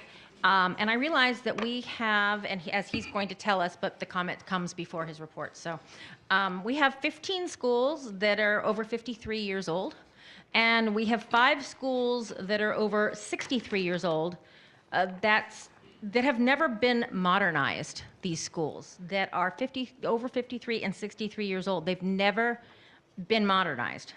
And then I remembered that Trustees Ortega and Ledesma have both been on our board for more than 20 years. Trustee Ortega was president 5 times, and Trustee Ledesma was president 4 times. They've been in the majority 18 of the last 20 years, and yet none of these schools have been prioritized to be modernized. And, I know that we have some money in some extra funds and things that we might be thinking of using for something, and I'm wondering, would that be for prioritizing these schools that are 60 years old, or maybe going to something else? Just wanted to know why nothing has been done and where you plan on spending some of these funds.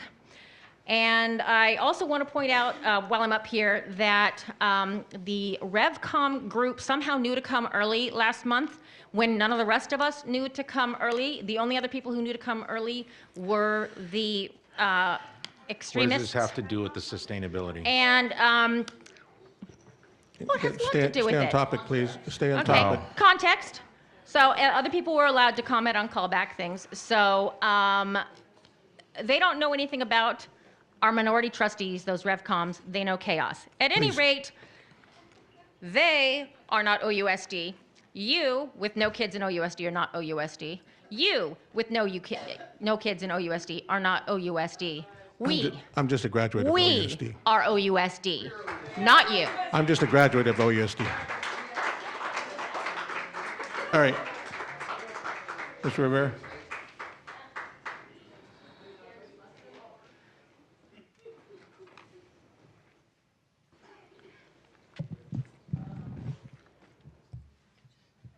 So the second report that we have for you that deals with our facilities is a report that we've been working on for quite a while, and we refer to it as a sustainability study.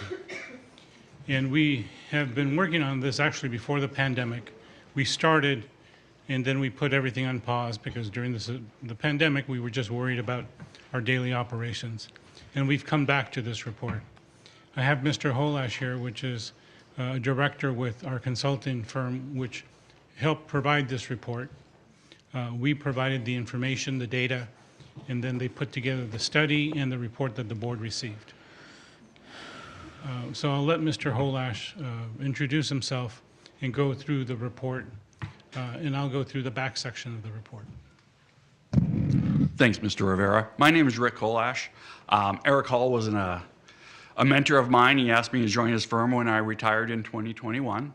My background is when I graduated from Cal State Fullerton, I became a CPA in the state of California. But in 2023, I got the opportunity to join a school district, first as a director, then as assistant superintendent. Became inactive as a CPA and enjoyed every year of that. So these are the points we're going to be discussing. We'll hit every point as we go along, so no need for me to read them to you. So the purpose of this report, you want to go to the next slide, really is looking at why are school districts really, or OUSD, declining in enrollment.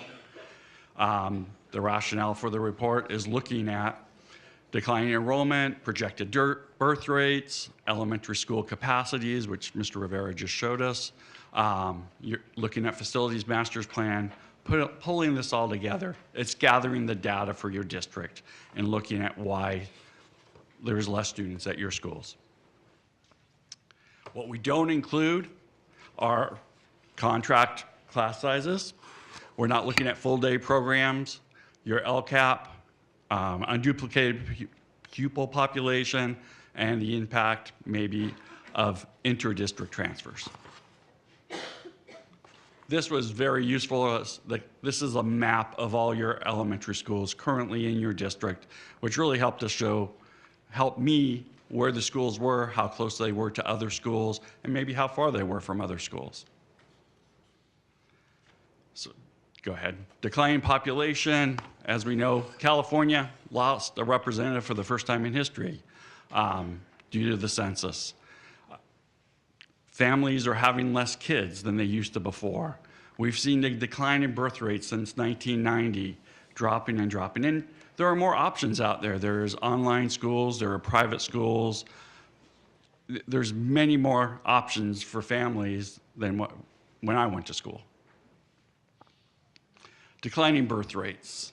Here's for OUSD, birth rates from 1992 all the way to 2020. You can see your high of 3237 in 1994, all the way down to 2054.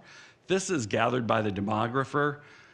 Every year, zip codes and addresses are put into the system, and they pull it so we can see how many births, and you can see a trend going down here for your district. This is not unique to Orange Unified. Every district I've worked at, we saw this decline also. It's very common in California. It's been happening over the last few years. When I coached soccer, we'd have games from 8 in the morning till 10 at night. Now when I drive by the fields, they're done by 2 in the afternoon. There's just less kids. Impact on enrollment district-wide. So with the decline in birth rates, you can see Over the last 20 years, you have dropped from 16,700 elementary school kids to almost 12,200. However, if you look at this, there's a little bit of an anomaly there. 0809, you had 14,400. 13-14, you went up to 14,800. You're going, well, you're telling me we have declining enrollment. Why would this be? Well, what happened in between there? We had the Great Recession. People didn't take the option of private schools. They came to public schools because they were free. There was also a unique situation I've seen in other districts. I live in LA County, where people lost their homes. Adult students with kids lost their homes. They moved in with their parents back to their home, and like at Orange or Whittier, by where I live, kids came back. So population actually grew a bit because of the Great Recession out here. You know, again, we'd have to dig in deeper exactly what happened with OUSD, but from what I've seen throughout the state and in my area, I believe those are the reason for this anomaly. All right, so impact on enrollment by school site. Go ahead. So you can see we're looking at all your elementary schools, looking at the same data. It just sort of drives it out. The percentage change is from the largest drop to the greatest gain.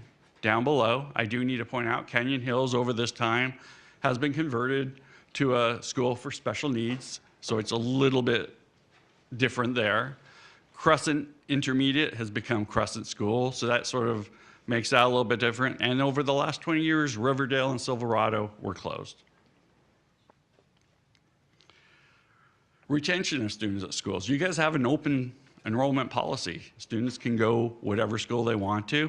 And you can see about 61% of those students attend their home school, but about 39% decide to attend other schools within the district or outside the district. Esplanade, you can see they have 395 resident students, 155 attend, so about 39%. Looking at the bottom end, Knoll Canyon, 380 resident students, 338 attend, or about 89%, just to give an example of what this data reflects. Operating cost per students. We took all the salaries at a school site plus the utility costs and then divided by the number of students. This can vary depending on what's going on at the school site, senior staff, things like that. But you can also see we have an asterisk up there. And really for the first, I believe, 11 schools, those asterisks represent schools that have special needs programs. And because special needs have less students in the class, plus more adults in the class to help with those, it does skew it a little higher. However, when you divide by a low enrollment number, it's going to make the operating cost per student a little bit higher. School modernization, go ahead to the next slide. You can see, like the person said, many of your schools were built in the 50s and 60s. There was a handful in the 70s, 80s, and 90s. A few of the schools have been modernized. California was just windows and doors, but as you can see, you have some schools that are rather, getting older, showing their age, I'm sure, like the schools in my area. And then you have additional facility considerations. How big is the school site? How many available teaching stations do we have? If we were to consolidate schools, what's the available parking on the school sites? How do we get in and out of the school site? Will it create more problems in those neighborhoods? Transportation services. And then we also need to look at the overall condition of facilities. The communication system works according to what we need. Plumbing, if we add more students to those schools. You brought up portable classrooms that have probably aged out. Would they be appropriate for all the kids? So, thank you, Governing Board, for listening to this report. I applaud you. Most districts wait till they're in a financial distress situation to look at these things. You guys have done real well with your reserves. I have two colleagues up north in San Jose. Their reserves are 3.12%, barely over the minimum, and they're addressing this with their school board tonight. So again, I applaud you looking forward at this, giving yourself a runway to address this declining enrollment and what you want to do with your schools. So thank you. Any questions? Thanks, David. I have a question, trustee. Oh, yes, I'm sorry, trustee Yamazaki. Okay, thank you. Yes, I wanted to find out as far as the age of the schools, because that is one of the concerns of mine. As that one speaker said, 15 schools are over 50 years old, so they were built in the 50s or the 60s. I mean, these schools are definitely older than, I think, all of us here. I believe I counted 20 were built in the 50s and 60s. Okay, and 20. 2 in the 70s, 2 in the 80s, and 2 in the 90s, if my math is correct, but is. Well, some of them have been modernized, though. A handful Yes. have been, yes. Yeah, but even the modernization, most of them were at least a decade ago, or almost a decade ago. Some of them were in 2009. So my point being is that there are a lot of buildings here that, like you said, some schools are getting older and they're showing their age. And being that my kids did go to school that was showing its age, No Canyon, I remember thinking, and this is already 15 years ago, that it really needed some work, and still nothing has been done in the last 15 years. And so I wanted to have a better understanding of the safety and the structural issues of some of these schools. I know they were probably built to code back when.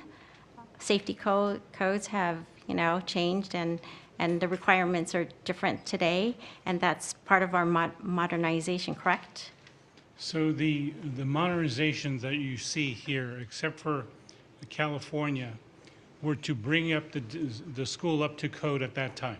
Mm-hmm. So if you're looking at Lamson, it was brought up to code in 2014. Right. Which is almost 10 years ago. Mm-hmm. So some of the mechanical equipment is new, but now it's 10 years older. So some of the things that you've seen done, even though they were modernized, and now we're 10, 15 years later, okay, it just means that we're that much closer to dealing with replacing equipment again. Yeah. Because equipment is not meant to last for 25, 30 years. But modernization could also include earthquake safety, and even when we were doing the safety training, I noticed that some of the classrooms, they could not be locked down properly because they don't have the proper ingress and egress because they don't have doors between the classrooms. So I remember one person had asked, like, there's a cluster of 6 classrooms, but there's just panels or filing cabinets that separate the classrooms, and therefore they could never be locked down. I mean, they lock down the whole thing as a whole, but there's a lot of doors, but the classrooms are not, what am I trying to say? Like, they're not contained. And so for me, that is a safety issue as well, because one end of the building will not know what the other end of the building is, what's happening, and there's no way they could lock down properly. And so for me, the safety of the kids is a concern when I'm looking at the modernization. And then we also are looking for things such as IT. I know that in many of the classrooms, they don't have enough sockets. They don't have wiring that is behind the walls. It's like, it's kind of like Mickey Mouse all over. And so for me, those are concerns as well, as far as the safety of our students are concerned. And I'm just bringing it up so that we have a better understanding of how old our schools really are. Do our schools meet earthquake standards today? Many of our schools haven't been upgraded for earthquake safety. Is there ever an assessment done for safety for all of our classrooms? We do the safety inspections on an annual basis, but probably Right. not the same safety inspections that you're looking for, and that complies to the William Act. Mm-hmm. But not to the extent of what you're talking about which is really a structural issue. Right. Okay. What we haven't provided in this report, which we have available and can provide you, is that we have been working with our consultant on state matching facility funding. So each school that has not been modernized has some eligibility. So if you're looking to spend money at a school site, there's programs available that we can qualify for that we would receive matching funds from the state. So it's not that you have to pay 100 cents on the dollar to do an improvement, but you may be getting 40, 50% matching funds depending on the type of work that's done and to what extent. But we have to buck up that, We have to, Money we have to, first. we have to upfront the money right? and then seek reimbursement. And we would get, so can you give me an example? Like we would put in $3 million into a school to modernize it, So for. and then so we for- would get matching funds of 1.5? In that case, in the 50-50, yes. Okay, So if there's, when you have state matching funds, there's special criteria. So if we meet special criteria, there's additional funding for the school. For example, if you have a building that's 50 years of age, there's additional funding that we would receive for that school. So it may be not exactly a 50-50, but it may be higher depending on the age of the campus and the age of the facilities and the type of work that you're doing. But as you can see, some of our schools, if we're using 50 years of age as a standard, many of our schools would meet that standard. yeah. And we can provide you a copy of what our eligibility is in terms of state matching funds. That doesn't go into the details of what type of work, but that would be what we would be eligible for, that we could apply and eventually be funded for. And there is an expectation in 2024, there's going to be 2 bonds. One is for higher education, that's going to be about $15 billion. And one for K-14, which is including community college, and they're looking at a $14 billion bond. Well, I mean, I hope you're right that we can get these bonds through, but, you know, I'm not going to count our chickens before they hatch either. Because things could change, we could go into a recession, I mean, you just never know.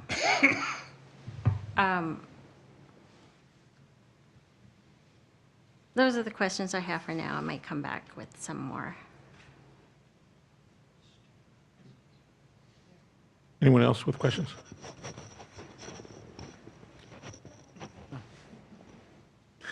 Trustee Ortega? No, it's good. So, I mean, what's your ideas based on the information that you're reviewing? Well, I think this would be helpful as we're looking, let's say, at a deferred maintenance plan, because we need to, whatever dollars we do have, we need to invest wisely to have the greatest impact and serve the greatest number of students. I think that also starts the conversation, because when you are looking at the number of sites you operate and how they operate, you want to give yourself a 2-3 year runway as to studying data, studying programs, because we haven't talked about programs. So before we have any serious conversations, I would say that we would invite our ed service folk, parents, right, get some collaboration and community input as to how we can best use our sites.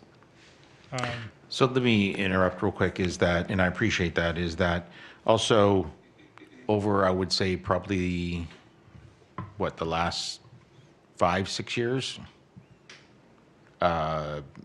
Somewhere in that neighborhood, we utilized deferred maintenance to the tune we allocated 4% of what the budget was. Yeah, it's about $4.1 million a year. Well, 4%, so if our budget's 400 million, that's Was 3% for restricted maintenance right. and an extra percent for deferred maintenance. Okay, so, okay. So between the two, you're looking at 'Cause we were- probably $12 million per year. I was just going to say somewhere in that neighborhood. And we've been actually spending at a higher amount than that. Correct. And so, you know, one of the things, you know, I think that's not shown, and like you said, even programs that we offer, is what we've done to these schools since all of the deferred maintenance has gone in. For example, whether it's new roofing, new restrooms, playgrounds, shade structures.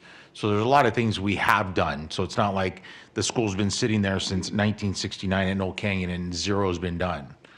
So I don't want people to walk away, well, you guys haven't done squat. When in actuality, we've done a lot. Whether it's painting, roofing, lighting, air conditioning, like I said, the restrooms, some of the offices, some of it gets restructured, internally, things of that nature. So, looking at that in a respectful manner, I think would be another avenue to show individuals, and I'm sure those reports would reflect that in all the updates we've done to these schools. Yes, you're referring to about this time last year, we provided you a video. We had a study session for facilities, and we provided you a video. It was two components. One had to do with Measure S, and the second was everything other than Measure S. And I believe we had about $133 million of projects that we identified in our video, of projects that we've done over the last 5-6 years. Correct. So when I say our level of spending has been higher, that 1% for deferred maintenance is only about $4 million. When you get $133 million worth of projects in 5 or 6 years, we're spending at a much higher rate in the funds that we had available. No, I understand that, but again, we finally started basically saving our money appropriately since the crash of 08, 09, where we basically decimated everything.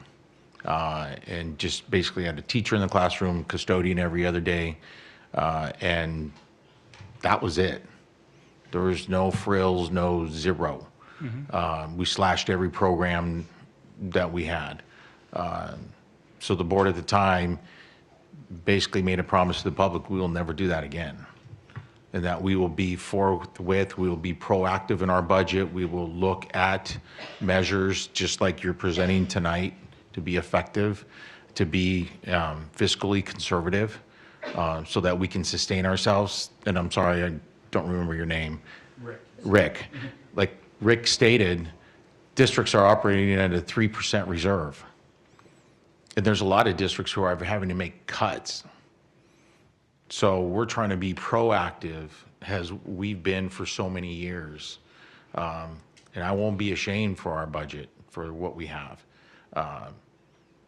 But this is fiscally prudent to do these things, to examine these in such a way.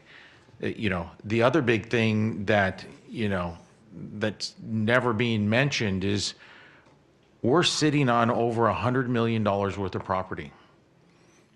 And all I've heard, and what I've heard in this presentation, is about the declining student population and the birth rates and what have you. So we're sitting on over $100 million worth of property that we could literally sell today and utilize that money and put it into the schools, if that's what the need was. We don't need to go ask the taxpayer for more money because we're sitting on over $100 million. And the public needs to understand that. Look at what the Orange Mall is doing. They're closing end of January. And what's going to be built over there? Ironically, apartments. Shocker. So what's that going to do to our property that we own right behind that at Peralta? That's 20 acres right there. And so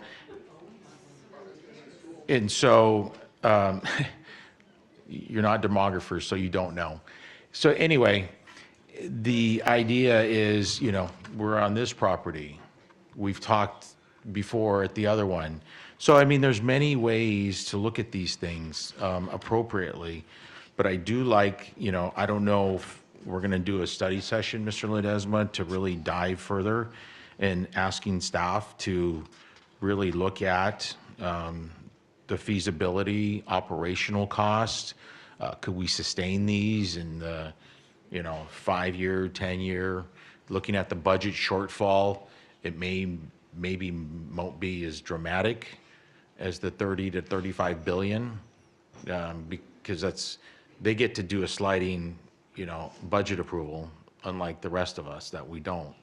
But where does that land? And so the state, it's going to look rosy for next year, but then they're going to hit us hard in 25. So again, we have to be proactive and to do this and protect the taxpayers' money, of which I'm one of them. So kudos to you for doing this, and I would really like to see, again, these operational costs, the sustainability of them. Is it feasible? Things of that nature. And again, I'm going to harp on this, on over $100 million we have in property. And I will sing that song to every constituent in this district, saying, I will not come to you for more money, because we have some right here. So I'll leave that for now, and I would like to, like I said, thank you again, and like you said, the comparisons appropriately, and so I can respect that. But I want people to know, like you said, we've been doing work. It's not like these schools have been idle for 40 years or whatever. So again, thank you. Trustee Minor?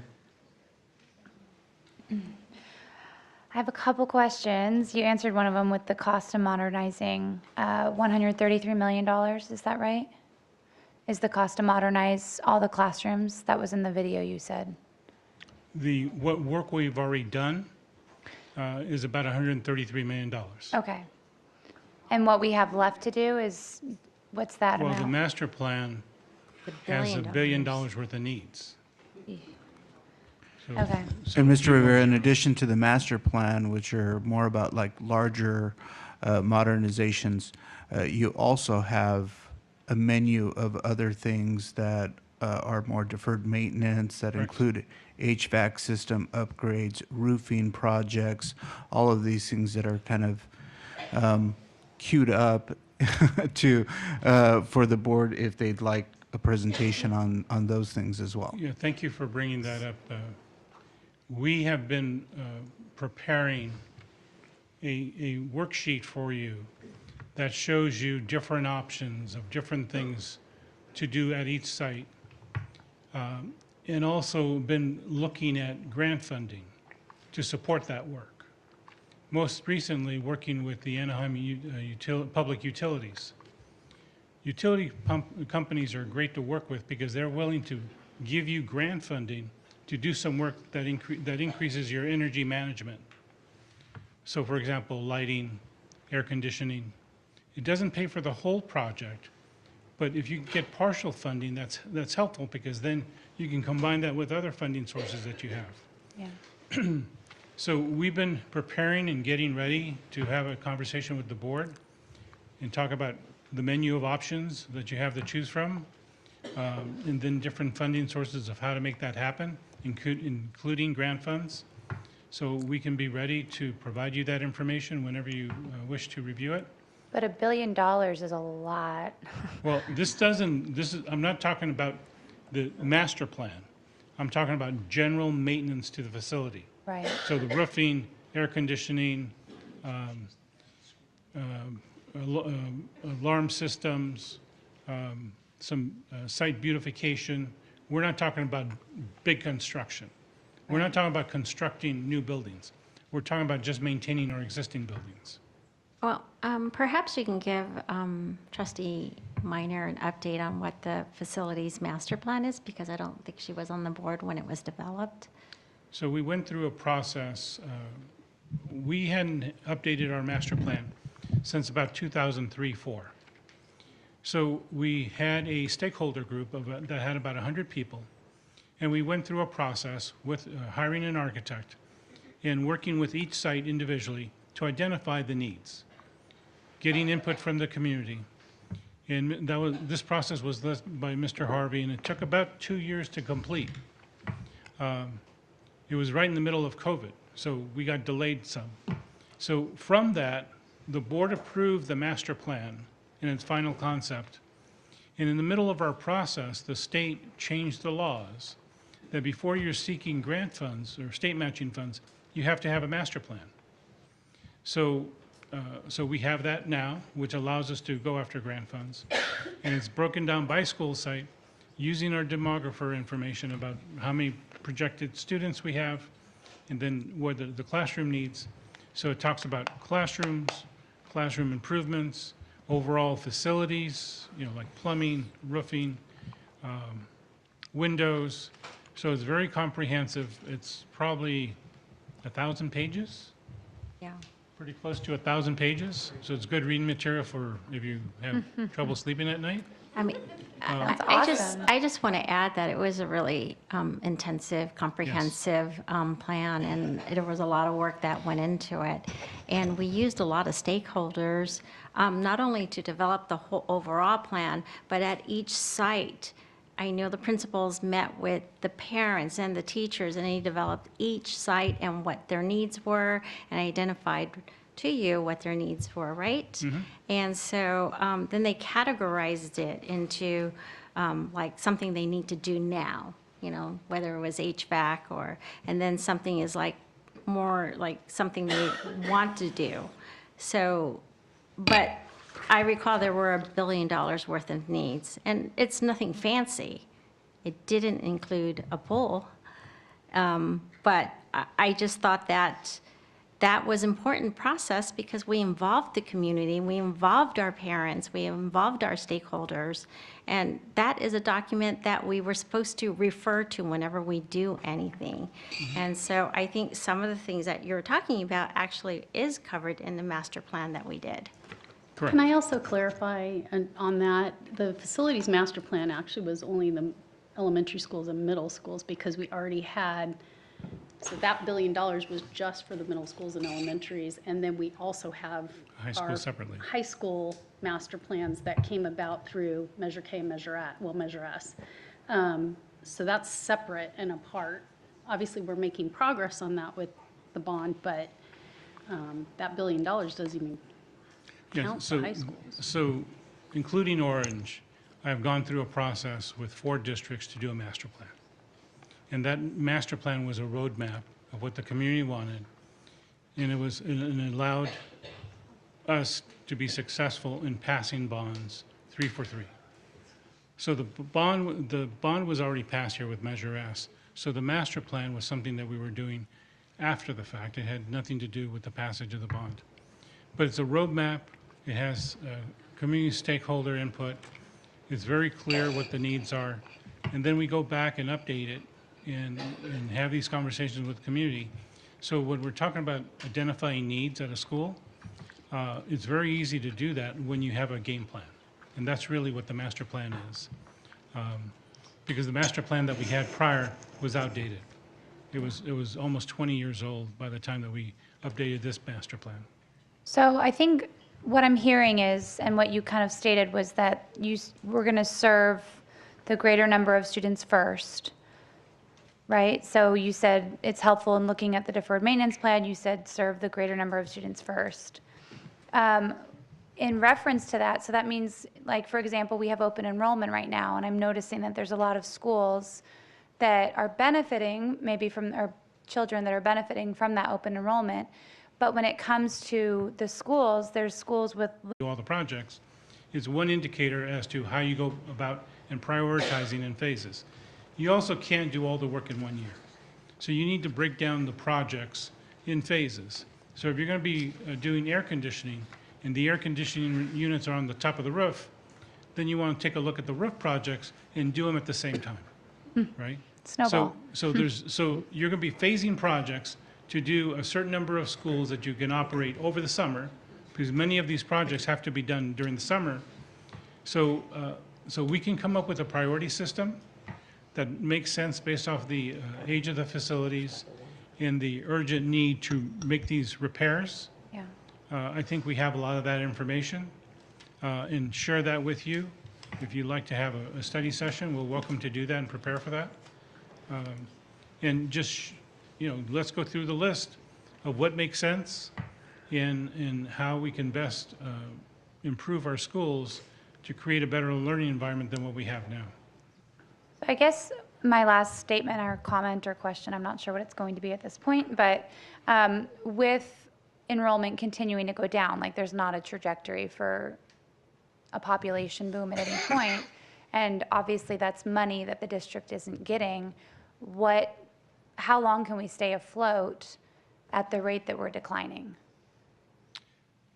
So the districts that make decisions to close a school, usually that decision is because there's no other choice.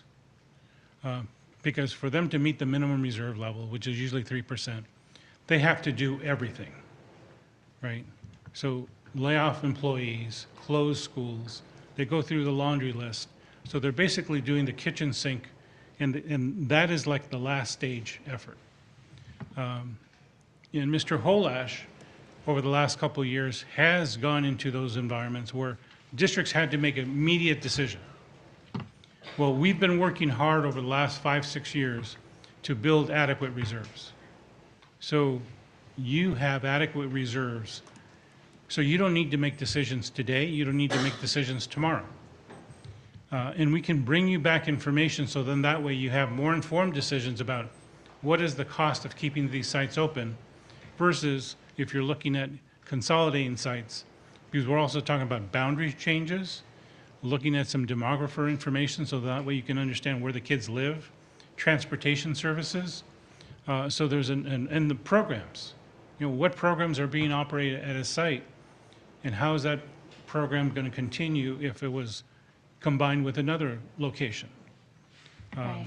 So there's a lot of factors to talk about other than just the cost of an operation, but also the learning environment and the education, that is the programs that are offered by schools. So I think there's a lot for us to talk about, and we're probably looking at, I would guess, between a year to a year and a half long process of gathering this information and then notifying parents of when, having them involved in the process, but also having a long runway of notifying parents. So then that way it's not just happening now, but it's giving parents enough time to be informed and also be part of the process of how we can make this smooth and seamless. I've been through the process of opening schools and closing schools. And it's a very emotional process. And we want to be thoughtful that if we need to do this, it's because it's necessary for our fiscal stability. Because it's a very emotional decision for the parents, the kids, because this is the environment that they've grown in. This is where the generations of families have gone through. So we want to make sure that if we make these decisions, that we think about it thoroughly. There's also information on the California website, CDE, about best practices. I can provide you a copy of what those best practices are. And also provide you a copy of what, when you close a school site or if you want to dispose of a school site, what that legal process is as well. Right. Okay. Thank you.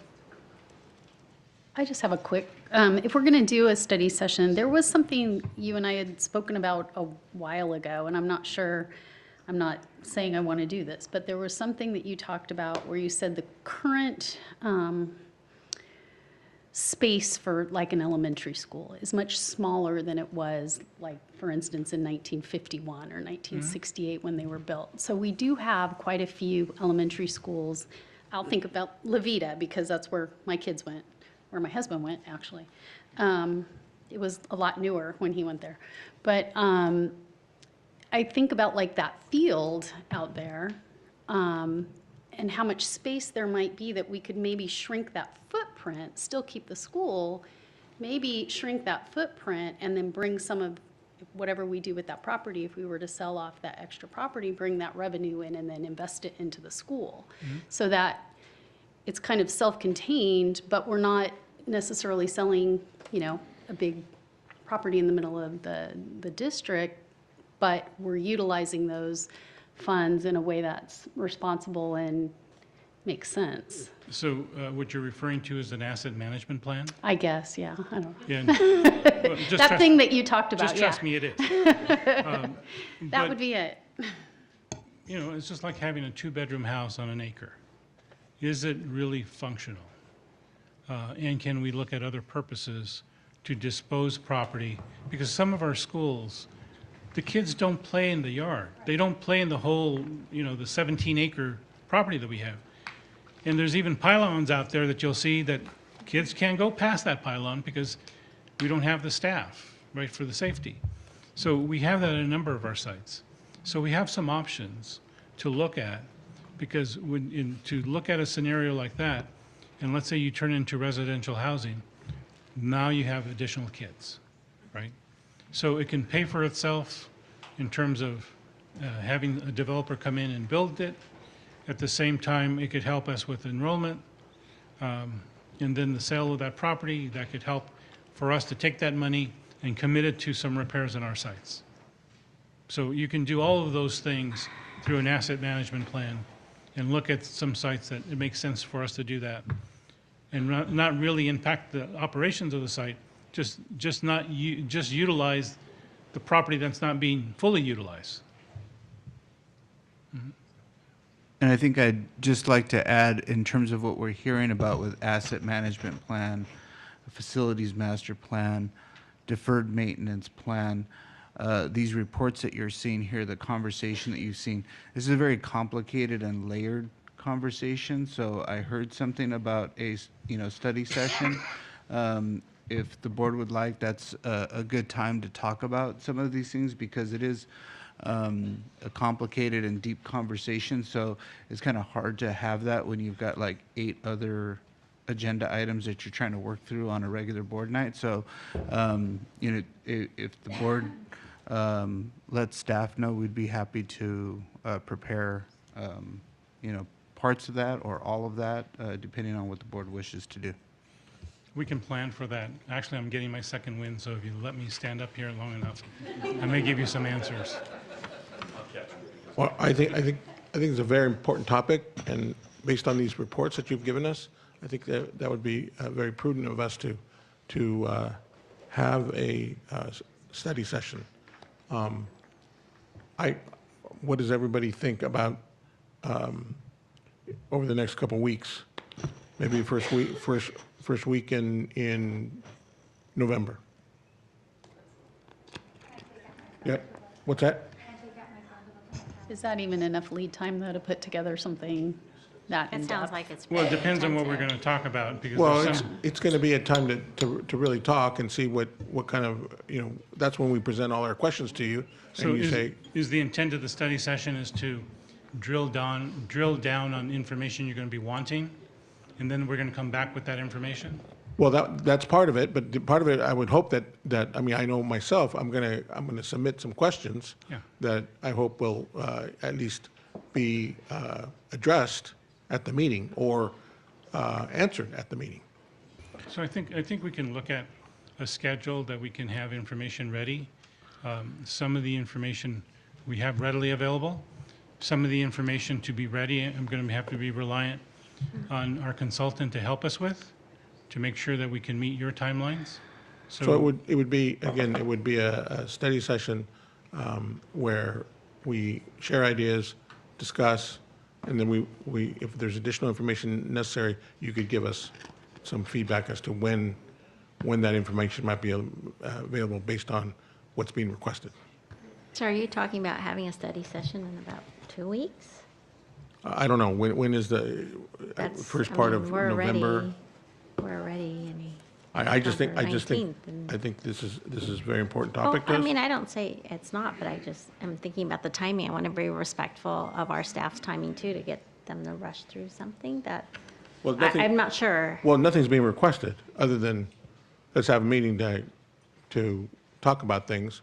And like I said, I will submit questions, and you will, I would think that staff would either say, oh, here's the information, or your question is going to take a few weeks or months to put together. That would mean our staff would have a board meeting every 2 weeks until Thanksgiving time. What we might be able to do is maybe send a quick survey out to the board about items that are most important to them in a ranked order, we can get together in cabinet and talk about which ones we already have prepared of those reports, because some of them are ready-made already, but depending on what the questions are or the priorities of the board, if it involves a new study, then, that may take more time. So if we take a look at that, and then we can ask the board to maybe look at some dates that everybody's available, we can have Ms. Eric send that out to everyone, and then we can kind of see about scheduling something.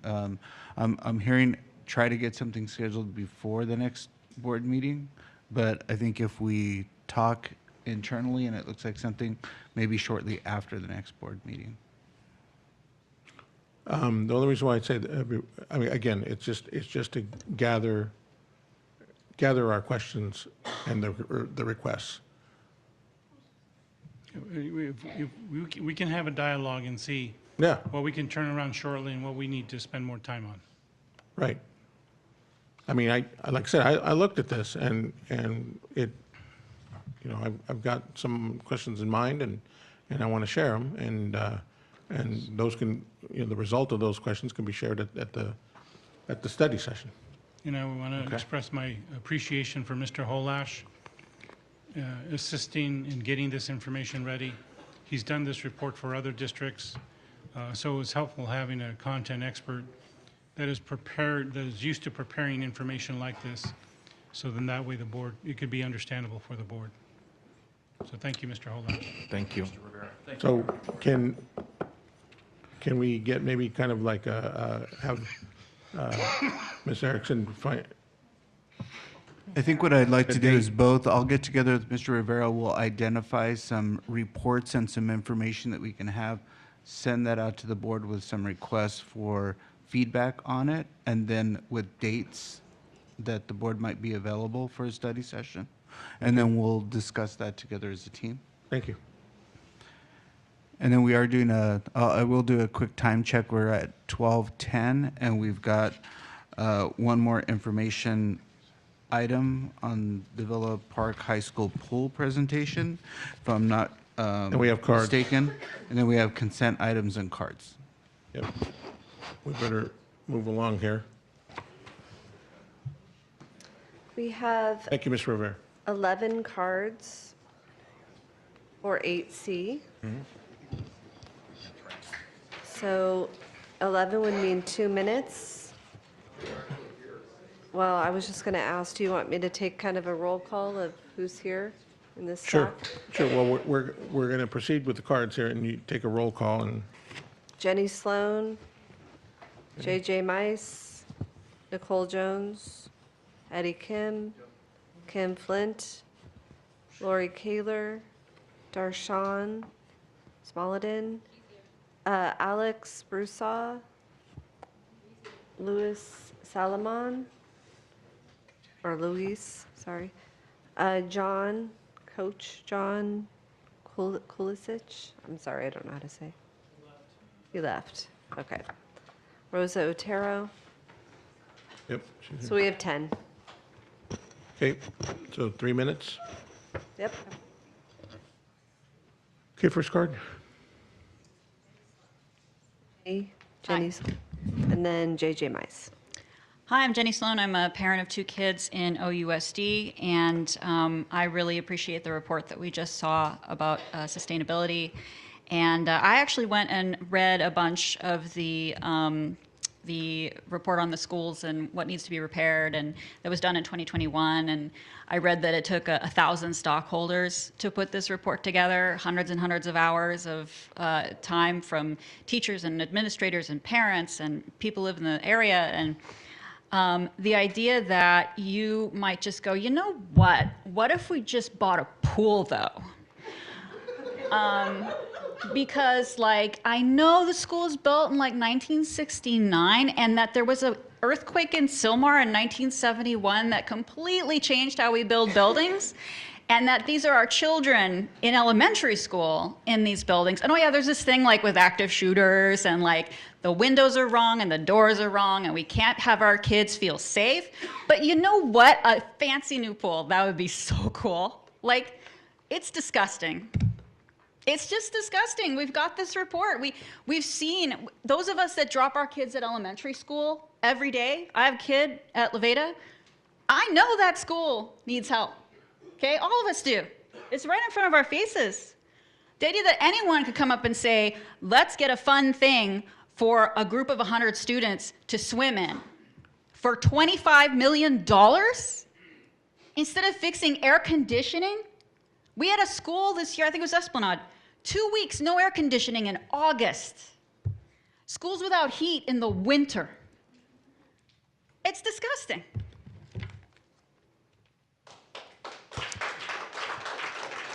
After JJ Mice is Nicole Jones. Good evening, Board President Ledesma, Superintendent Gonzalez, congratulations. My name's JJ Mice. I'm a parent, homeowner, and taxpayer in OUSD and a Villa Park High School aquatics parent. And I have a couple of points to make in regard to the Villa Park High School swimming pool. Like all parents in the aquatics program at Villa Park, I'm actually excited for a new pool. I just, however, deplore the political stink that's developed because of Orca's clumsy and unethical political endorsements and Mr. Ortega's refusal to just do the right thing. My points are, rightly, students and families in the Villa Park Aquatics program were encouraged this evening to attend tonight's meeting to express support for the pool and press you all to get a move on. But yet again, the board majority and Mr. Ledesma's flaccid leadership and disregard for the community has ensured that these families, and even the head coach who wasn't able to get in tonight because he didn't get a number, have been boxed out by instituting yet another new procedure for attendance at board meetings with almost no advance notice to the community, all because of the traveling circus that you invited in last month. That's bad governance and disregard. My second point is that in the middle of huge capital projects, Phase 2 of Measure S and the impending approval of the Villa Park High School pool project, in just a matter of weeks, we've lost our head of maintenance and operations, and we hear now that we're losing our head of facilities, both to other districts. The chaos that the four of you have opened the doors to and brought here is continuing to drive good quality people away from our district. I'd like to know, when will the bleeding stop? I support the recall. We are OUSD.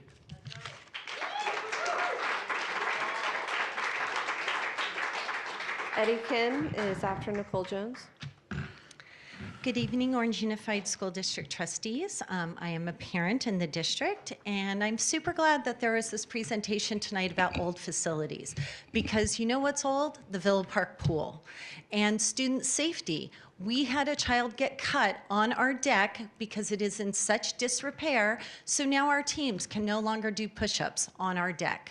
So if that's your priority, you will make a new pool a priority. And quite frankly, I'm tired of this talk as if there is no pool on our facilities master plan. I was part of the process. There's absolutely plans for a new pool at Villa Park High School. That was part of the process.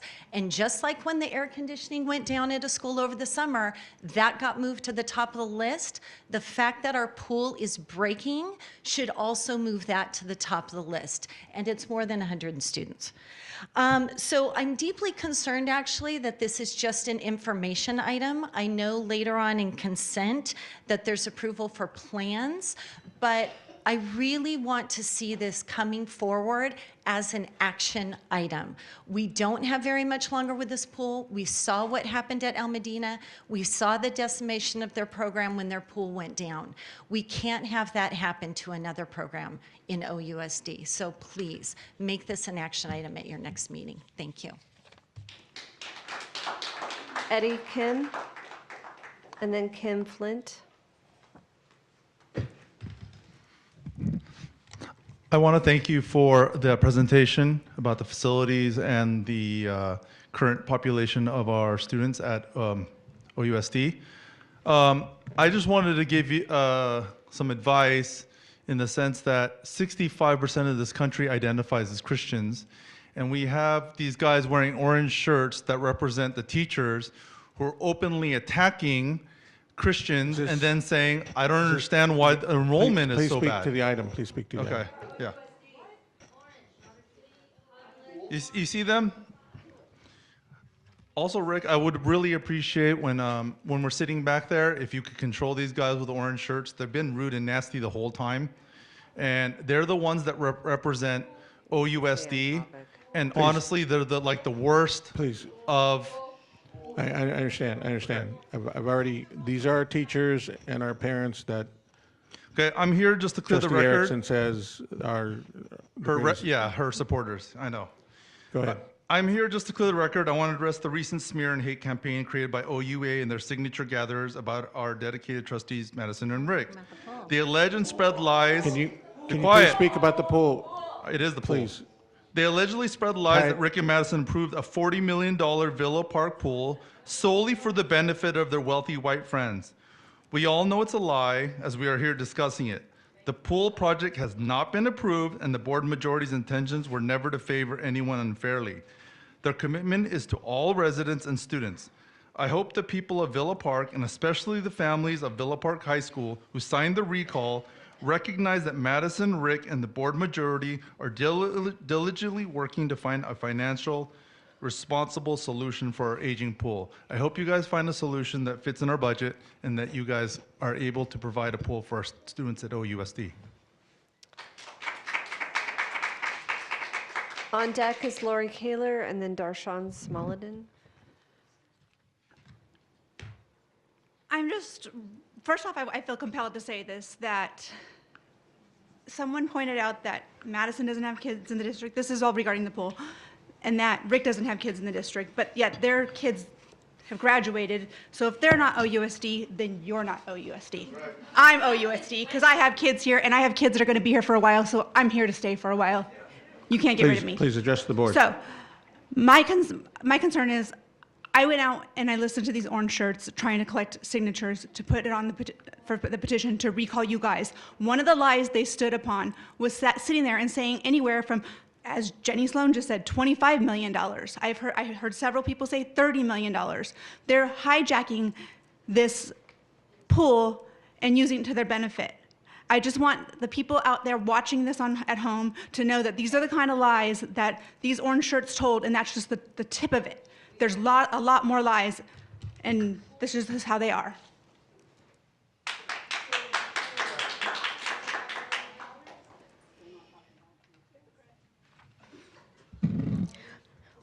Why do people say that trustee John Ortega has a conflict of interest in the decision of the Villa Park pool improvement? Because his daughter's at Villa Park? The truth is his daughter is not at Villa Park High School. Even if his daughter was at Villa Park High School, she would not be able to benefit from the new pool since that she will graduate before it is finished. We also have heard that trustee Ortega has a conflict of interest because he's with Orca, which meets at the Villa Park High School pool.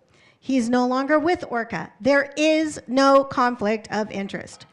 The radical recall lied to get signatures, claiming that the pool was going to cost $30 million and it was already approved, when it's in fact only charged. The presentation we will hear per this online is $18 million. Villa Park High School has produced Olympic athletes from this pool, and it needs to be improved. It's a 50-year-old pool that's only supposed to last 20 years. This pool is very much overdue for repairs, and those who are causing delays could cost the district hundreds of thousands of dollars more, since the price continues to rise with inflation. Please stop the lies. Please stop with the delays.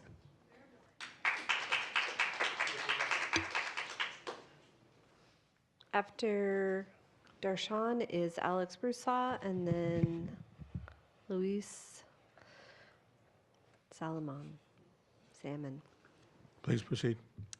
Good evening, Board. Superintendent Gonzalez. My name is Darshan Smolodin, and I am a parent in the district currently.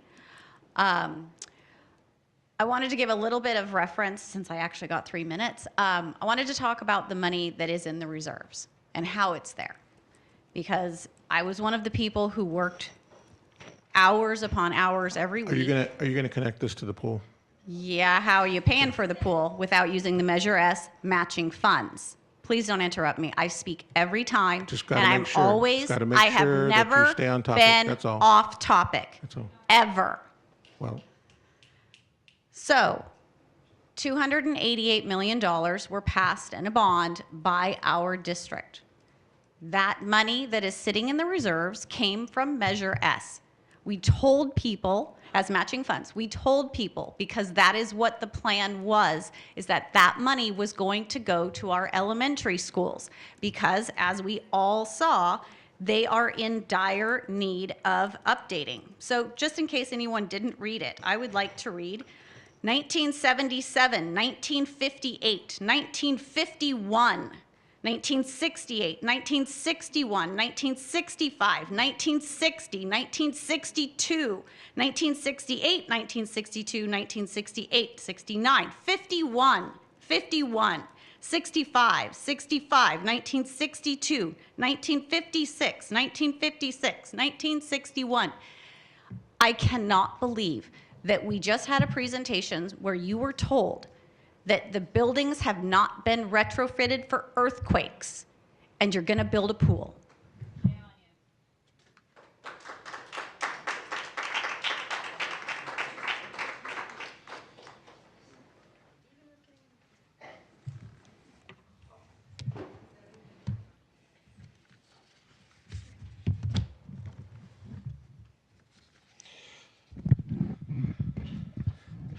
Okay, so anybody can go online and look at our budget, and our budget is continuously getting updated. It was most recently updated September 7th.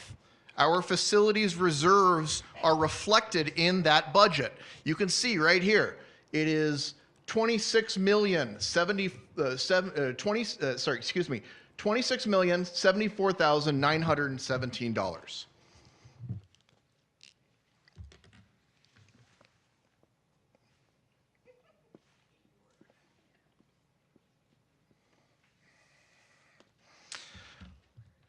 Our presentation tells us what the anticipated costs for the pools are.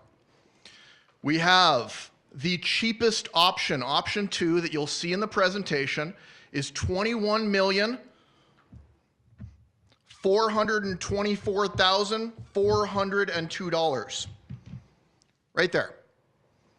The architecture services that you're going to hear about later tonight, another $1,146,310. Now, those two numbers added together, $22,570,000, 712. That leaves us a total of $3,504,205 in our reserves. That's $3 million out of a total revenue of $274,000. You're taking our reserves from near the 10% statutory maximum to about 1.5%, which is below the 3% statutory minimum. Now, we hear a lot about John Ortega's conflict with Orca. We hear a lot about Rick Ledesma and Madison Miners' promise to Orca about a week and a half before the election date that they would advocate for the 50-meter pool. We also hear that John Ortega's daughter or somebody who's related to him, we don't know because he won't actually answer the questions because he's not man enough to do so, that is a conflict of interest. You know, the conflict of interest is clearly stated. I'll talk to you about that. I'll talk to you about that before the LPA architecture presentation. I'll go directly through all of John Ortega's conflicts of interest. I'll go through Rick Ledesma and Madison Miners' promises to Orca. I'll go through the sweetheart deal that Orca brokered as a nonprofit, even though they are a for-profit corporation. Talk to you then.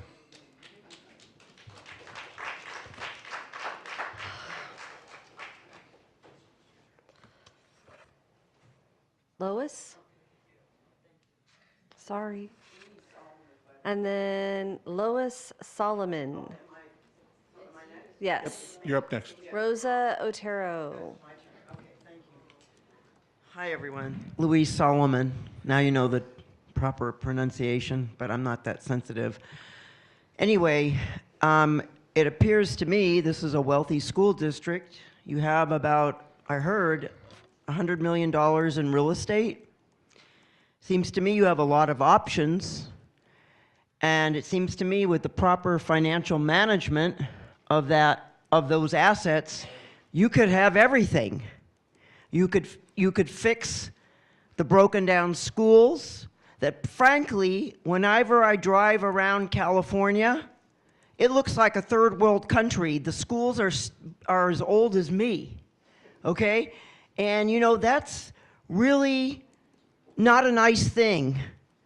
It's not a nice thing. This used to be a first world infrastructure. And now we're like a third world infrastructure. And I'm not going to go into the politics about why, but if this district really does have that much money, you can do it all, you know, and frankly, it's self-respect, you know, and this is Orange County, you know, I believe this is a wealthy county. I don't know for sure. I don't know your budget. I haven't talked to well, I'm at the Board of Supervisors every 2 weeks, so frankly, I'll be learning. I know the LA County budget is $44 billion. So there's a lot of money in these counties, okay? I just don't think it's being allocated for the right things. I think the kids deserve a safe pool or a new pool or whatever bids and contract, you know, whatever contractors you can work with that will give you a bang for the buck, or what I call value, not necessarily the lowest bid or the highest bid, but the one that gives you the best quality for the money. You know, so I think the kids should have a pool that's safe. And also, I think the schools should be updated.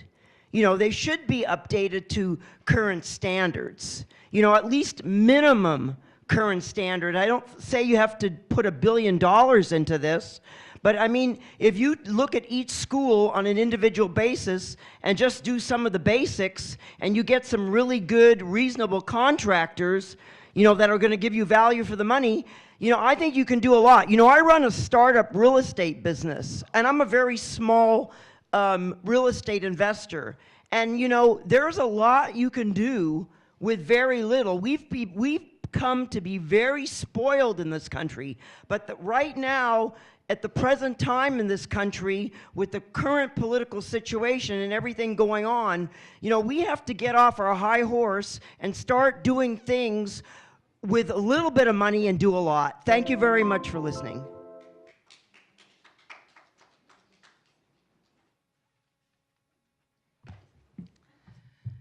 Surprisingly, I actually agree with the curly hair lady and Erickson for once. So I agree with the curly lady over here who said that Villa Park does need a pool, and it would be for more than 100 children.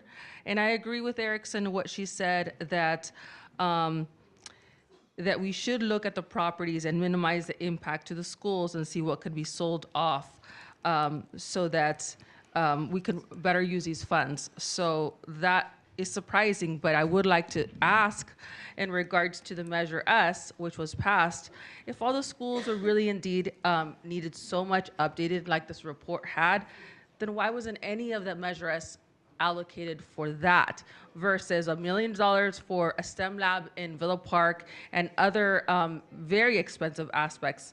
I just feel like it could have been spread around a little bit more. If you have a dilapidated house, you prioritize. We should prioritize the AC. Definitely, that's a must. We should prioritize also a unsafe pool, because that is part of keeping kids safe. I was here months ago when we actually had a Olympic athlete. That's quite an achievement to have from this district. Not many districts have that. And she and many others, when this was on agenda, actually spoke in favor of this pool. Many people had graduated, they spoke in favor of it. She spoke in regards to the Olympic Games that are going to be held, and it would actually bring revenue to this district to have a pool facility that could be used and rented out. And so therefore I advocate for you guys to put this on agenda, because not only can we actually promote, you guys want more attendance, what better, you have an Olympic athlete, you have other achievements from this district, and you should maximize and promote that. And by having, a sufficient pool, it would not only bring in more students and increase the enrollment, but it would actually bring in funds when the Olympic Games does come here. And in regards to the radical recall, they were lying because I was present, and they did say that the pool would cost, one person said 30 million, another person said 40 million, and they even said that Madison had already approved it, which is like, wow, we don't have it yet, but she's already approved it.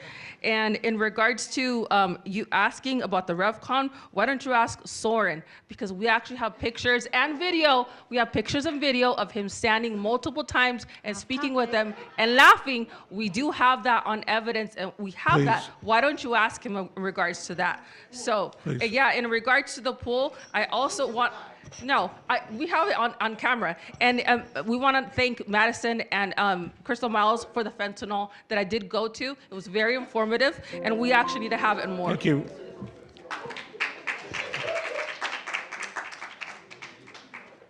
Okay. Mr. Gonzalez? That's it for the cards?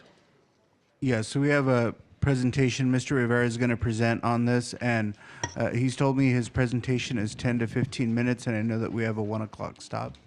So we'll let them get to it.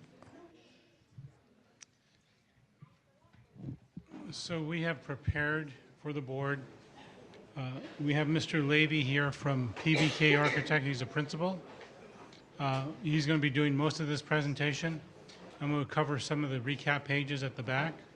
So we're going to hit the highlights for you and then answer any questions you may have at the end. Mr. Levy? Thank you, Mr. Rivera. Thank you, Board of Trustees, for having me here tonight to walk through our proposal for an addition of a new pool to Villa Park High School. A series of site plans have been prepared and a cost estimate to look at as well. All very preliminary at this point based on our understanding of the request of the district through Mr. Rivera. So this particular slide you see here on screen shows the area of the project that's been discussed so far, which is there in the cross-hatched area. You see there are a number of existing modular portable buildings on the campus that will be removed. I think they're there. My understanding is they're there now to help supply space while a new building is being built. Once the building opens up, these portables can be removed. The next slide, please. There we go, a little enlargement. So all those portables are shown in dashed red lines now to be removed for the future. And there's also a ball wall adjacent to some of those just on the east side of the pool as well that will be demolished as well. Next slide. This plan most closely depicts what I think Mr. Rivera has explained to me in terms of the needs for this pool. It's a 25 by 50 meter pool with a small building to support it, about currently 8,705 square feet, which is the orange bar that is directly to the east of that new pool.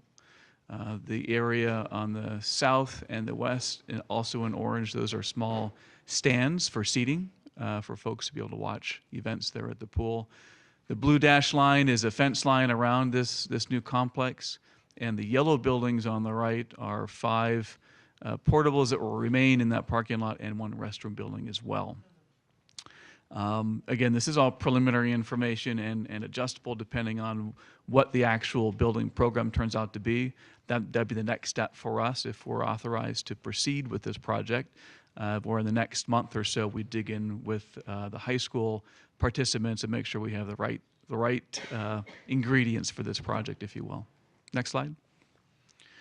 We put together a preliminary program, schedule that looks at getting to a December 13th board meeting that would allow us to define the actual scope based on input from the district and the high school.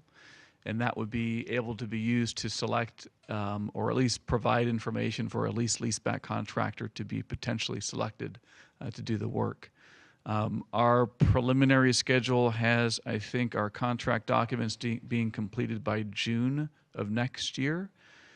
submitted to the DSA with DSA approval in November of next year, and about a year and a half of construction being completed. I think it says May of 2026. Thank you. It's very hard to read from here. Next slide. This is our preliminary estimate of probable construction costs broken down by site, which is the first component, pool and pool deck, and then building. That totals up to, currently based on the information we have with relevant other similar projects, about $13.3 million. And then we have to build in contingency, cost escalation, general conditions for contractor, overhead, and so forth, and that gets us to the $18.3 million you see there on the bottom right corner of this slide. Taking that number, we have rolled in also site surveys, geotech, the architect's fee as well, DSA plan check, and so forth to get to a soft cost total and then a total project cost, which is the $22.2 million you see in the bottom right. One of the things that Mr. Rivera asked us also to provide is a comparison. That estimate you just saw is for a Murtha pool, which is a pre-engineered, fairly maintenance safe, I'll say, product. These three options are a study that was completed by Murtha that helps identify the benefit, the life cycle cost analysis that shows Murtha pools typically require much less cost of maintenance over a 20-year lifespan. I think the next slide will be a good summary of those numbers. The first option one is a traditional concrete pool. The construction cost of such a pool might be around $15.7 million, but the life cycle cost to care for that concrete pool is about $3.8 million. So subtotal for that would be $19.6. Option 3, the Murtha pool that we've based our cost estimate on the previous slides, has a slightly higher construction cost of $16.5, but a reduced life cycle cost of $1.6 million, totaling $18.1 over a 20-year period. So there's about a $1.5 million difference between those two options that we've prepared. We have a series of slides here. If you don't know PBK, we're actually doing a lot of work for Orange Unified right now on about, I think, 18 campuses. We're adding shade structures throughout the campus. But we've also done a number of other aquatic facilities for neighboring districts, all here in Southern California, all varying size of pools. Some are concrete, some are Murtha pools, some have buildings to support them and grandstands as well. This is at Wilson High School. Can I just stop you for 1 second just to clarify something that you just went over? Mm-hmm. You're going, I appreciate that you're going quickly, but I think I missed something. So we have you have the $22 million, 22,286.68 on page 8. And then yes, we have, okay, so on page 10 where it says 19,649,000, that's only the construction cost plus the life cycle cost, but doesn't include the soft cost? So yeah, let me, I didn't define that very clearly. The life cycle cost analysis options 1, 2, and 3 were completed on other example projects, not this particular example. Okay. We're using this information to extrapolate to the circumstances in the design that's been proposed to show what the difference in cost would be if you went concrete or Murtha, if that makes sense. Yeah, I mean, I just want to make sure we're getting the whole cost, that's all. Yeah. Okay, thank you. Yeah. Not sure if we should talk through all the other examples of work that we've done, but they're in the submittal for you to take a look at too. Okay, are you open for questions now? Yes. Or no, you're going to go through some? There was a couple of pages I wanted to cover at the end. There is one project that's in a neighboring district. And if the board would like to go on a visit of that construction site, because that construction site parallels what we want to accomplish here, so we can coordinate that for you. So what I've done is I've summarized for the board what information we've gathered. So the first option is what we, previous proposal that we received, and I've labeled down here the architect that we got that proposal from. So you can see the first one is from LPA and the other two is from PBK. So option one is a gunite pool, taking the construction costs, midpoint of construction for escalation, and then the architect fees, soft costs, and then total project cost. So what I wanted to do is to segment out the differences in the proposal. So you can see as you look at the construction costs are not really that different between the different options compared to the first option. There is a difference in escalation. The difference is that the first proposal uses 14%, the second proposal uses 9%. There is a difference in the architect fees compared to the first option. And then because the construction cost, the soft cost is a percentage of the total, you can see that there's a difference in the projected soft cost. So the difference between the first proposal that we received that we gave to the board in June and the proposal that we're looking at now, you're looking at between $2.5 to $3.5 million between a gunite pool and then a MRFA pool. And what we're recommending is that you don't have to choose tonight what option you want. In December, the plan is, going back to the schedule, is that PBK, if they're approved, they would bring back an updated budget, a schematic design, get board input, agree that this is the direction we want to go in. And if you have any input tonight, we'll be happy to take it, because as we bring back work in December, we can be that much further ahead of providing you the information you're requesting. We happy to answer any of your questions. I have a question, President Ledesma. Trustee Minor? So I see the construction costs of the 3 pools, obviously one not being your company, and then the second 2 being, one is a gunite pool, one's a MRFA pool. Why is our cost so much more expensive? I know it's just the construction costs up at the top and it's an estimate, but why is ours 16 million while, for example, Wilson is 12 million, it's just a little over 12 million. So it looks like they're getting the same size aquatic center, the same amenities. And then there's other ones too, right? Like, so if you look at Edgewood High School, similar size, 9,000, so it was a little bit bigger. Oh, it's a shade canopy, sorry, that's different. And then there was one more that I was looking at. Kern had a bigger facility, similar size pool deck, similar size pool. So why is ours $4 million more than that? So a few of those were bid a few years back, right? So cost escalation generally 3 to 5% per year. So that's going to stack on top of whatever it was then. If you look at our cost estimate, I think 13.3 is the bottom line before adding overhead and profit, escalation, and contingency. So at this point, we try to be conservative because we haven't done anything yet, right? We have a diagram. We don't know the geotech. We don't know other conditions around the project. And we don't like having to bring surprises where things cost more. So our hope is that costs will go down. And that's why the contingency's in there and why the escalation factor's in there as well. Does that make sense? Yes, thank you. Okay. If I could add to that. Question. If I could add to that, and you received this information when we did the first presentation, but there's some sunk costs in our project of about $700,000 with removing some of the existing facilities, the ball wall and other locations. So when you look at this project and the estimates that you're receiving, it's taking into consideration specific things that need to be done at this site.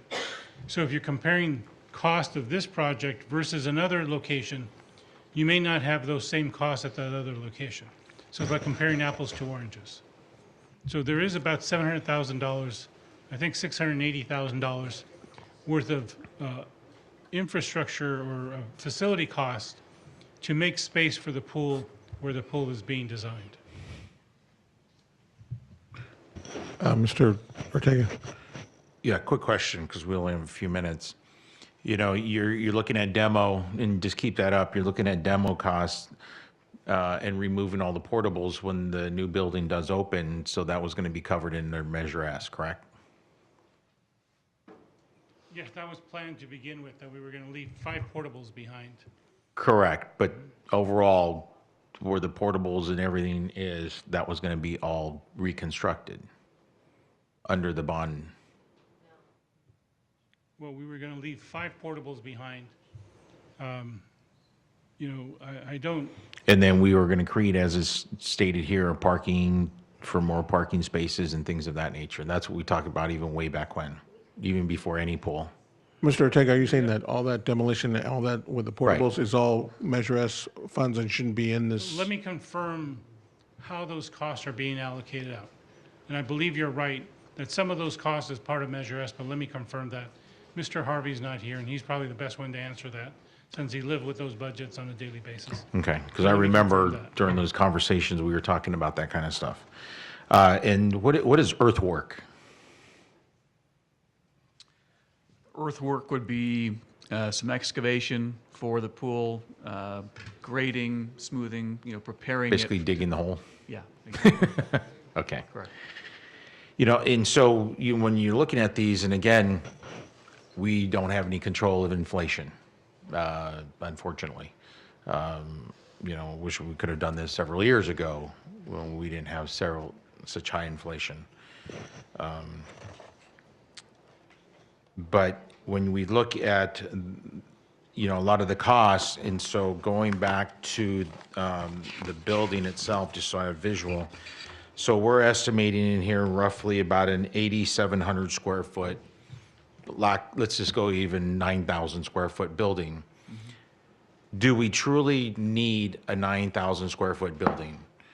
Could we utilize a modular building, say 1,000 square feet for like a coach's office? And then looking at restrooms, I know we probably have to have some on deck.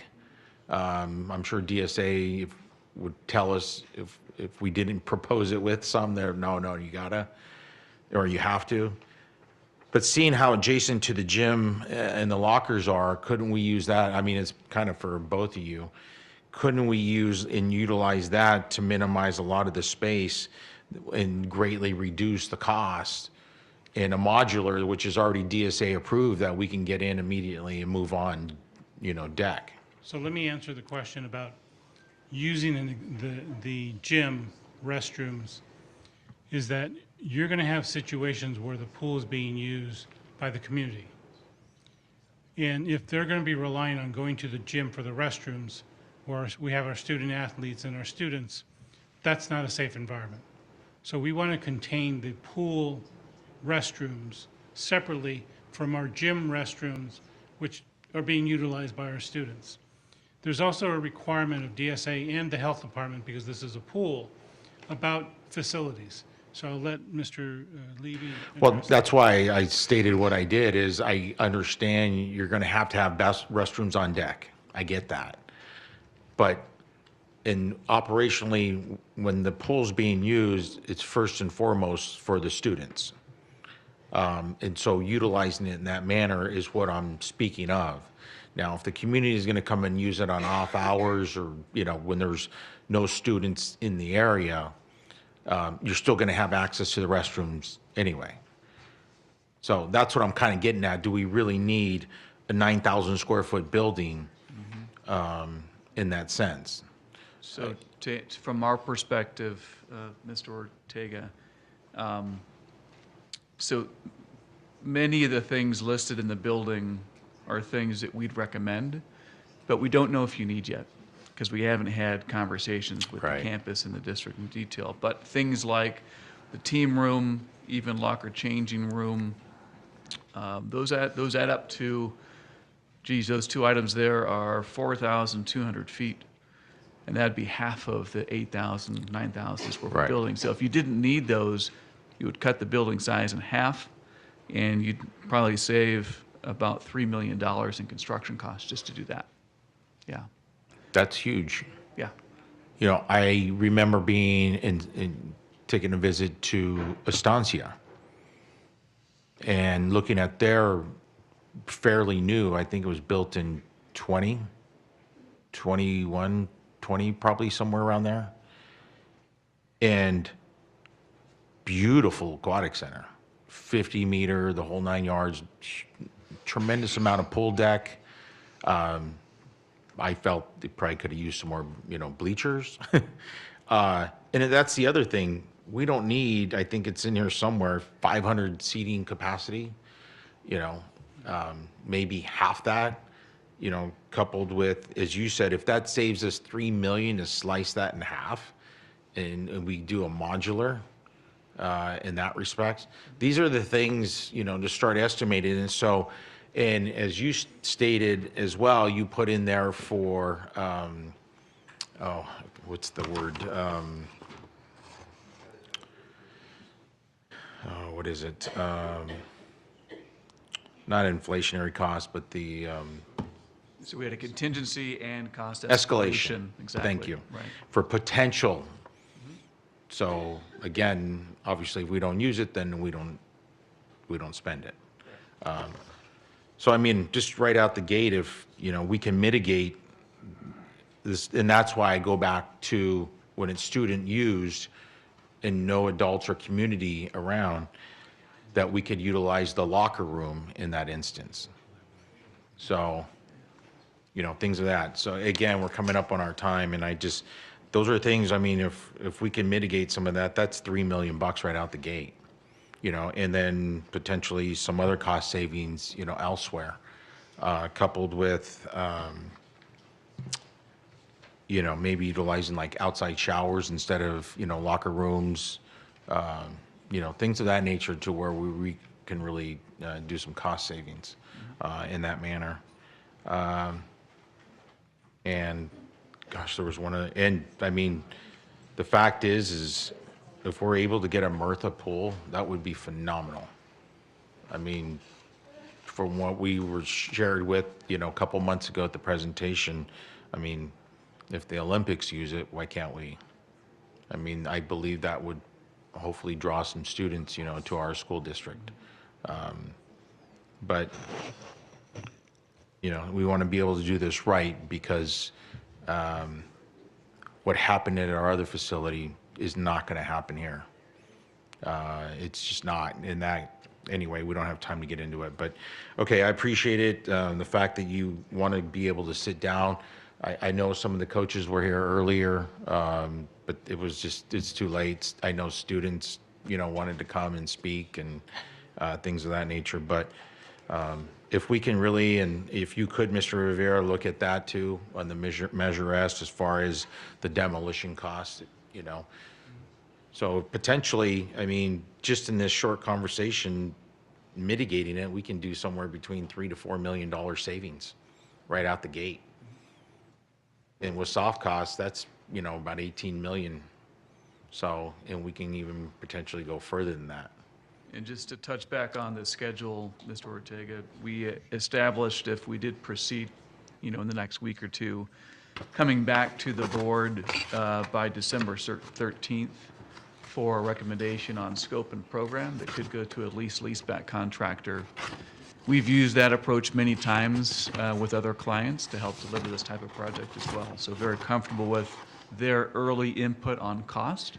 Helps ensure that you hit the target you want to hit early on in the process. So, what I was going to mention, and I just remembered, is with the Estancia pool, is that they had a modular building, and they had a male-female bathroom right next to that office, the coach's office, and then the bathroom, because then it literally butt right up against the gymnasium. And they utilized the gymnasium. They had the male, the female locker rooms and the male locker rooms, and they utilized that for the locker rooms and additional restrooms. And again, it was simple, but it was a beautiful aquatic center. So, I mean, things like that where we can mitigate it and still achieve what we want to achieve. So, thank you. Anyone else? Okay, I just got one, go ahead. Were you gonna- Well, I have one question, and then I was going to take a vote to extend the meeting. My only question would be, hold on. My one question, my question is, in the coming weeks, you will meet with aquatics people and stakeholders at the school site to try to get feedback, right? That would be our plan. Okay. Through guidance with Mr. Rivera to make sure we know the right people to meet with, both district side and at Villa Park High School as Okay. well. Yes. Okay, thank you. All right, so we're at a point here where we need to decide what we're going to do. Okay, well, first we need to decide what we're going to do. And then your questions can come forward, I believe. Well, seeing that we got to conclude and we have to approve a tremendous amount of items on consent for operational purposes, I would move that we approve consent. Yes, without comment, because it's 1 o'clock. Well, I mean, there are a lot of things I'd like to pull out of I consent. will too. immediately become the most unpopular person in this board meeting right now, but your board bylaw 9323, under the extension of the time, says that the meeting shall normally be extended no more than once. So Right. normally, you might say this is not normal. And if you said that, then you could potentially extend the meeting again. Well, you know, since I'm ready to vote on consent if the rest of the No, board I- wants to vote on consent. I have a few things I want to pull out of consent. It might take a while, too. My concern, too, I mean, if we're going to schedule another meeting in 2 weeks to do the study session, why don't we just schedule to continue this meeting? Well, It's just another delay. I'm taking input. It's 1 o'clock. What is the consensus? Well, it is 1 o'clock, and I said, I made a motion to approve the consent. But we have public comments, and I want to pull some items, too. You didn't give me an opportunity to pull items. Again, it's 1 o'clock. It is, but I still want to talk on the items. You can't just railroad it in and just say we're going to approve it. Should we not follow our bylaws? We can schedule a meeting next week. If you choose to extend the meeting again, as I mentioned in your bylaws, you're able to do so. If you do so, then you would have enough time to take the public comment and conclude your business. What's that? Probably got a lot. I'd say we got at least an hour of public comment, And I want to pull and then 2 items. maybe another 20 to 30 minutes of pulling the items. So that puts us at about 2:30. And I still haven't had an opportunity to speak on this. Okay. 45 minutes? I don't know. How long do you need? Why don't you call the time? How long should we be here? Just to, a second? Given all that we got to do. I suggest that we just call another meeting next week. Mr. Gonzalez? If we don't have any motion to extend the meeting and you're concluding the meeting now, then in terms of what business still needs to be conducted, if you're going to schedule a continuation of the meeting, then I would probably ask that you bring Mr. Covert up to respond to how you would do that. My concern properly. is on the consent, is there any deadline, urgent type of things?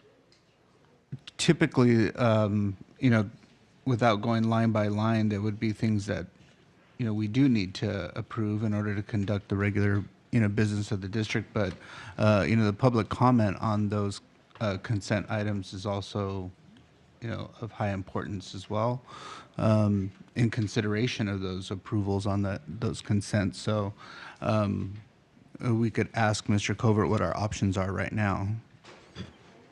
Mr. Covert?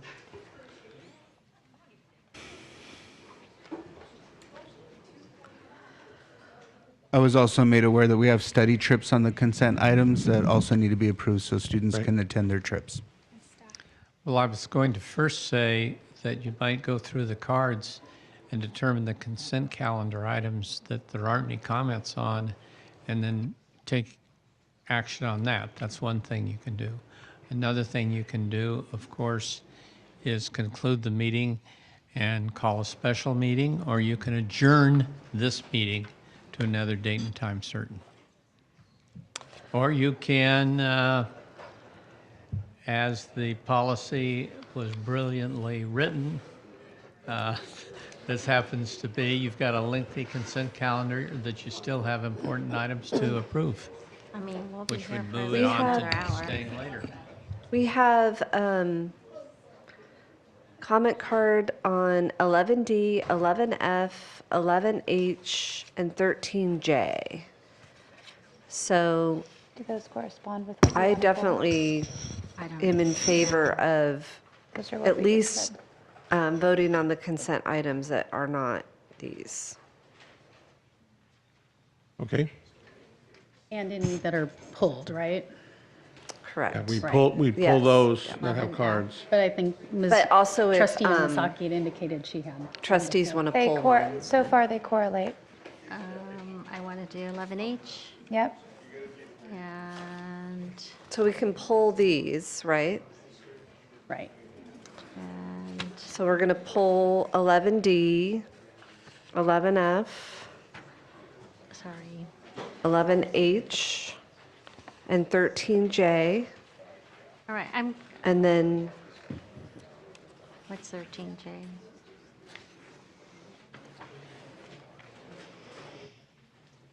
are there any other? There's only one on 13J. I'll pull out my card. That's it. There are my 3 primary on ones. 13J. Okay, Trustee Yamasaki, how much longer do we want to extend this meeting? Oh, I thought we were going to do it for. I think we're voting on the consent and then postponing. Does anyone want to we make a have- motion? Well, hold on, we have to extend the meeting. How long is that going to be? No, I thought we were going to do the meeting on another day. Well, we still have to extend it just to Vote get on this the done. consent items? It's To already past vote 1 and o'clock. take some Just cards. 5-10 minutes too. Say 1:15? I'm good with that. We go to 1:30, because we've got cards. Many- Well, I think we're just not gonna. gonna get, No, I'm talking about these cards. oh. Put Are three, those three on, not- 3 minutes on each. I thought we discussed coming back to those 4 consent items. Yeah, but there's cards on those. Right, Are but they willing to come back and speak on those items? Let's just extend the meeting to 1:30, and that's it. And that we'll pass the consent items and we'll take the cards. And then have to vote on those consent items after we get input. See, it's just more hijacking of meetings and being more effective to get our job done. I'm willing to meet tomorrow if you want to meet tomorrow. I'll meet It's at not a 6 way. a.m. I'll stay up. I mean, it's, I don't think the Let's- public wants to do that. Oh, this is a meeting of the board, Let's, so, to discuss the matters of the board, to approve items. let's extend the meeting to 1:30, or let's say, just to be safe, we'll extend the meeting to 1:45. I need to take a 30-second break so I can text my husband so he knows that I'm alive. Okay, If that's a good okay. idea. Okay, Thanks. but let's, can you consent to 1:45? Yes, Yes. Okay, consent to 1:45, Yes. extend the meeting, all right. 1 It minute, would- yeah, just Yeah, please. please. well, I have questions regarding this item because I didn't have an opportunity to speak on the discussion item. Okay, we have until 1:45, unless, you want to extend even further, Trustee Yamasaki? No, but I just want to ask some questions about the, No, I understand, but Yeah. I asked what you thought the time would be. It depends on how, I don't know. We have to extend it to some time. If we're going to extend it, let's just get it done.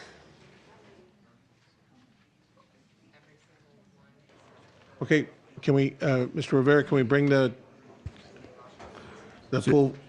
Do we Mr. have Levy? a vote, 145? Yeah. Yeah, 145. Can we have the people, Mr. poor Rivera, can we have the dog. people about the pool come up, answer some questions for trustee Yamasaki? I have a dog at home that needs to probably go. No one's home.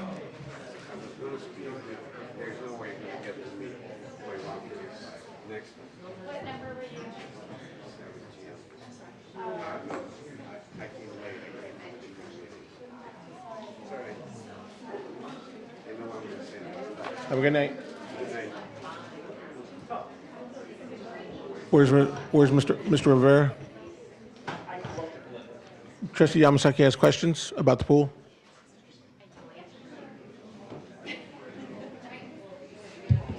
Trustee Yamasaki? Yes. Is everyone, okay. I'll just start. Go right ahead. Please, please. Want to continue the meeting? Okay. Thank you for staying late. I'm sorry. I would rather have waited another day because I'm pretty exhausted. And my dog needs to go to the restaurant, I'm sure. I just want to say the reality is all three of our pools need work.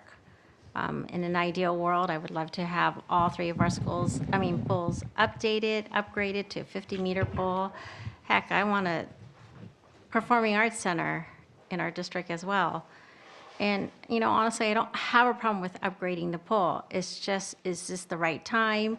Is the size going to be the same, bigger? I don't feel like I have a good analysis of how much our costs are if we went, you know, I had brought it up, 25-meter pool upgrade for each of the schools, and then maybe do an aquatic center at one of our properties, because then all schools would be able to enjoy a 50-meter pool, and all schools, including our middle schools, can do it. And we can lease it out too, and it wouldn't be on our campus during the day. So I just feel like we haven't had the opportunity to explore those options because we keep just talking about this one option.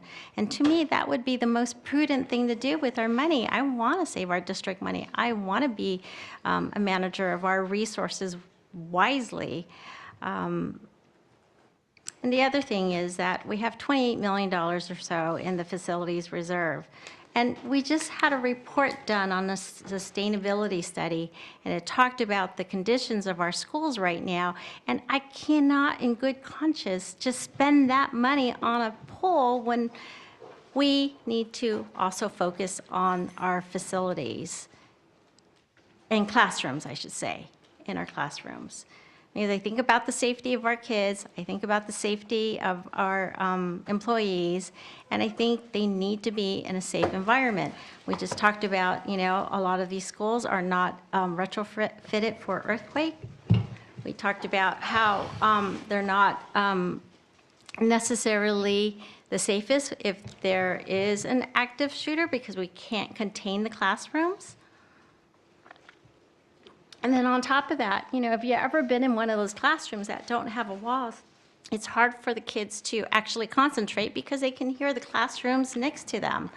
I know because my kids were in a school like that, and they always used to say to me, oh, there's stuff going on over there. We could see it. We can hear it.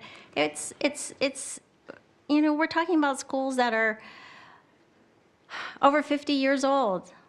And so I just feel like it would not be prudent if we end up spending this money on a big pool instead of focusing on the classrooms. Could we do it in the future? Yes, let's find other sources of funding then. You know, I don't feel comfortable. This money was supposed to be used as matching funds for the SFIDs. So for example, if the monies, the matching funds came from Kenyon, they would be spent at the elementary and middle schools in Kenyon's area. This matching fund that we got in that is what, from Fred Kelly? Most of the money that we received. Yeah, it is came from Fred Kelly, right? So maybe we can wait when the matching funds come in for Villa Park, and then we can use it in Villa Park, if that's what the community wants at that time. And another thing that, we're going down this road, we're going to spend $1 million on design. I mean, once you spend $1 million, you're going to commit yourself to doing this project, because once you go down that road, you can't back up, right? Like, what am I going to do? Approve this and go, oh, it's not going to work. Oh, we just wasted $1 million. So I'm trying to maybe look at things and options before we spend that money. Did we ever do a town hall? Did we ever talk to the community as to what they want? Doing it simultaneously is kind of useless because we're already committing ourselves to it. I'm also concerned about some of the conflict of interest that could be happening.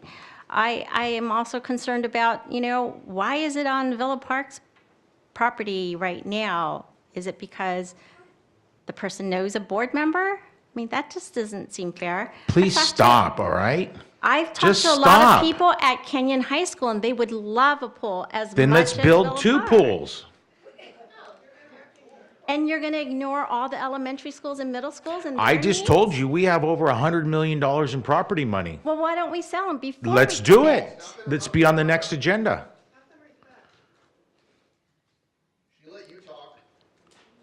Yeah, are you going to sell it to a developer like you tried to do it, when Surge was on the board? You know how that went. You know what? Just grow up, all right? Stop. Can't you just stop Let's- yourself? Let's have her finish. Trustee Ortega, let's have her finish. Go ahead. Go ahead, Trustee Yamasaki. So the monies that came for this pool, they're one-time matching funds from the state, correct? Correct. This money is not something that's ongoing or it's not something a revenue that is ongoing. We have to put in money to get this revenue, right? Yes, the funds that we received, yes. Yes, so every time we receive matching funds, we had to put out funds to get funds. And like I said, I worked on Measure S and Measure K, and we told all of our constituents and our community that we would be putting the monies back into the elementary schools. That's why a lot of people were on board and voting for it. In fact, they didn't want an athletic bond at that time, athletic facilities bond. They wanted to focus on the classrooms. And for us to take that money away in that matching fund and to put it in a pool is irresponsible. I think we could try to look for funds somewhere else, but until those funds are there, I cannot commit funds that we have here that are supposed to be at the elementary and middle schools. And like I said, I think we need to consult with traffic and and Villa Park and find out if that community is amenable to this. Because the last thing I want to do is commit spending $1 million on designs, and then next thing you know, we find out the city is up in arms. I mean, they really were upset about parking. They didn't want people parking in their neighborhoods. Do you remember? We got a lot of emails about that. There were fights amongst city council members about the parking and the district. They wanted to eliminate all parking in that area. So we have to take these things into consideration before we go down this road where you can't back up. So that's why, I mean, like I said, Villa Park needs a pool. They need something. I acknowledge that. So does Orange, and so does Kenyon. And so we got to think about the big picture and what we want to do, not just going down a road where somebody wants it on this board. That it? You done? Mr. Ortega, I have some just discuss about the pool at Villa Park. This is a article from OC Register. Villa Park, a perennial aquatic power. Point of the matter is this: you can make the fiscal case about the pool all you want. The district has the funds and real estate. Secondly, point is this: Villa Park swimmers deserve a new pool. So does Canyon. Well, look, Mrs. I mean, they actually beat Mrs. Villa Yamasaki, Park. One at a time, I one at a invite time. you. I come by to our swim meets and our water polo game sometime. Look at our victory, our little victory wall, I guess you could say. Villa Park swimmers deserve a new pool. They have high GPAs. They're there in the morning. They're there in the evening. This is not just an investment into our students. I find it very contradictory that some of the people who want to improve public education are against this pool. You want to bring students back into this community and put this pool on our campus. I mean, this is striking. This is strikingly, this is shameful.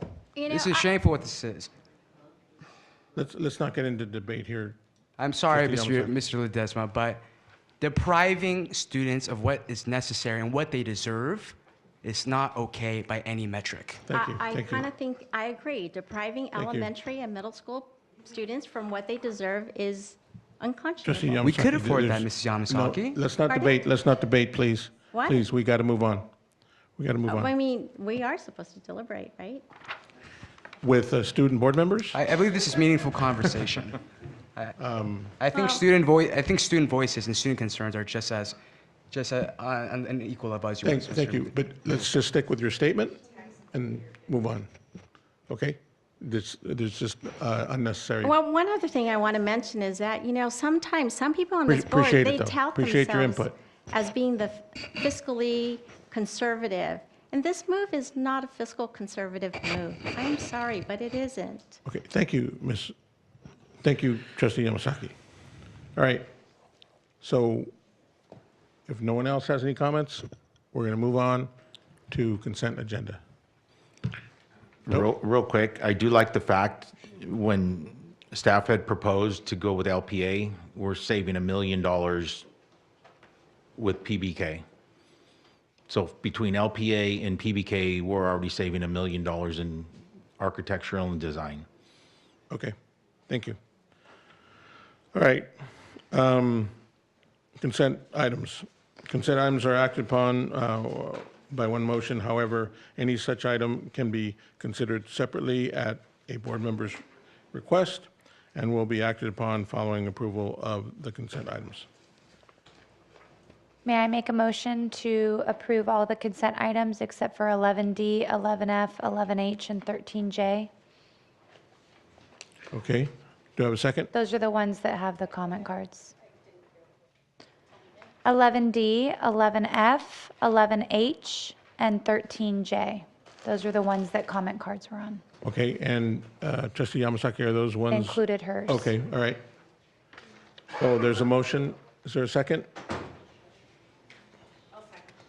Second by Trustee Rumsey. Any discussion? All those in favor? Aye. Aye. All those opposed? Okay, motion passes 7-0. Okay, now we move on to, let's take them one at a time here. Is it 11D? Take 11D first. Michelle Weisenberg.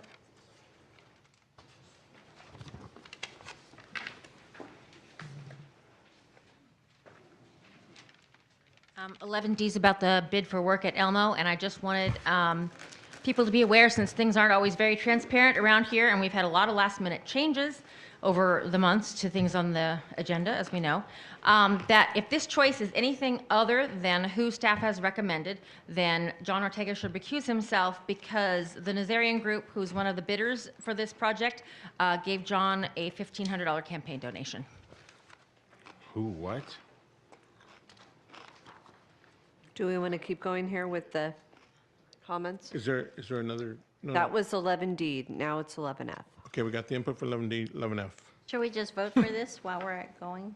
Okay, yep, So yep, it'll maybe be that's a good idea. Okay, let's have I'll make a motion to approve 11D. Okay.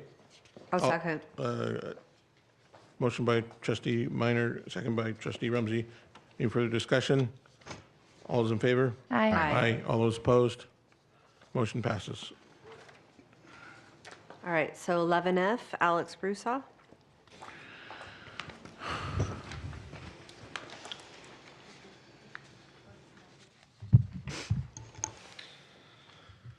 So this item is for architecture services related to the new aquatic complex and 50-meter pool as advocated by John Ortega. John Ortega should be recusing himself from this item. John Ortega's daughter swims for Orange Regional Competitive Aquatics. Now, why does that matter? Because Orca rents pool space from Villa Park pretty much exclusively. John Ortega was a board member of Orca until 2018 when he was asked to step down by the new leader of that organization. John Ortega continues to refuse to answer questions regarding his family and regarding Orca. He continues to say, no conflict, no conflict, no conflict. Well, the board policy on conflict of interest states that a board member shall abstain from voting on personal matters that uniquely affect his or her relatives. Relative means an adult who is related to the board member by blood or affinity within the third degree as determined by the common law. Somebody who is your daughter is a relative. Now, if you're not man enough to say, I have somebody who's related to me who swims for Orca, then Rick Ledesma needs to force him to answer the question. Rather than ending the meeting early, rather than continuing with your weak and feckless leadership of this board, you need to actually control this board. Because if you actually controlled this board, we wouldn't be here until 1:45 in the morning getting to the business of this district because you couldn't be bothered to actually manage this meeting. Now, the conflict of interest with Orca goes even deeper because Rick Ledesma and Madison Minor had them put out a mailer about a week and a half before this most recent election that said a vote for Madison Minor and Rick Ledesma is a vote for a 50-meter pool at Villa Park. Well, Orca is not a nonprofit organization, but they're getting nonprofit rates at our pools because of a sweetheart deal that was brokered by John Ortega at a meeting that wasn't known until the recall PRA'd additional records and found an email where John Ortega was listed as an attendee of that meeting. And all of a sudden, 6 months later, we had on our agenda approval of about $12,000 worth of water polo equipment in exchange for a reduction from $100 an hour to $15 an hour for pool use rates for Orca. John Ortega should recuse himself, and if he doesn't, Rick Ledesma should recuse him. Thank you. That it? All right. Item 11F. Do we want to? Yes. Is there a motion? I'll move it. Moved by Mr. Ortega. Is there a second? I'll second. Second by Trustee Rumsey. Any discussion? Going to say very quickly, I'm not going to belabor it. We've obviously had this argument or discussion many, many times, but I don't think that we've adequately given consideration to a smaller pool. An Olympic-size stadium costs a lot more money than what I think is necessary. So needs and wants are two different things. I think this is a want, not a need. I do believe they need a pool. I'm just not thinking they need an Olympic size given the money, purely given the money. Which we don't totally know what the money's going to be. Well, we know it's over 20 million No. at least. Oh, if you can get it to 15 million, then I'll vote for it. Okay. Apparently, you don't listen. Okay. Mr. Ortega, Trustee Ortega. Yes. Yeah, we don't have the cost. We don't have the full cost on this. Yeah. Okay. So, any further discussion? Well, I'd like for us to also, while we're talking to the Villa Park community as to what they want, we need, the school and students to ask what we want. I'd like to also talk to the community as well to see if they have an appetite for a pool because, like I said, I'm concerned about the parking. They really made a big stink about it. And so we need to be upfront and talk to the community and find out if this is something that they would want Well, the community's going to be, I mean, these folks, the architects are going to go out there, speak with the community, and they'll No, get the but no, feedback. the architects actually said that they would be speaking with the Villa Park students and the coaches and the teachers. They didn't say anything about the Okay, I community. appreciate that, Trustee Yamasaki. We have a motion and a second, and we're about to vote. But you just keep. We're about to You're not vote. acknowledging it, so. What do you want me to do? What do you can We acknowledge have a time by constraint vote. here. Well, could you just We're- say that, yes, let's also do like a town hall? You Or can like bring that get forward. the community You involved? can bring that forward. We're taking a vote here. So just make your statement through your vote. We've made a vote, and you could just Okay, commit to so it, just say yes. I Let's- do want you to can direct comment them to say on, yes. Let's on just the do that. Orca, my campaign, and they did this, and I have no idea what this gentleman is talking about. I don't even know how, or saw, or ever even spoke to Orca during my campaign. So if they did something independently, I was fully unaware of it. And never, ever did I ever speak about getting a 51-meter pool prior to the campaign or anything. We brought, this became forward as the community reached out to us as board members. So I don't know what this gentleman's talking about I don't even, have no clue. Okay, maybe Anyways. you don't know, but maybe You- Mr. you know, Ortega would know. All I know is if that was done, Again- they did it independently and without my knowledge. Okay, we have a motion and a second. All's in favor? Aye. Aye. Aye. All those opposed? No. No. Motion passes 4-3. Yep, Thank they you. don't support the community. Okay, I do support the community. That's- Thank you. Mr. Ortega, let's keep going. 13J. I think you said it best, grow up. Well, I've been listening to you people all night. Was it 11? Hot air. Ms. Ron Rumsey, Sanks. Was it 11H? I think at a meeting you What- said you could 11H. take it all. Oh, I'm 11H. so sorry. Are you 11H. these accusations? Michelle Weisenberg.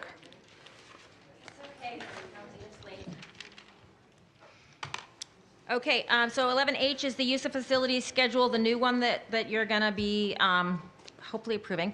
For the past several years, speaking of Orca Swim Club has not been paying the correct rate for the use of facilities fee schedule since losing their tax exempt status. So I'm wondering if they're going to be back paying the hundreds of thousands of dollars that they owe the district that should have been going towards the upkeep and repair and maintenance of the pool these past few years.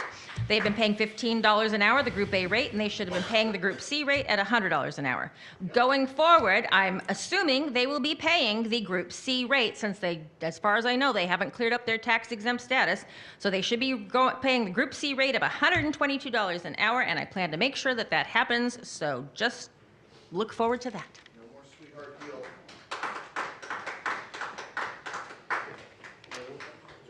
We need to vote on it. I actually pulled the item. Okay. too, So I wanted to speak on it. Okay. Recently, this presentation was given to the PTA, and they talked about the different facility rates and everything. I just want to make sure that this is published, that it's clear for everybody to understand what rate they would be getting. No more sweetheart deals, no more board members negotiating on behalf of an organization. And I would also like to request that we open an investigation and find out if they owe money and how much they owe. Because, in my opinion, they are using taxpayers' money and taking advantage of it, and so I would like an investigation for that, too. Okay, we have a motion and a second. I'll make a motion. Okay. I'll second. Motion by trustee Minor, second trustee Erickson. Okay, any further discussion? All's in favor? Aye. Aye. All those opposed? Motion passes 7-0. Is there another one? 13J. 13J. John Sanks. My family likes overdrive. Take your 3 minutes back. All right. Jolynn. Both-side parents can see what's going on with overdrive. Linda May. I'm sorry to do this to you, but I had to sit through a lot of what the other people were saying, so I'm going to take some time, my full 3 minutes. I am a taxpayer here, too. I don't have kids in the school. I said this before. My name is Linda May, I said that before. I'm really disturbed about the process of procedures that are going on here. I mean, there are accusations of self-interest dealing, and when there is a presumption of... Can you speak to the item? You have to speak to the J. Yeah, I Item am. J. I am going to speak to that item. Okay. J. Yeah, J, I'm okay. speaking So to it how now, do you J. connect this to J? Yeah, J. Libraries, good. They're really good. I like libraries. J. Speaking of libraries, when I was 13 years old, I was in Latin 1 class and was struggling with trying to figure out what was all these feelings I was feeling. And then all of a sudden, what dawned on me was, oh my God, I'm a queer. And then the very next thought I had was, oh my God, I'm part of the downfall of Western civilization. I want you to know I was 13 years old, and I thought I personally was going to be contributing to the downfall of Western civilization. Now, mind you, that was a long time ago. That was in the early 1960s, and it was probably very much influenced by the McCarthy era, when the worst thing you could call somebody was either a commie or a queer. And that's what I'm hearing here tonight.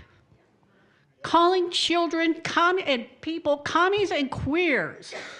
I don't know anybody in here that's a commie, and I'm going to tell you for right now that I am a queer. Overdrive. I looked everywhere I could find. I looked in libraries, in schools, and everywhere to try to find information that would help me understand who I was and what it meant.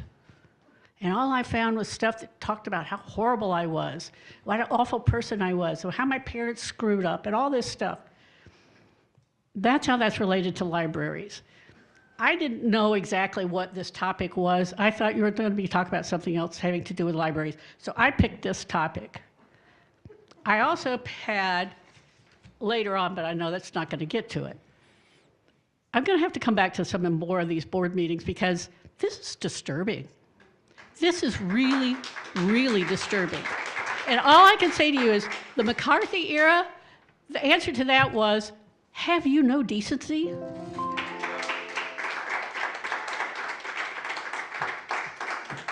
Okay, is there a I'll make a motion. Or, excuse me, trustee Yamasaki, was this one that you No. pulled? No, okay. All right, motion by trustee Minor. I'll second. Second by trustee Page. Any further discussion? All in favor? Aye. Aye. All those opposed? Motion passes. What's the next one? Pass 7-0. No. Okay, There are non-agenda. we have non-agenda cards. How many do we have? 22. We got 10 minutes. Joe Lynn, Jenny Sloan, Gregory Pleasance, Dan R., Alyssa, they left, Rosa, Left. John Sanks, do you remember who that was? Florina Shelton? Rita again? Florida? Okay. Lori Kaler, she's still here? She left. Linda Cohn, Gone. Patty C. Patty? She's there. Patty Patty. is here, okay. Jeanette Payne. Darshan, she's here. James Hold on. G. If we have 10 here, we have 10 minutes, so 1, 2, 3, 4, 5, 6, 8. We have 8. 2 more. Jenny's gone. James G. Florida. Linda May.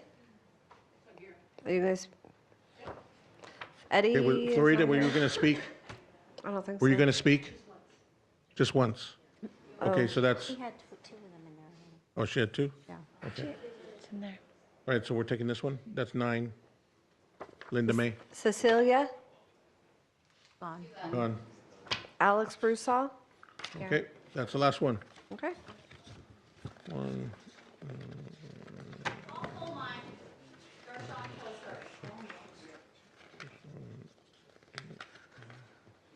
Okay, we have 10.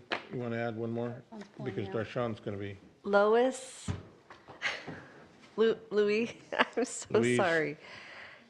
Are you going to speak? yes. Okay. Okay. Here's the first ones. Okay, Jolynn. Is it 1 minute? We got 10 minutes. 1 minute. I'll try and take less than 1 minute. I really just wanted to address what happened at the last meeting. I found it terrifying. I was sitting in the front row when the commotion broke out behind me. People immediately rushed across over the top of me. I went over to there where I thought it was safe. I saw Mr. Ledesma looking around, going like this. I saw the 4 female trustees move out of the commotion as soon as people started pointing and drawing the crowd's attention. The student board member was escorted to safety. It was a very scary time. I mean, you stopped to take some pictures and were laughing and smiling, but a lot of other people in the room found it scary, and it took a very long time to get taken care of, and I hope to never be in a situation like that, especially in this boardroom again. Thank you.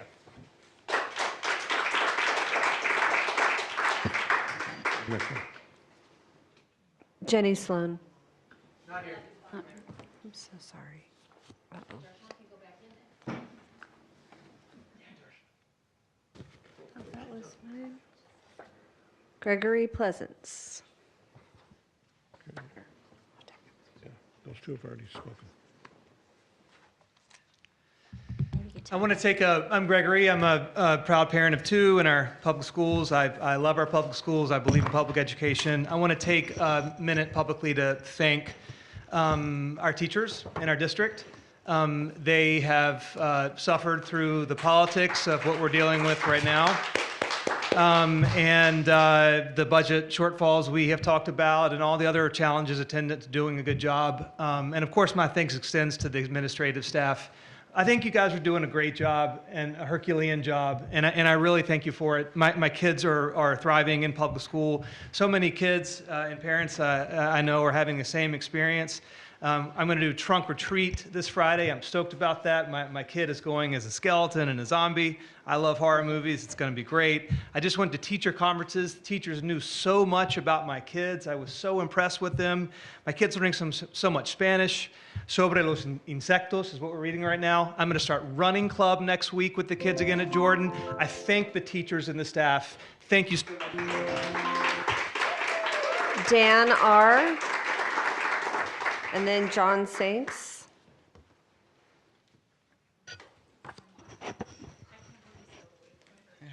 Cut it way down. Hi, my name's Dan. I'm a parent and a first grader at Prospect Elementary. All of you received an email from me on Friday about an incident that occurred at Prospect's trunk or treat. I'm honestly a little surprised at the response I received from the email.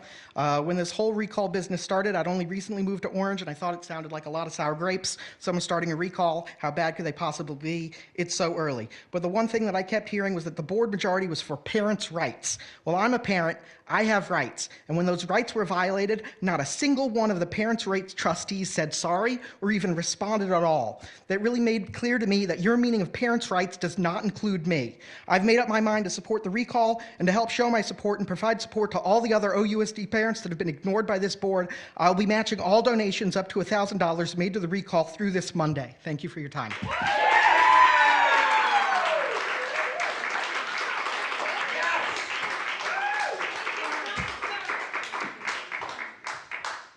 All right, First, I don't understand why we kept the Canyon students waiting for 2 hours at the beginning of this meeting. We have a tracker that shows these meetings always go long these days. Move the student groups first. You can update the agenda to put them up top, get them in, get them out.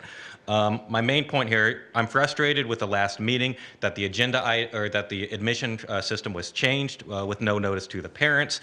I couldn't get there at 4 o'clock to get a seat. I could have come earlier in the day if I knew tickets were being passed out, but as a parent, I was kept in the dark. It's frustrating that last month there was a published agenda, and what you voted on that night did not match what was on the website. In the last week, I have gotten 9 emails and 9 phone calls from district staff, the teacher, and other district entities. Why can't we get this information from the board? The teachers are telling me what's happening, but this board just wants to keep the parents in the dark. That's why you'll be recalled. Florida. And then Patty.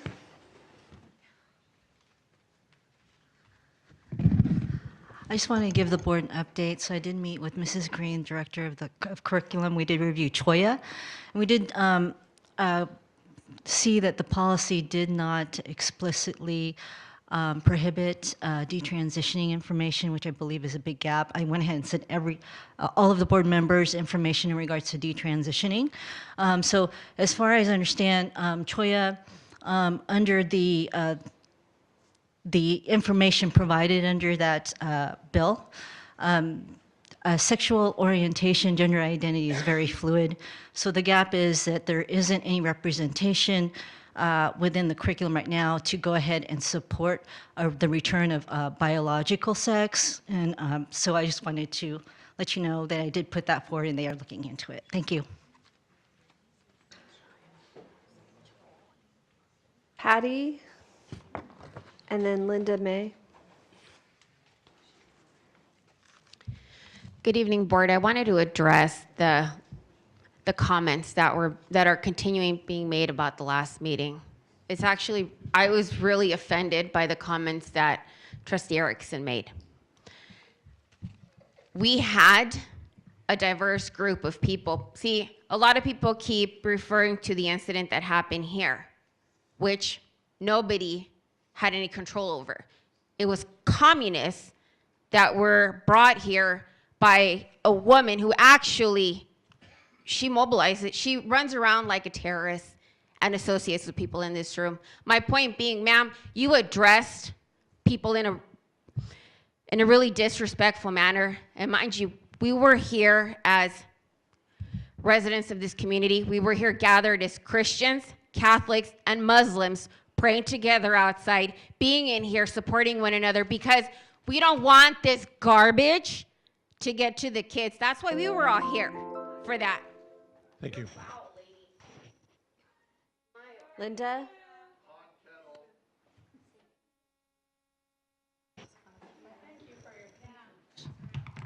I don't need to introduce myself. I want to say that the groups of people that are talking about communists and queers, I know you don't use that word, you probably think that's rude, but we say it proudly, dyke, queer. The only way to overcome it is to reclaim it. So here I am, I'm me. You're just gonna have to take me as I am. I love me, lots of other people love me, I'm me. Thank you. Now, these people hold up stuff and tell you it's something. And they'll tell you that kindergarten kids are reading this and that this is pornography and that these are terrible things. And they're all reading from the same script. I've heard the same lines over and over that are not factual. This is the same stuff that was happening during the McCarthy era. It was lies. They were holding up stuff that, files and folders and stuff that didn't exist. It's time to start caring about all the people in your district. Thank you. Alex Broussard.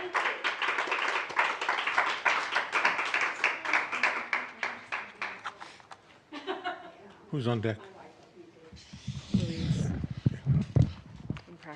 Once again, my name is Alex Broussard. I'm a homeowner, I'm a stakeholder, I'm a parent of a second grader. At the very beginning of this meeting, I talked about the turnover in staff, and specifically, I named the outgoing Director of Maintenance and Operations and the Director of Facilities. These are two people within our district who have been working for the advancement of our district and for the good of our children, and you didn't even have the decency to thank them for their service. So I'll say it.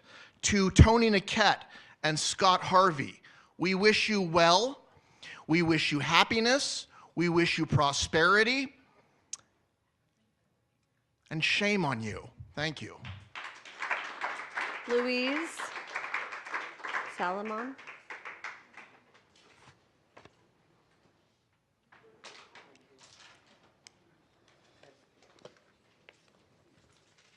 Hi, Louise Solomon here. For those of you that are not for parental rights, I would like you to review AB 665. Kids can be taken away from their parents. And all these laws that Newscomb is passing, for instance, when Shasta County, we got rid of the voting machines, Newscomb put out a bill, got a bill passed to say no more ballots, paper ballots in California. What you've done to Mr. Ledesma with this recall is the exact same thing.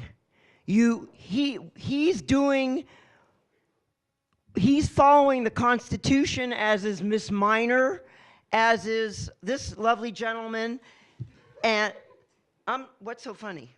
Please. Well, wait, Please what's so funny? Please. You know what? I'm new. I said lovely gentleman. What is so funny? Okay? Now, Summarize. to say is this recall is despicable. Okay, thank you. You know, you all should be ashamed that are against Thank you. parental rights. You need to be ashamed of yourself. We parents are the only Ma'am, ones thank you. over the kids. Appreciate it. Thank you.